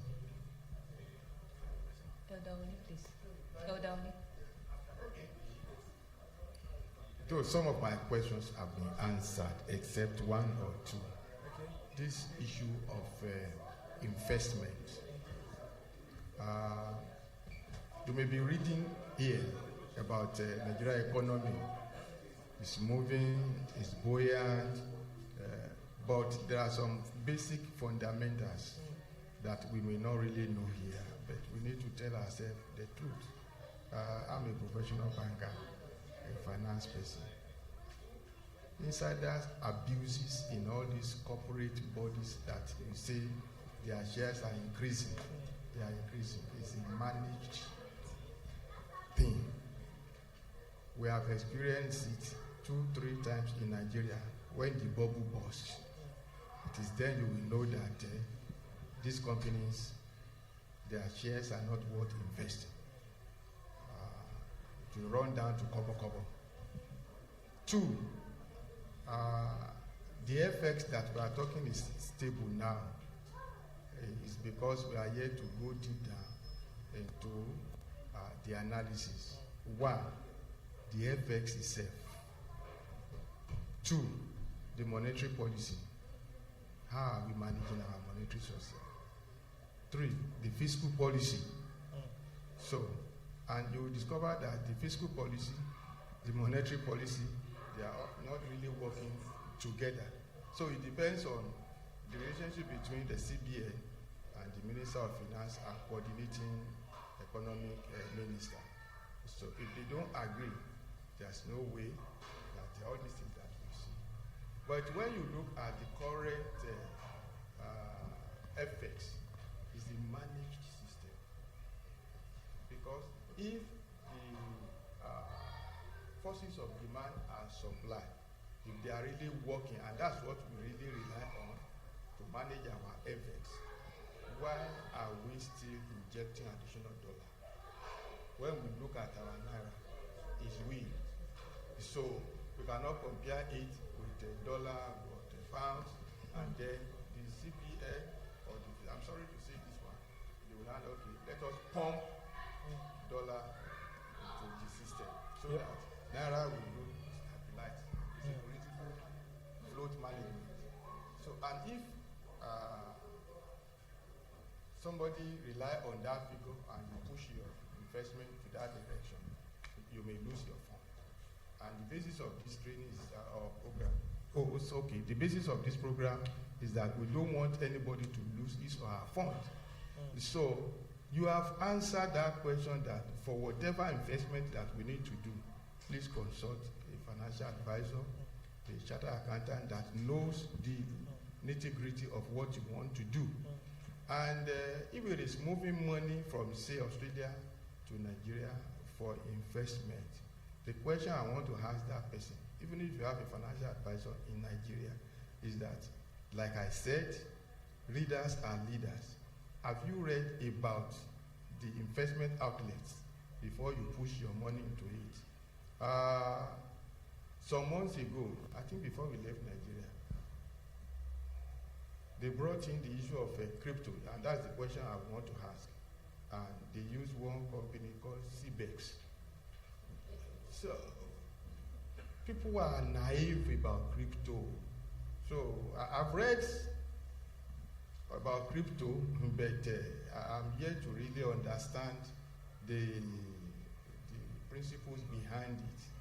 Unfortunately, the marketed, poverty is already in the blood of Nigerians. So, if you give me 1 naira, it will turn to 100 naira tomorrow. So, market men and women, drivers, touts, they push their small money there, only for them to get to the location and say, okay, we have closed. Your money is gone. So up till now, if EFCC cannot unravel what actually happened and who are behind it. They unravel them. They will recover the 1 trillion naira. Yeah, roughly $2 billion. Well, okay, when we hear from them, because they claim so many things. But up till now, the investors, in quote now, they are yet to get anything. So what I'm trying to say is that anybody here must have knowledge of what is going on over there. Just like I said in my presentation, so that you don't swallow whatever they tell you. So he has advisors, financial advisor, that you can hold, because most people are just giving themselves titles. So I'm a financial advisor, I am a this, I am a that. But are they really into it? Or they want to solicit for business so that our money will not really go? Just like the real estate you mentioned, in fact, the number one, Sujimoto, it's crying. It is now they discover that the guy is not a real estate person. So it's at large, though they are looking for him. He's thinkingly rich. When he's talking, you think he's even the president of our country. So we have to be very, very careful. I love your presentation. We discussed before you started. We will still discuss after this. I enjoy it very well. Even though I'm not part of this super.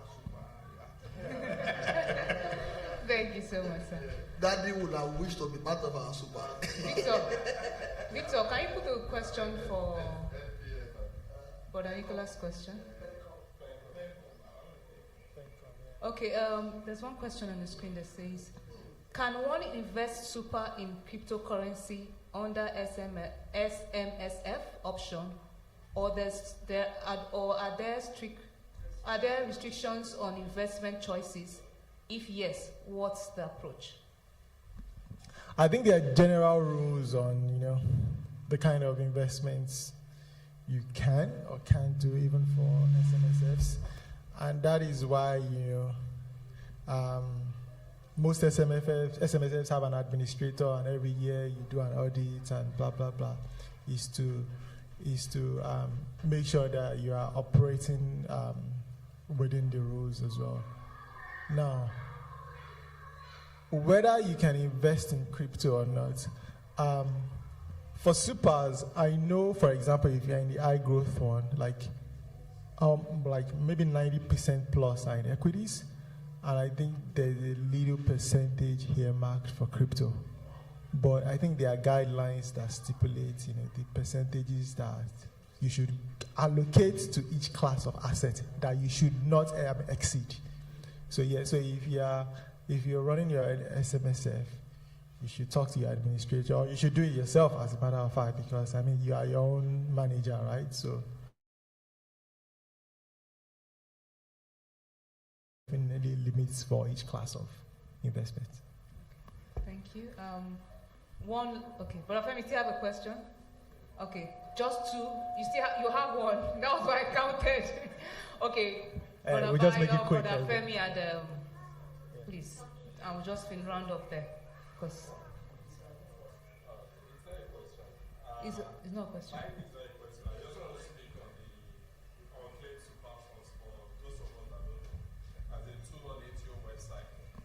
Oh yeah, correct. There's a tool on ATO website that we can use to search for any lost super funds, and I think they'll search for the TFN, tax file number, and you can use it to match your super funds into one. Yeah. Yes, spot on. Thank you so much.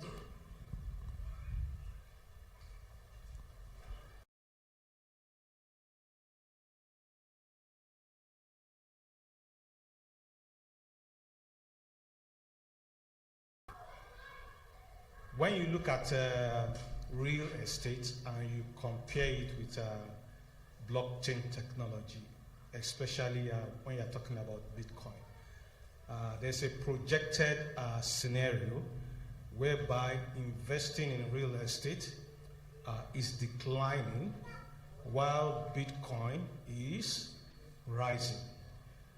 And they are saying that in the next few years or thereabouts, people would naturally shift away from investing their money, their savings in real estate.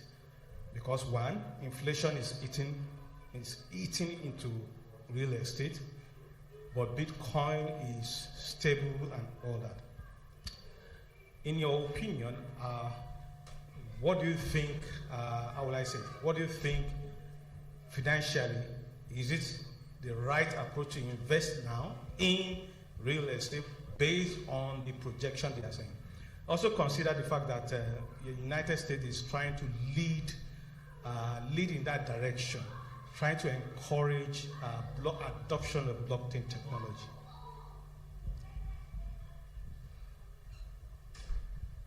Okay, yes, sorry. To start with, whether real estate or blockchain, yeah. So we need to put some things into context here, right? So we can't just say blankets that maybe real estate is doing worse off than crypto or whatever, because real estate is very segmented, right? The real estate market in Australia is different from the real estate market in Canada. For example, in Canada, in the recent years, it has dropped 20% from COVID highs. Australia has not experienced such, even though they were on the same trajectory before, right? The real estate market in Sydney is different from the real estate market in Melbourne. So it's very fragmented, right? But one constant is across them is what drives growth: scarcity. Now, Bitcoin, for example, is number one is because, there's only 21 million of them in circulation, right? And the fact that it's now, so that is making it valuable. And the fact that it's getting more adopted by even institutions now is giving it more and more and more credibility. Now, the same applies for real estate. Like, if there's scarcity of a particular type of real estate in a particular area, the price would always keep going up. So it's, like I said, so it's not a really like for like, you can't really say, okay, one is going to outperform one or the other, because the price of Bitcoin worldwide is the same. You cannot say the same for real estate.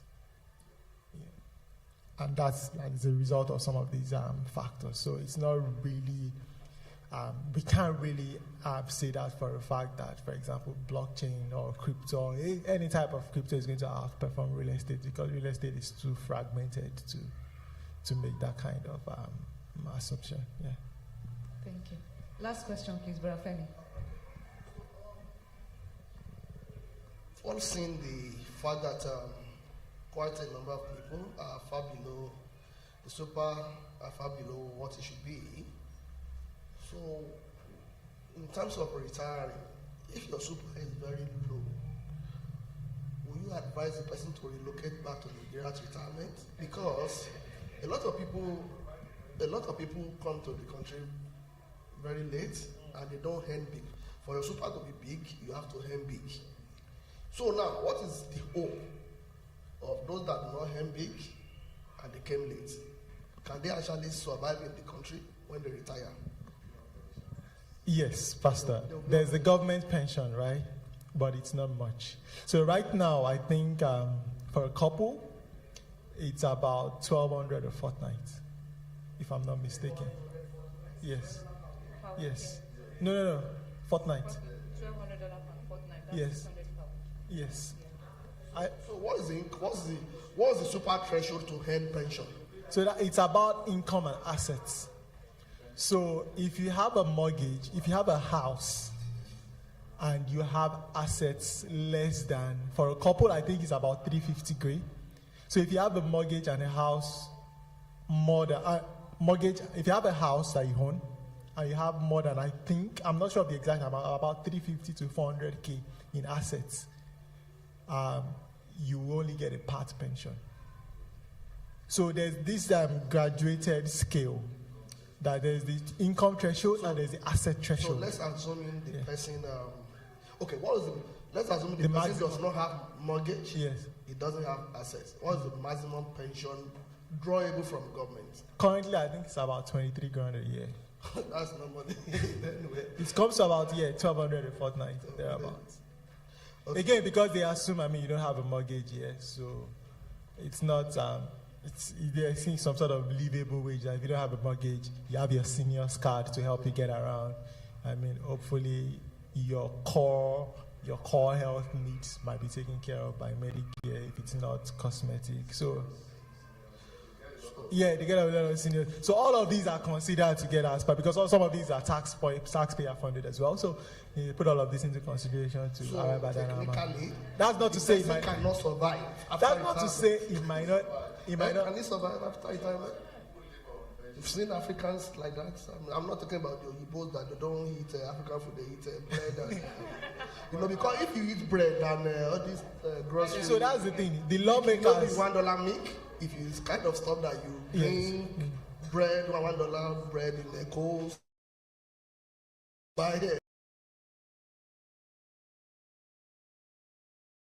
So now,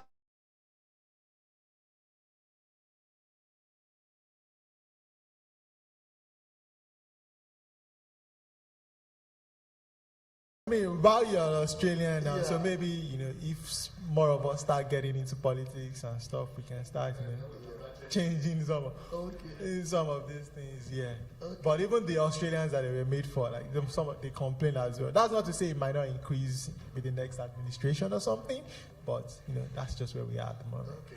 And then the last one from me is since super is not.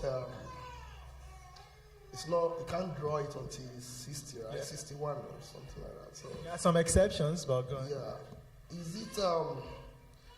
Is it advisable to make it main investment? Considering we all know that it's being taxed very low, 15%. And is it advisable to just invest outside super so that when something comes, you have your money to draw from something? In terms of liquidity now, you can quickly access your money wherever it is, as opposed to somebody putting a lot of money in super and then his life is roasting away and you're boasting of $1 million in super and then basic emergency need, you can't do it. Pardon?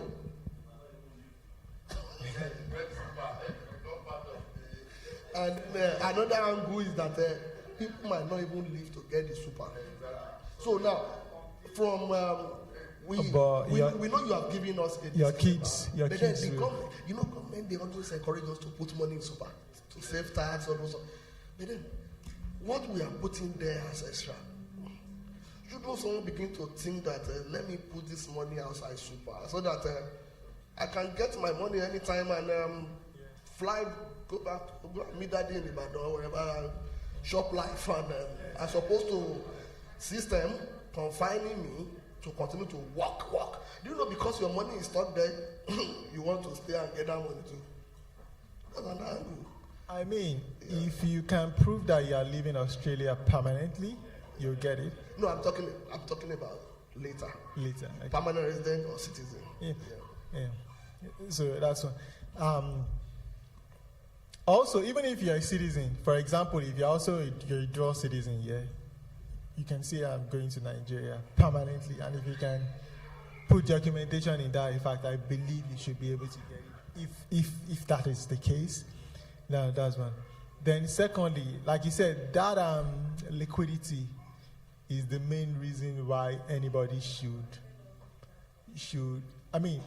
ideally you should not even think of investing outside your super.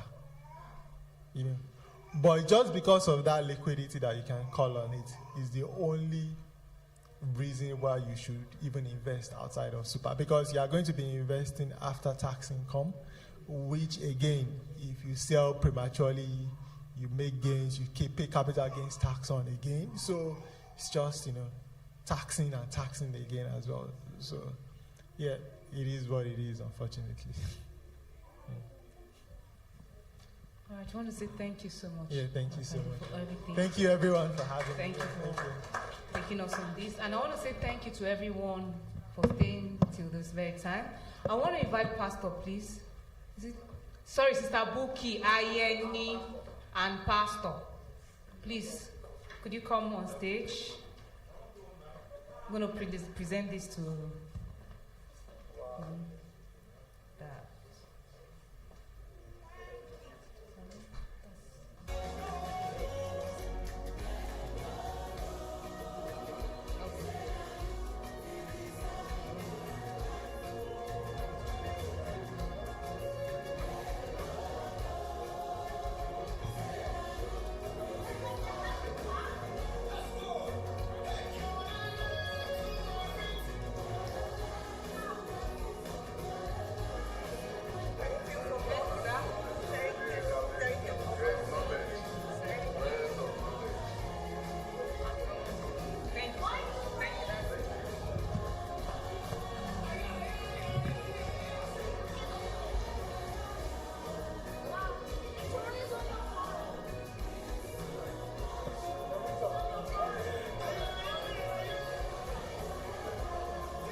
Wow. Thank you, Victor. Praise the Lord. We have spent more than 5 hours there. And it looks as if we haven't even spent 3 hours. Wow. All of us that have stayed till this time, can we give ourselves a round of applause? I'm sure all of us, we are loaded with information that can guide us about healthy living and that can help our finances. So it's been such a very great conference today. And I don't able to make it because there are some of this information that you cannot, even if you are the type that can read all sorts of things on the internet, it's always good to have first-hand information from people that are actually into that stuff. And that's basically what we've done here today. We've gotten the best from the people that are experts. Thank you to all our presenters. Jonathan Cam came to present about prostate cancer. Some of us are not in that age bracket, but some of us are also in 50s, 60s. There is a great lesson to take home, and I believe some of us will go home with that great lessons. And Daddy talked about managing financial pressure, and it was a very, very powerful session. And what I will take from Daddy's lecture is wisdom. Wisdom. You know, and I now understand why the Bible says that wisdom is the principal things. It is. So no matter how financially intelligent you are, you still need to have the wisdom to know how to apply your investment, how to give, how to lend. And we've covered that today. Thank you very much, Daddy. And the last but not the least is our dear brother Kunle. You never, looking at him, you wouldn't know he's very loaded. You know, it's such a very great session. I learned a lot of new things. And even though he put a disclaimer here that we should seek a financial advisor, he's our member. So all you just have to do is maybe get him a cup of coffee somewhere. There's a KFC across the road, and just stylishly chip in your idea. It might be able to help us. thank you very much. We really appreciate your coming. Thank you for the effort you have put into delivering this powerful lecture to us. Thank you very much. And firstly, I must thank the entire committee of the Welness Conference this year.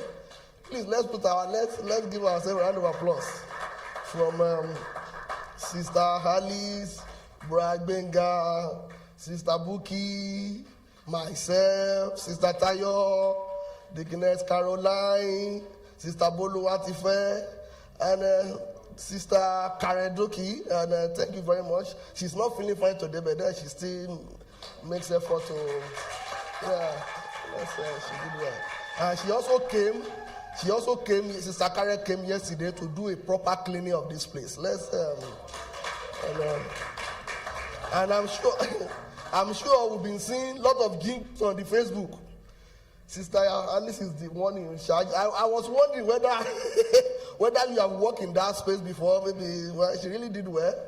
And we started getting some trolls from some people. They told me the conference is about money.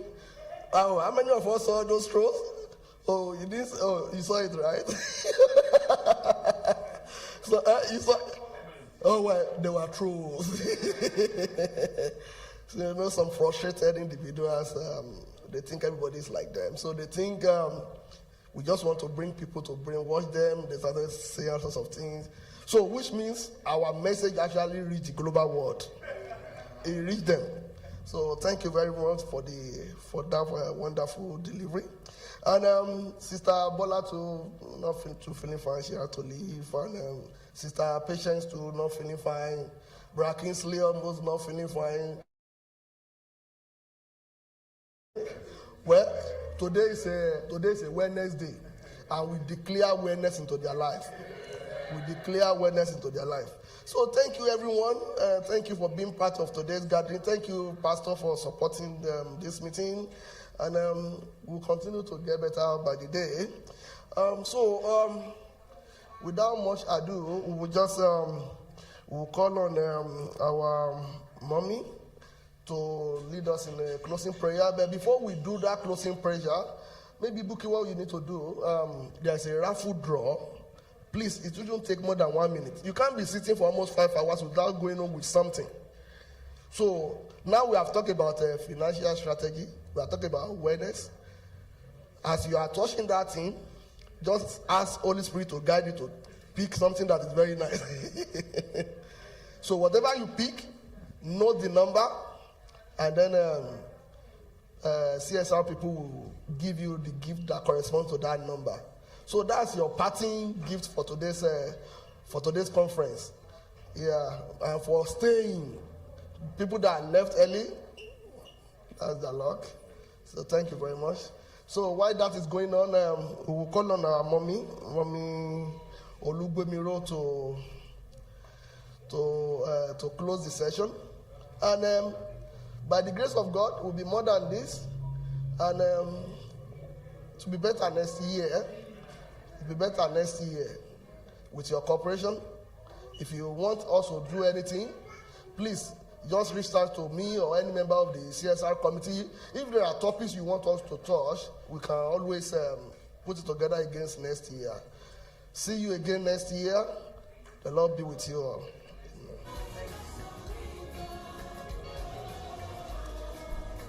Shall we just take this song?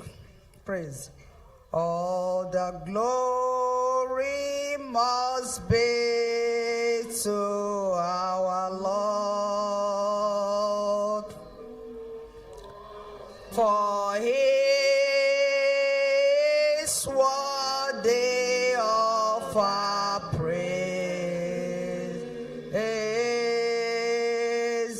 No man on earth should give glory to himself. All the glory must be to the Lord.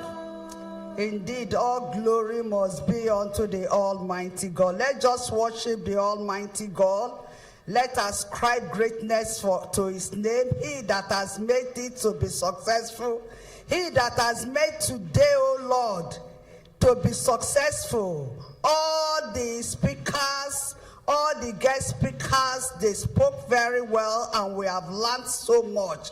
Daddy, Lord, we give you praise. We thank you, O Lord, for enablement, for bringing us to today's gathering. We thank you, O Lord, for the word that we have heard, O Lord.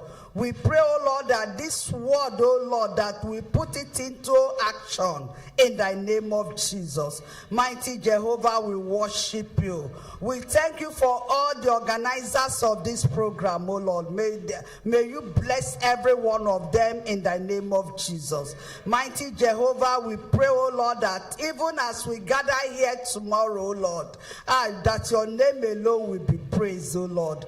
That even as we are living, we are not leaving your presence. We pray, O Lord, that you take us to our various destinations in thy name of Jesus. Mighty Jehovah, we thank you. We bless your name, O Lord. We give you all the glory for all that you have done today, O Lord. We are so blessed, O Lord, that you say, take all the glory in the mighty name of Jesus. In Jesus' name we have prayed. Shall we share the grace in fellowship? May the grace of our Lord Jesus Christ, the love of God, and the sweet fellowship of the Holy Spirit be with us now and forevermore. Amen. Surely, goodness and mercy shall follow me all the days of my life, and I shall dwell in the house of the Lord forever and ever. Amen.